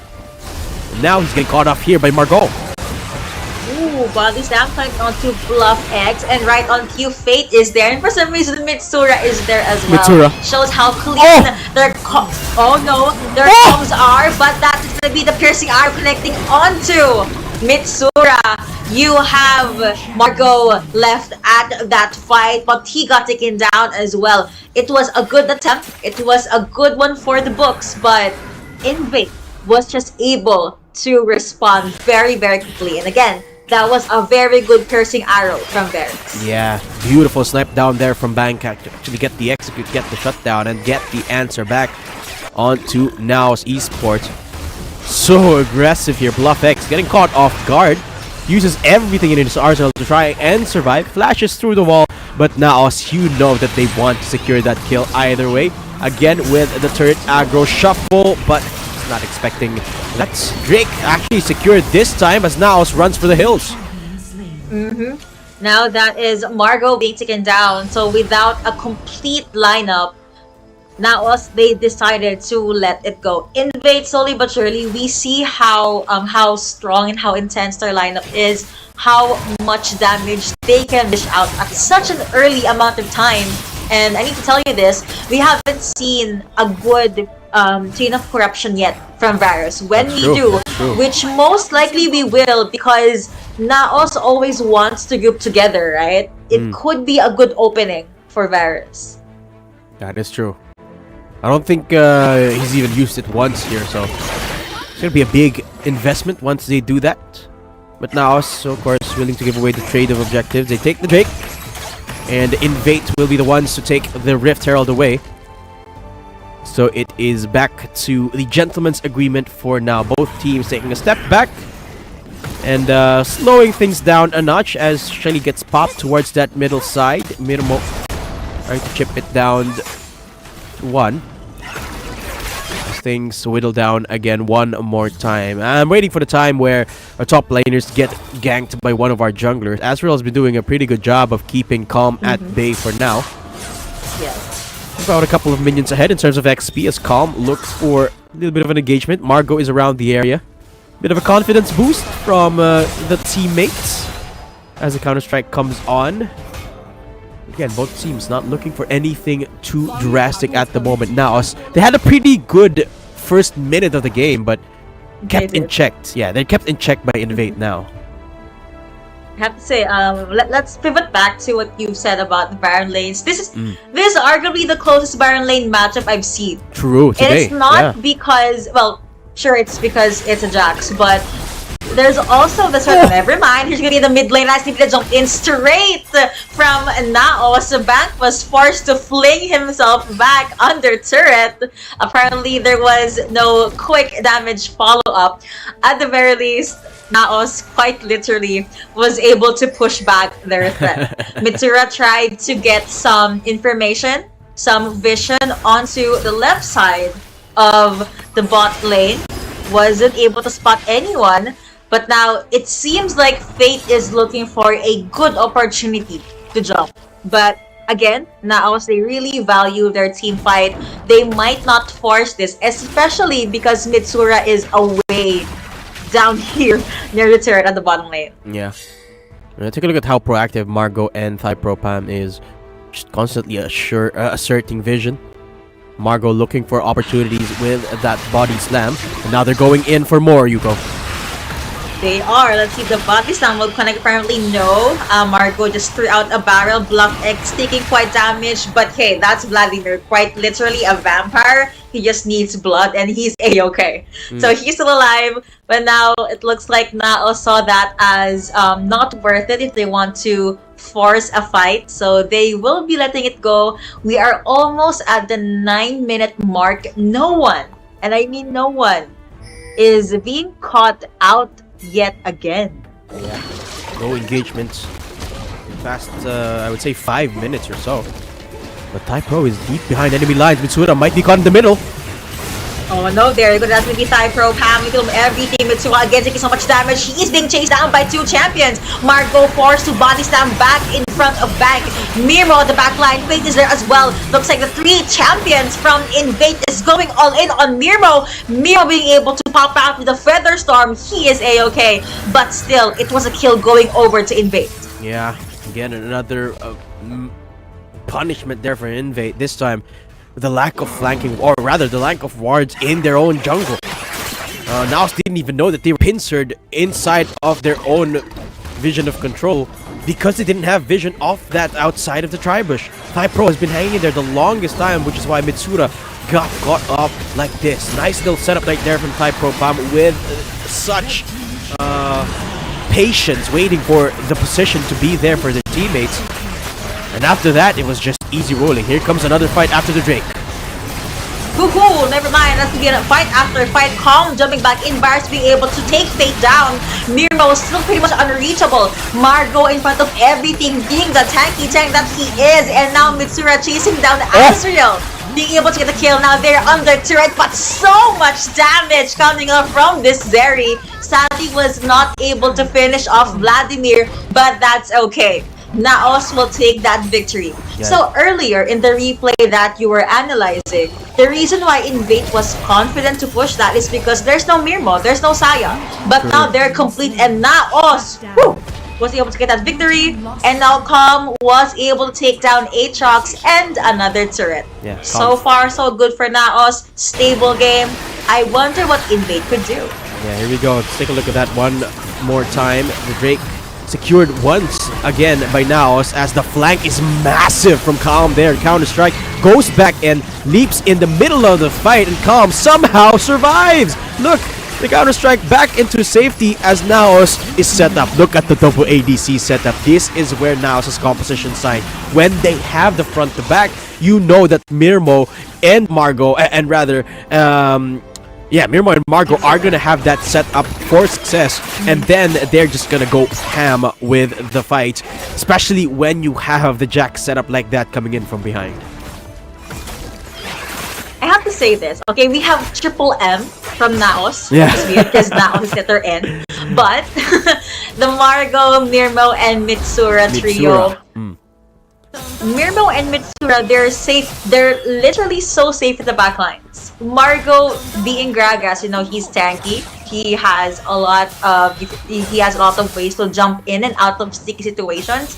It works so well for Naos. On top of that, Calm is having a very, very good game. Yeah. Yes, his KDA is not that high, but he was able to hold his ground, get enough gold that he needs, and once he reaches level 13 maybe, he's gonna be unstoppable. I mean, level 12, right? He is able to push his opponent away. Beautiful explosive cast from Margot. And with that, it's the victory and the kill going Yeah. over to Calm. Jumping back into the mid lane. Now that's going to be the laser connecting onto one. Fate being able to clear the waves out. Will they be able to defend the turret? They are able to do so. Yeah. But now it's Margot back in the mid lane. The support is everywhere.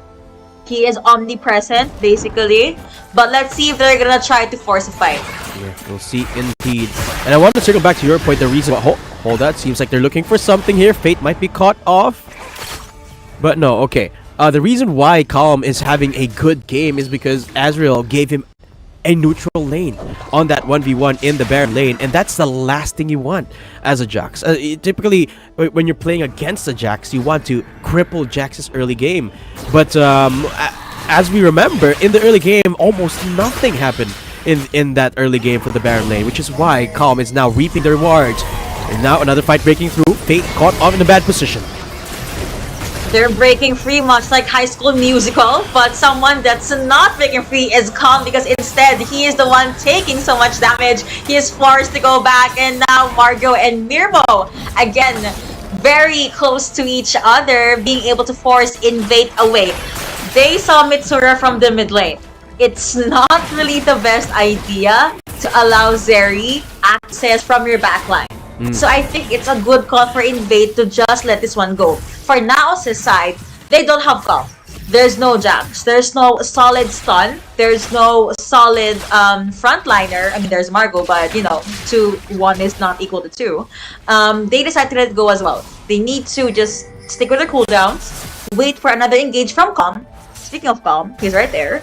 And maybe force a 2v3, 4v2, because NAOS always wants to win with numbers. Of course, as you would with most MOBAs, right? Here we go. Calm doing Jax things, just trying to press on one singular lane as Margot's found a straggler. Double knockup connects from Typro, but is Invade going to connect? Are they going to commit? Calm is right around the corner, and Calm's going in. Ooh, Calm! I told you that level 13 Jack is gonna cause a lot of damage on Mitsura again, but was spotted out by Bluff X. Zai being able to get the kill onto Aatrox and onto all the front lines actually. Fade jumping in under turret. He does go golden, but Varus still goes 6 feet underground. No chain of corruption, no piercing arrow, no full-on damage, but now Bluff X, the only one left onto the rift. Well, that's still alive. So Mirmo and Margot is chasing him down, but he's too far away, and the Baron is up. Might as well cover as much ground as we can. Kha'Zix was able to secure that Drake, and now NAOS will be able to get the Baron as well. Talk about map presence from Manila NAOS here. No one went down there, and they executed that team fight perfectly off the back of Calm's play. Calm went in, activates the counter strikes, puts up the stasis, and the moment he came out of stasis, got a massive triple stun. Let's take a look at what happened there. Again, it's Calm's pathing that was key to this victory. Look at now, it's all grouped up in the top side. Calm comes in, Calm comes in from the bottom side, gets in the middle of 4 people. He gets stunned up, pops the golden, but another fight breaking through here, Yuko.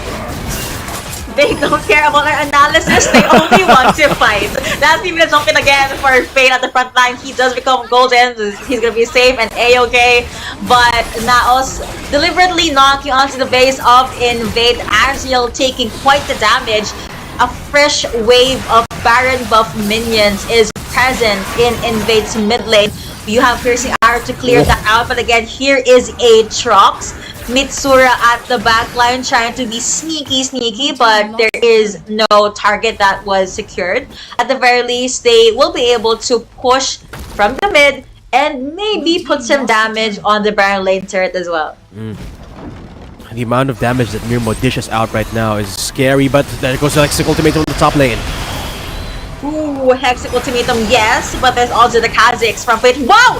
What was that damage being taken by Bluff X? And that is the kill going over to Kha'Zix. That was initially because of Mitsura, but that's okay. If your teammate gets it, it is a team win. Now, Fate gets a kill on the Varus as well. Knockup planting on the 2, but Calm is still very tanky. Margot is there to finish off the kill, but what happened there was NAOS finished off the game. Manila NAOS secures game number 1. solid performance from NAOS Esports in their first game of this series. And man, what a show! What a show it was to get to this point. I mean, there was a lot of congestion in that early game, but again, NAOS Esports, they showed us their team fighting prowess. That's the biggest thing that now showcased to us in that game, was that when it comes to team fights, they will perform. They will have the setup every single time, and they will be able to outmaneuver you in ways that you might not expect. And a lot of it actually is because of Calm's setup. Calm, we've been saying this over and over again. Calm, the flanking routes that Calm takes is just beautiful. Every single time there's an engagement about to happen, Calm comes in from above or below and stuns so many people and sort of becomes a distraction until Mirmo, until Mitsura show up and NAOS just start to clean house. And I don't think Invade was ever at a moment or at a point where they could anticipate where Calm was going to come from. Exactly. So it's very nice to see how far and how much Calm was able to improve. And like we mentioned, aside from Calm, there's also the triple M's. We have Margot, Mirmo, and Mitsura. Okay, so early game, there were some interesting early game decisions from Mirmo that did cause his life or his wave. But with Margot in the picture, he is safe. Mitsura, even though he was targeted multiple times, he was able to jump back to safety, or, well, get saved by Margot. And it worked really, really well for NAOS, especially in the late game, because if you're going to look at the stats, Mirmo and Mitsura barely died in game number 1. Now, I know NAOS won that, but I also want to commend Invade. In the early game, they had a solid plan. It just so happened that I think NAOS kept on pushing the limit. They always want to dive. They always want to do the pick-off composition. They always want to outnumber Invade. It came to the point that Invade can't really answer to what NAOS was throwing at them.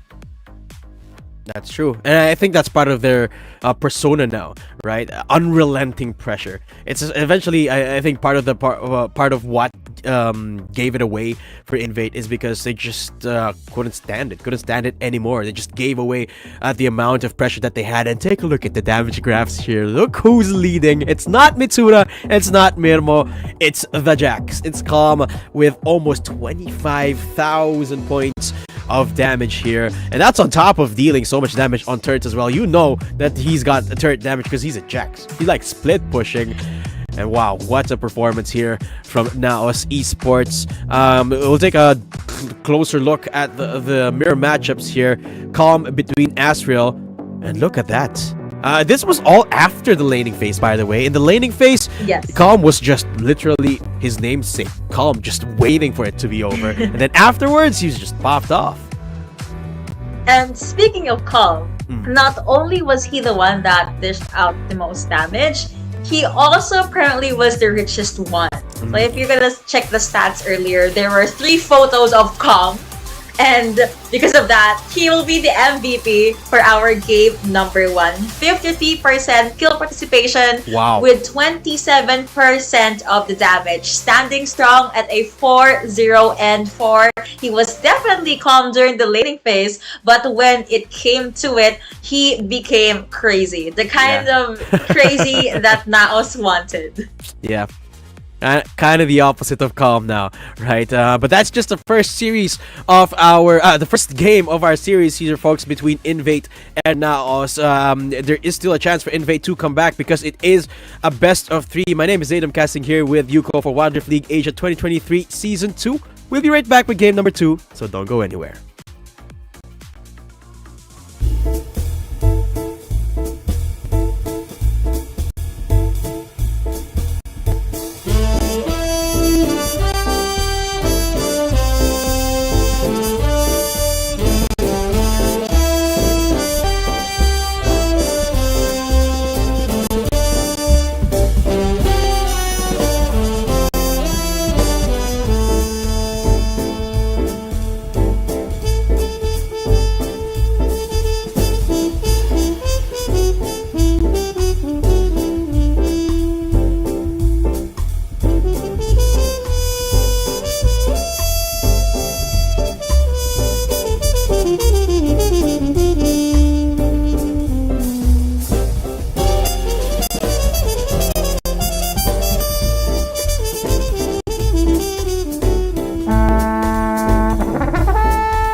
in the Dreamscape. The Phantom roams the dark corners, corrupting ideas and stealing dreams. November 2, day number 2, 3 series, 2-2-0s, but now we're at game number 2. I'm seeing a pattern here, Dado. Hey guys, we're gonna be your casters for the 3rd series, game number 2. Now it's up on 1 game. So I'm gonna ask you the most cliche question in literally every pro scene out there. What do you think should Invade do to be able to push this to a game number 3? Honestly, I think Invade should just fight fire with fire. I mean, the biggest trendsetter here from that last game was just NAOS was just aggressive from the get-go. I mean, ever since they went for that level 1 or level 3 dive rather, they just were unrelenting, which is why there were a couple of awkward moments here and there. But suffice to say, I think it worked. I think it won over the psyche of Invade, and it won over the momentum of the game. So Invade, if they want to contest that momentum, I think they should do the same thing. Just be aggressive as well.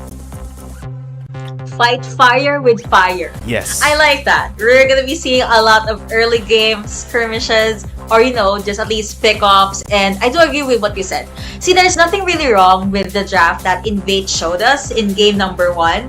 It just so happened that the dives from Fate and the follow-ups from Margot is just really, really on point.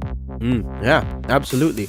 And I love one thing that they had to change, I think, though, is if Calm picks something like a Jax again, I think Azrael really has to try and be a ton more oppressive than he was in that last game, because I think, well, Calm, I don't want to say Calm had an easy time in that early game, but he didn't struggle for sure. And I think Azrael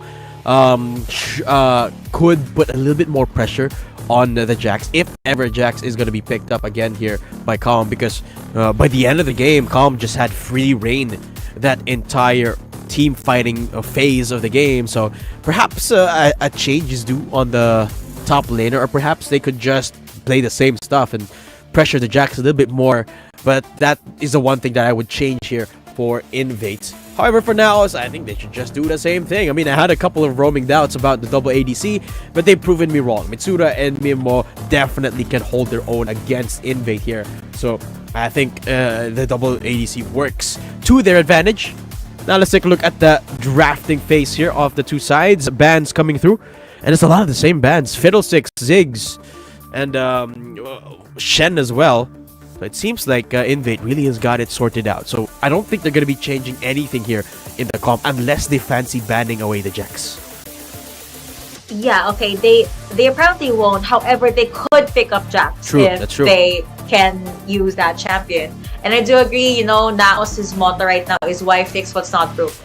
If they won that game number 1, they should just try to rinse and repeat. Now, Invade did lock in Gragas, which I think was the unsung MVP, because I kept on highlighting how great or how spectacular Margot was, right? Yeah. But now that pretty much leaves Ornn open for NAOS. A lot tankier and has arguably a lot more range compared to a Gragas.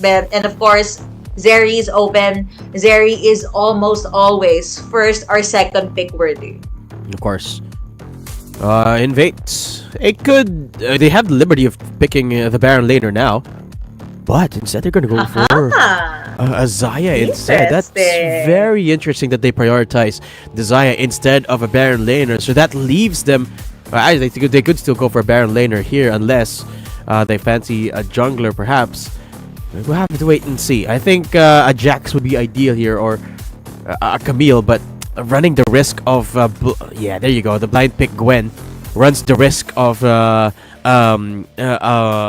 counter pick here from NAOS. Look, smiles across the board here for NAOS. This could be something that they planned for, and this might be the answer to that. The Camille, of course, plays very similarly to the Gwen. Tons of dueling power, tons of true damage as well, and of course plays really, really well into the Gwen. Sort of more of a mirror matchup, or actually no, Camille definitely shines against a Gwen, because Gwen, the defensive prowess of a Gwen is whittled down by the hook shot, because Camille can just close the gap. So I think Camille is a very, very good pickup against that Gwen. So yeah, as I was saying, the blind pick not really working out this time for Invade. Agreed. So I actually want to touch up on what you said about the Gwen and Camille matchup. Gwen is a kind of champion that if you're leading, you would want to glide around and just hop around the rift, throw out your needles here and there and dish out quite the damage and cut everyone. But it's difficult if you have someone that can just close the gap. And you are right, that is Camille. On top of that, one of the ways to stop Gwen from moving, quite literally, is just to catch her or stun her.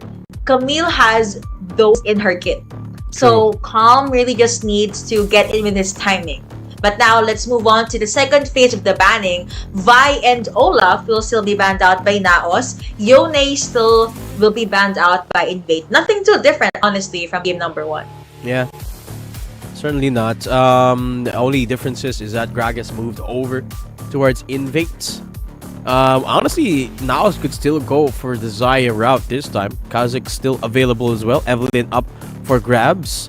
And look at that. Smiles across the board here for now as the boys are definitely in a good mood. Are they going to bring out the Nautilus? This actually is going to be particularly interesting because number 1, it gives them lockdown potential. And number 2, it gives them a ton of CC, which is exactly what they need to even shut this Gwen down more easily. And there you have it. They're locking it up. We're going to be seeing a Nautilus from NAOS this time around. And Invade, are they prepared for this type of lineup? An Ornn and a Nautilus in one lineup. Yeah. That's literally the great fall for me. Because like... there's no more Garen and Galio in the scene, right? Yeah. But there's like a version 2 for me. Stable front line for NAOS, but still we have to check what is gonna happen once they are in the rift. But someone that can also move around in the rift and dish out so much damage is this Corgi.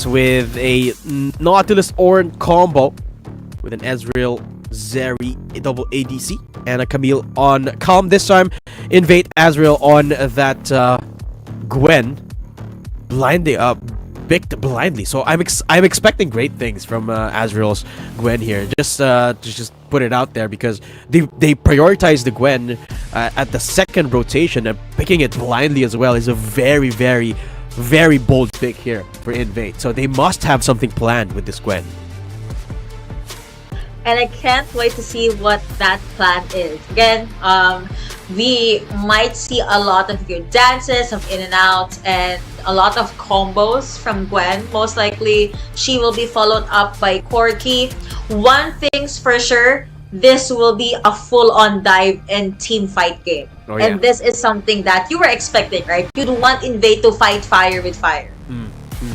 The good thing about Invade's composition this time is that they have enough damage and enough chip potential against the double tank lineup that NAOS has. I mean, you talk about how tanky Nautilus and Ornn has, and in combination as well. And you look at the composition of Invade, you've got a Gwen, you've got an Aatrox, and then you got a Corki, the hyper carries, and the Xayah as well. They've got enough tools to shred these tanks. So they definitely have the tools. They definitely can be aggressive the same way NAOS was at the start of game number 1. So I would say they have the tools necessary to take over this early game.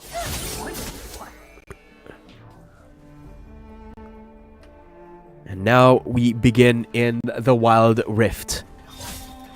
Calm again in this Baron lane, this time on a Camille. Very different from the Jax. And of course the Nautilus. First one that we've seen here. Actually, let me I believe that is the very first Nautilus that we saw since yesterday. For this season? Yeah, for this season. I believe so. Yeah, I believe so. Yeah.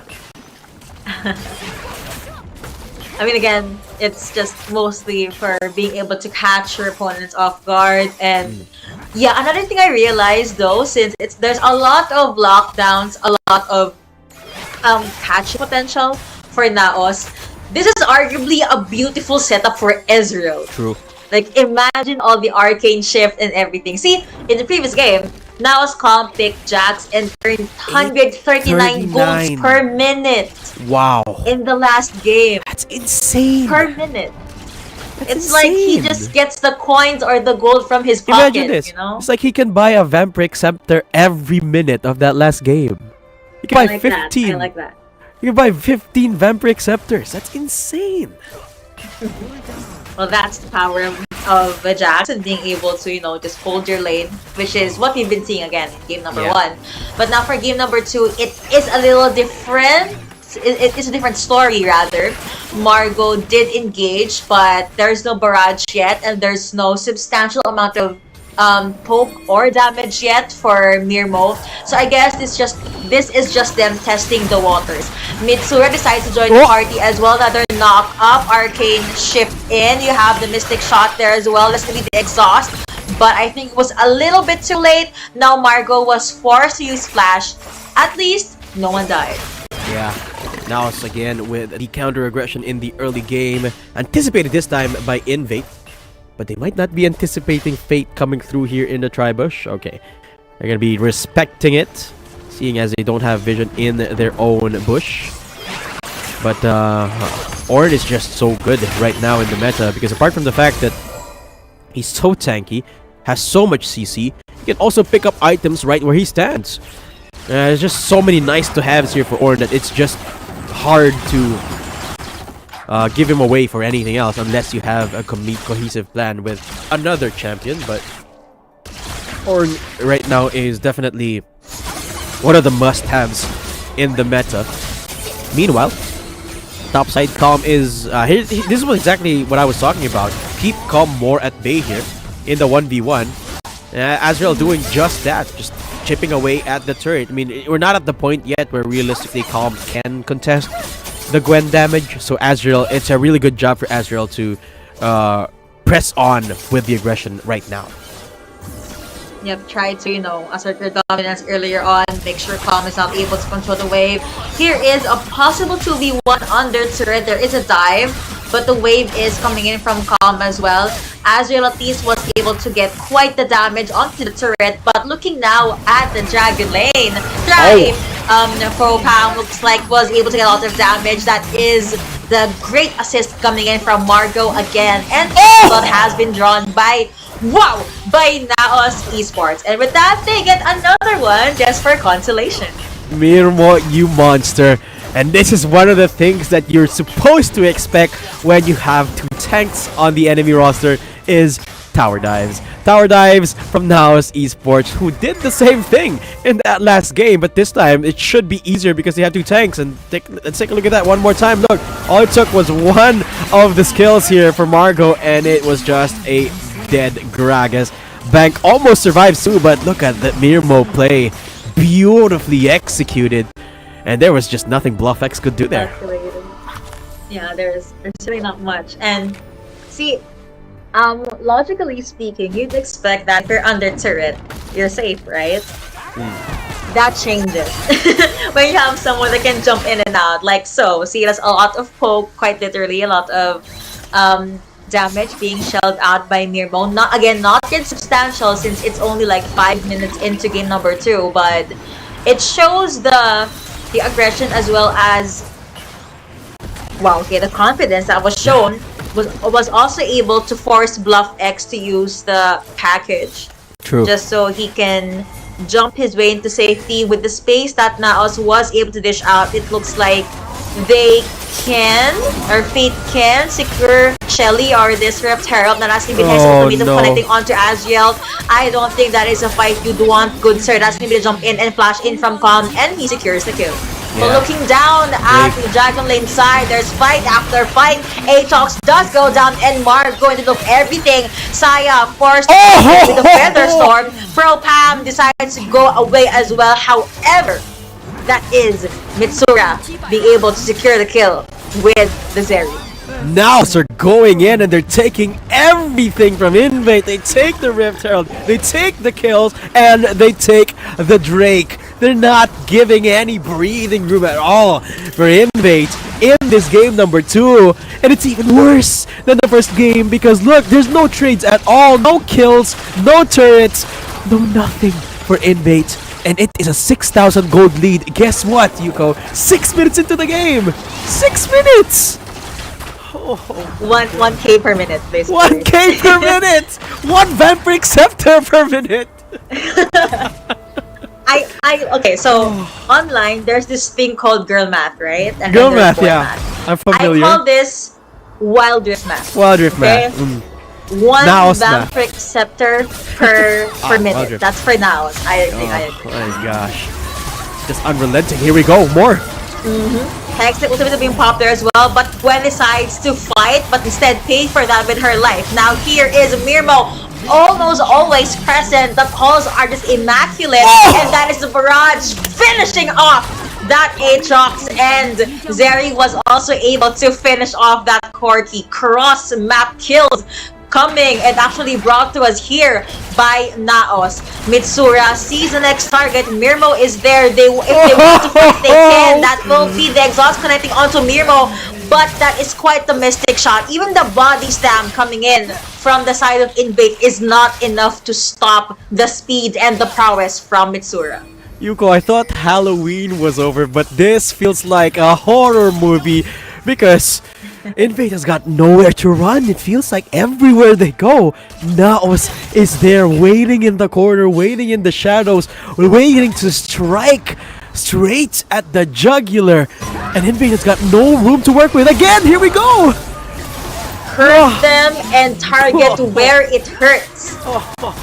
A Gwen that's not online is gonna struggle with a 2v1. That is something Calm has been utilizing multiple times, and I really like the response right here for Margot. Again, the support is pretty good so far. I mean, even in game number 2. But now, with all of those things, with all of those gold, Calm was able to calmly take down the first outer Baron lane turret for the side of Invade. Oh my gosh. And now a blind Ornn ult comes through. It's okay, Margot can spare that ultimate. As Mirmo actually just trying to pressure down this bot Dragon lane. Everyone from Invade actually called upon. The whole team is here just to try and defend this one turret. That's 100 HP. I'm not sure if this is a fight worth taking here for Invade. But now they've spotted Mitsura. Oh, Flash is behind. Okay. Okay. Safe flash out, but there's no more explosive cast, remember that. And with that, they take down the turret. Slowly but surely, NAOS is knocking onto the Dragon lane of Invade. Calm hook shots his way into safety, followed up by Mitsura as well. They're gonna clear the wave, make sure that their minions are pouring in towards the side of Invade so they can go through with the siege. Or, you know, just go with the invade. Yeah. And see how that pans out, right? Oh, they didn't get. They were at least Invade. Okay, at least Invade was able to take their own blue buff. But the amount of effort it took, it needed 3 people there just to contest the blue buff. That's the state of affairs right now. 9 minutes 45 seconds, and it's an 8,000 gold lead for NAOS. And it certainly doesn't seem to be getting any better here for Invade. What is their recourse here? Tactical sweep, Ornn popping in with the ultimate. That does get knocked up. And Bluff X far at the back. But Mirmo, Margot, as well as Mitsura trying their best to chase down their opponents. That barrage was able to wither down Aatrox. He cannot join the fight anymore. Now here you have Mitsura. that very really focus firing onto that Corki, and Corki will have to wave the white flag. 2 and 15 now on the board. Not even 11 minutes in. Margot gave it a charge in on their turret. They don't care. Under leash will go underground, and the kill will most likely go over to Mirmo. Yeah, they go over to Mirmo. They were also able to get the secure onto the Drake. Fate is lurking onto the side. Nautilus ready to pull our flash in. Artie's jumping against everyone, and that will be the engage. He is going all in. That is going to be a lot of damage being taken. NAOS is not even stopping. They're just camping out in the mid lane. Here comes Calm. Here comes Mitsura. Here comes Margo yet again. Astral in front of everyone trying to get the kill onto Fate. But he's a little bit too deep. Was able to get one. But Fate for with his life barrage being showed up again, forcing the Feather Storm out of bank. I don't think that's a good trade. But at the very least, Calm was able to clear out all the outer Dragon Lane turrets. Now it's just camping that turret right there until it whittled down out of existence. And Mirmo is just unrelenting here. The cooldowns are down to a minimum. Two-shot barrages every 5 seconds, it feels like. 11 minutes. 18-3. 13.4 gold lead for NAOS. That's more than one Vamp Scepter. That's like one... I don't even know it's worth 1,000 plus at this point, but... How are you gonna NAOS math this now, good sir? I don't know. I'm not good enough at the Wild Drift math, but the Baron buff. I'll give you some simple math. NAOS with a 13k gold lead at 12 minutes equals... They're gonna take the Baron here sooner rather than later. Or they could just take the fight. I'm not even sure because they have so many options. Almost seals the blue buff as well. With a perfectly timed two-shot barrage there. But ever so slowly Invade whittle away from their base. 1v1 on the bottom side. Can Adriel find something here? He's gonna back off. He doesn't even want to risk it.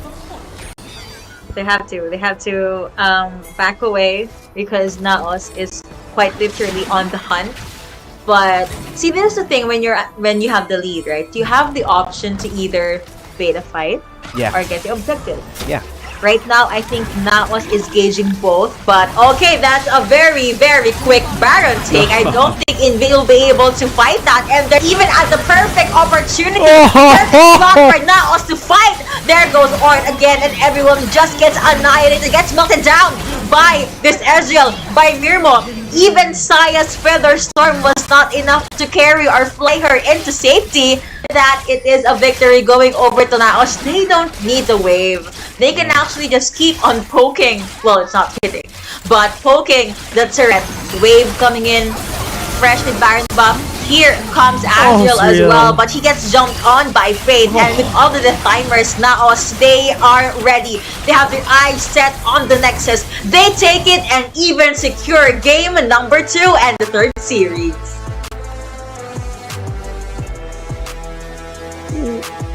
What a performance! What a statement from NAOS Esports in their first 2 games here at the 2nd season of WRL League Asia. Oh, they turn up, they show up. It was beautiful, an absolute masterclass, especially in that game number 2.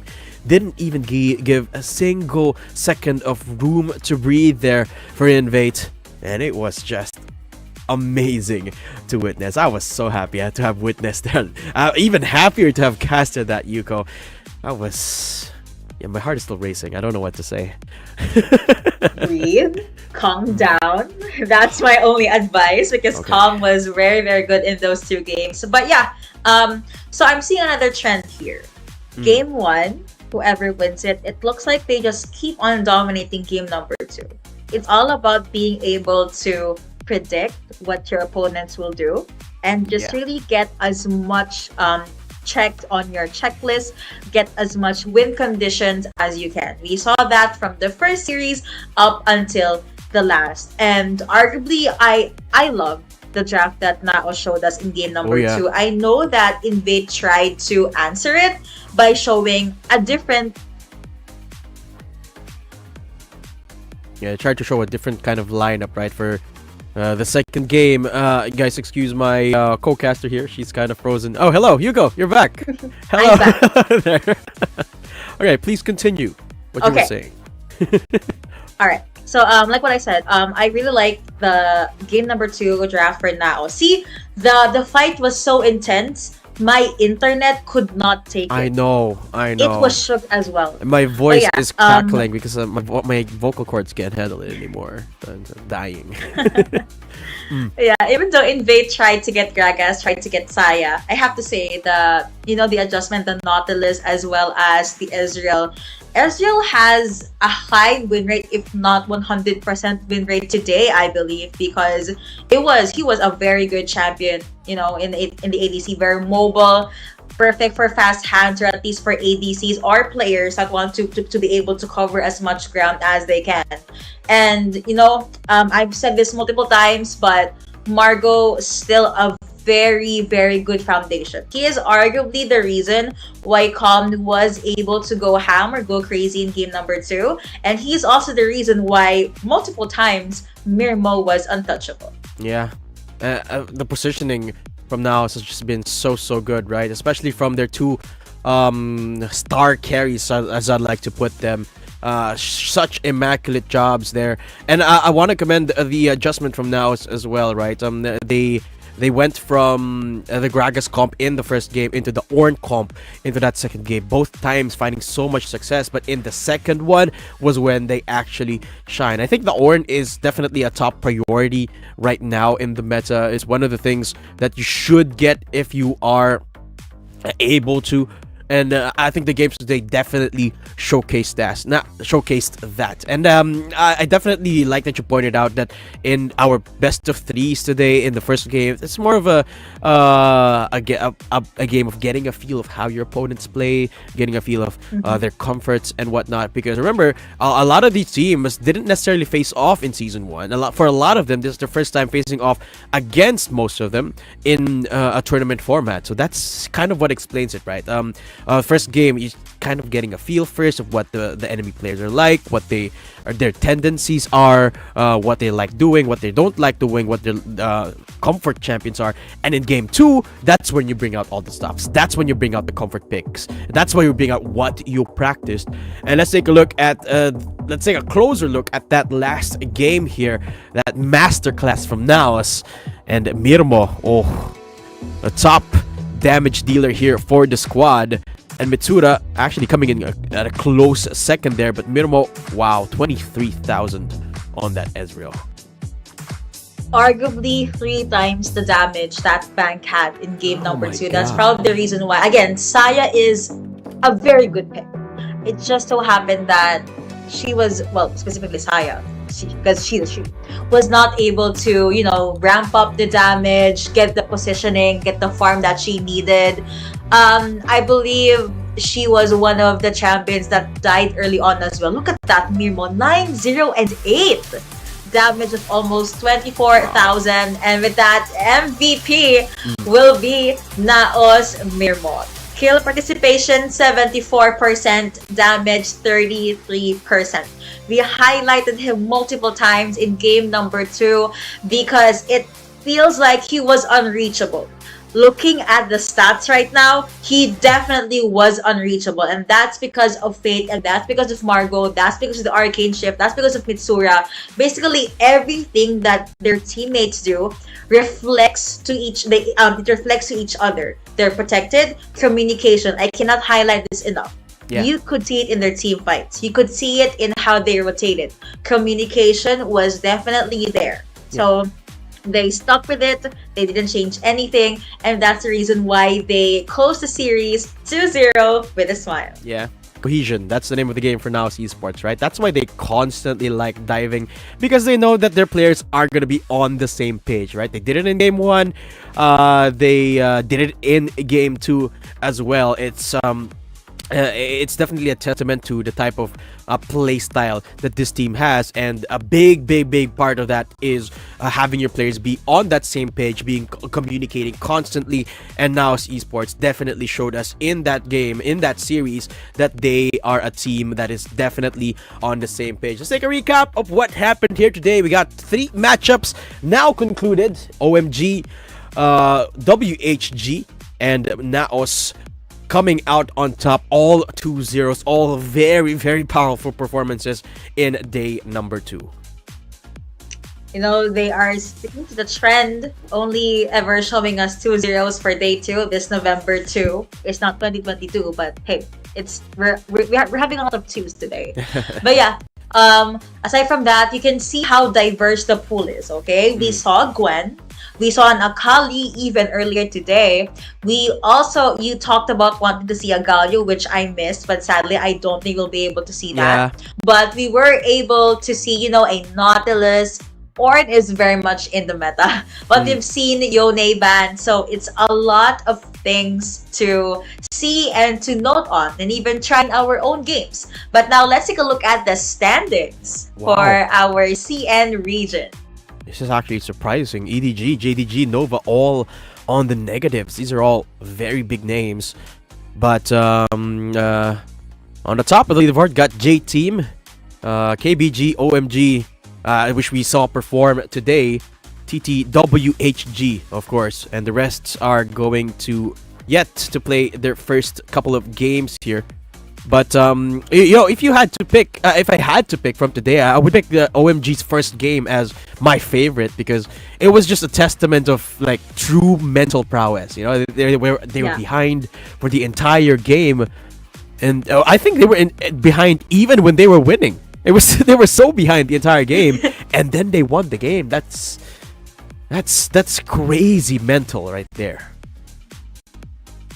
That was definitely the word for it. But now let's take a look at the standings for the APAC region. Yes. You've seen victory from NAOS, so that's +2 on their board. We will be seeing other teams as the days progresses. But yeah, these are the stats and the numbers so far.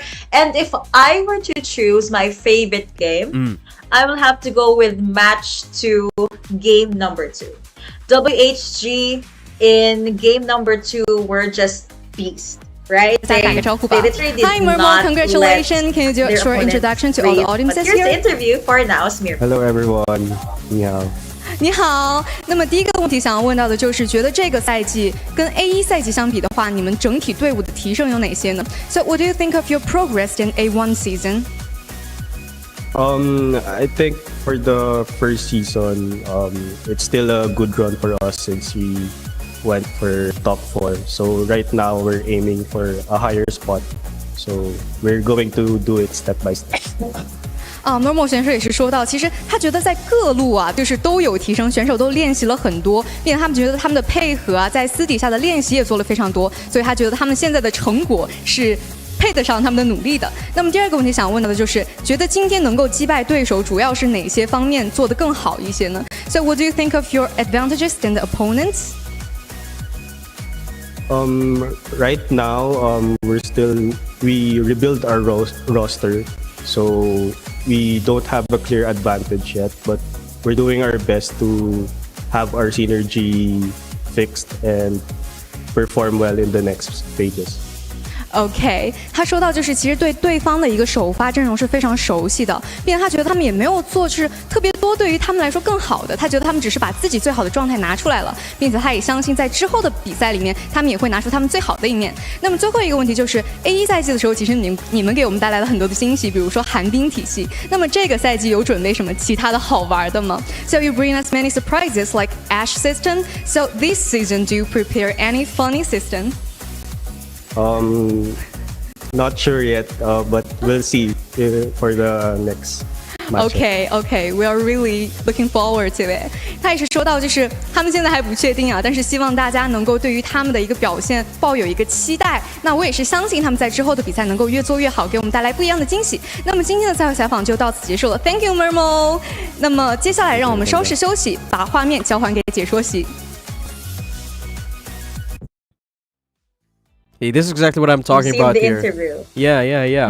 What I'm talking about here is a lot of the teams that we have are currently undergoing or have undergone a lot of changes, and now they had a reshuffle in their roster, right? And seeing them perform here for the first time with their new roster, it gives me a lot of hope for a lot of the teams, not just in NAOS, but all of Wild Rift League Asia, right? The amount of growth that each of these teams have could mean that we could have a new dynasty coming up that we don't know who might yet. Could be anyone. That's what I love about this league.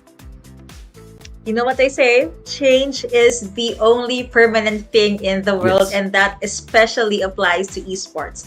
New meta, new players, new teams, new organizations, sometimes soon maybe, but change is always a good thing. And the players and the organizations, even the supporters, are us casters. We just need to be able to adapt to these changes because this still has lots of time in front of it. You know, this isn't the last WRLA season. Yeah. A lot can still happen, and yeah, you know, hopefully we'll still be able to show a lot of good fights. But speaking of fights, here are the matches for tomorrow, November 3. Yeah, make sure not to miss these guys. It's gonna start at the same time at 1700 GMT +8. We got 3 more matches showing tomorrow. It's FBX TT, JDG TE, Saigon The Flash, and Buridam BRU. All happening tomorrow. You don't want to miss those guys. Big teams as well. And again, making their first games here at the second season of World League Asia 2023. Make sure you don't miss that because it's good games.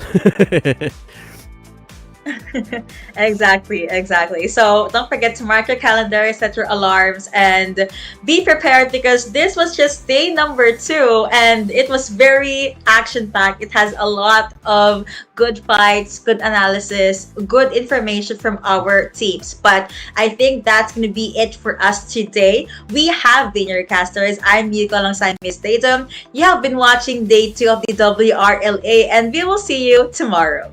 Bye-bye, guys.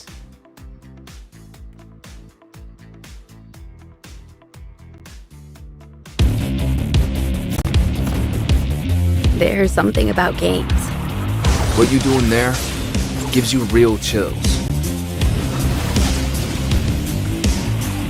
There is one thing that can't be stopped.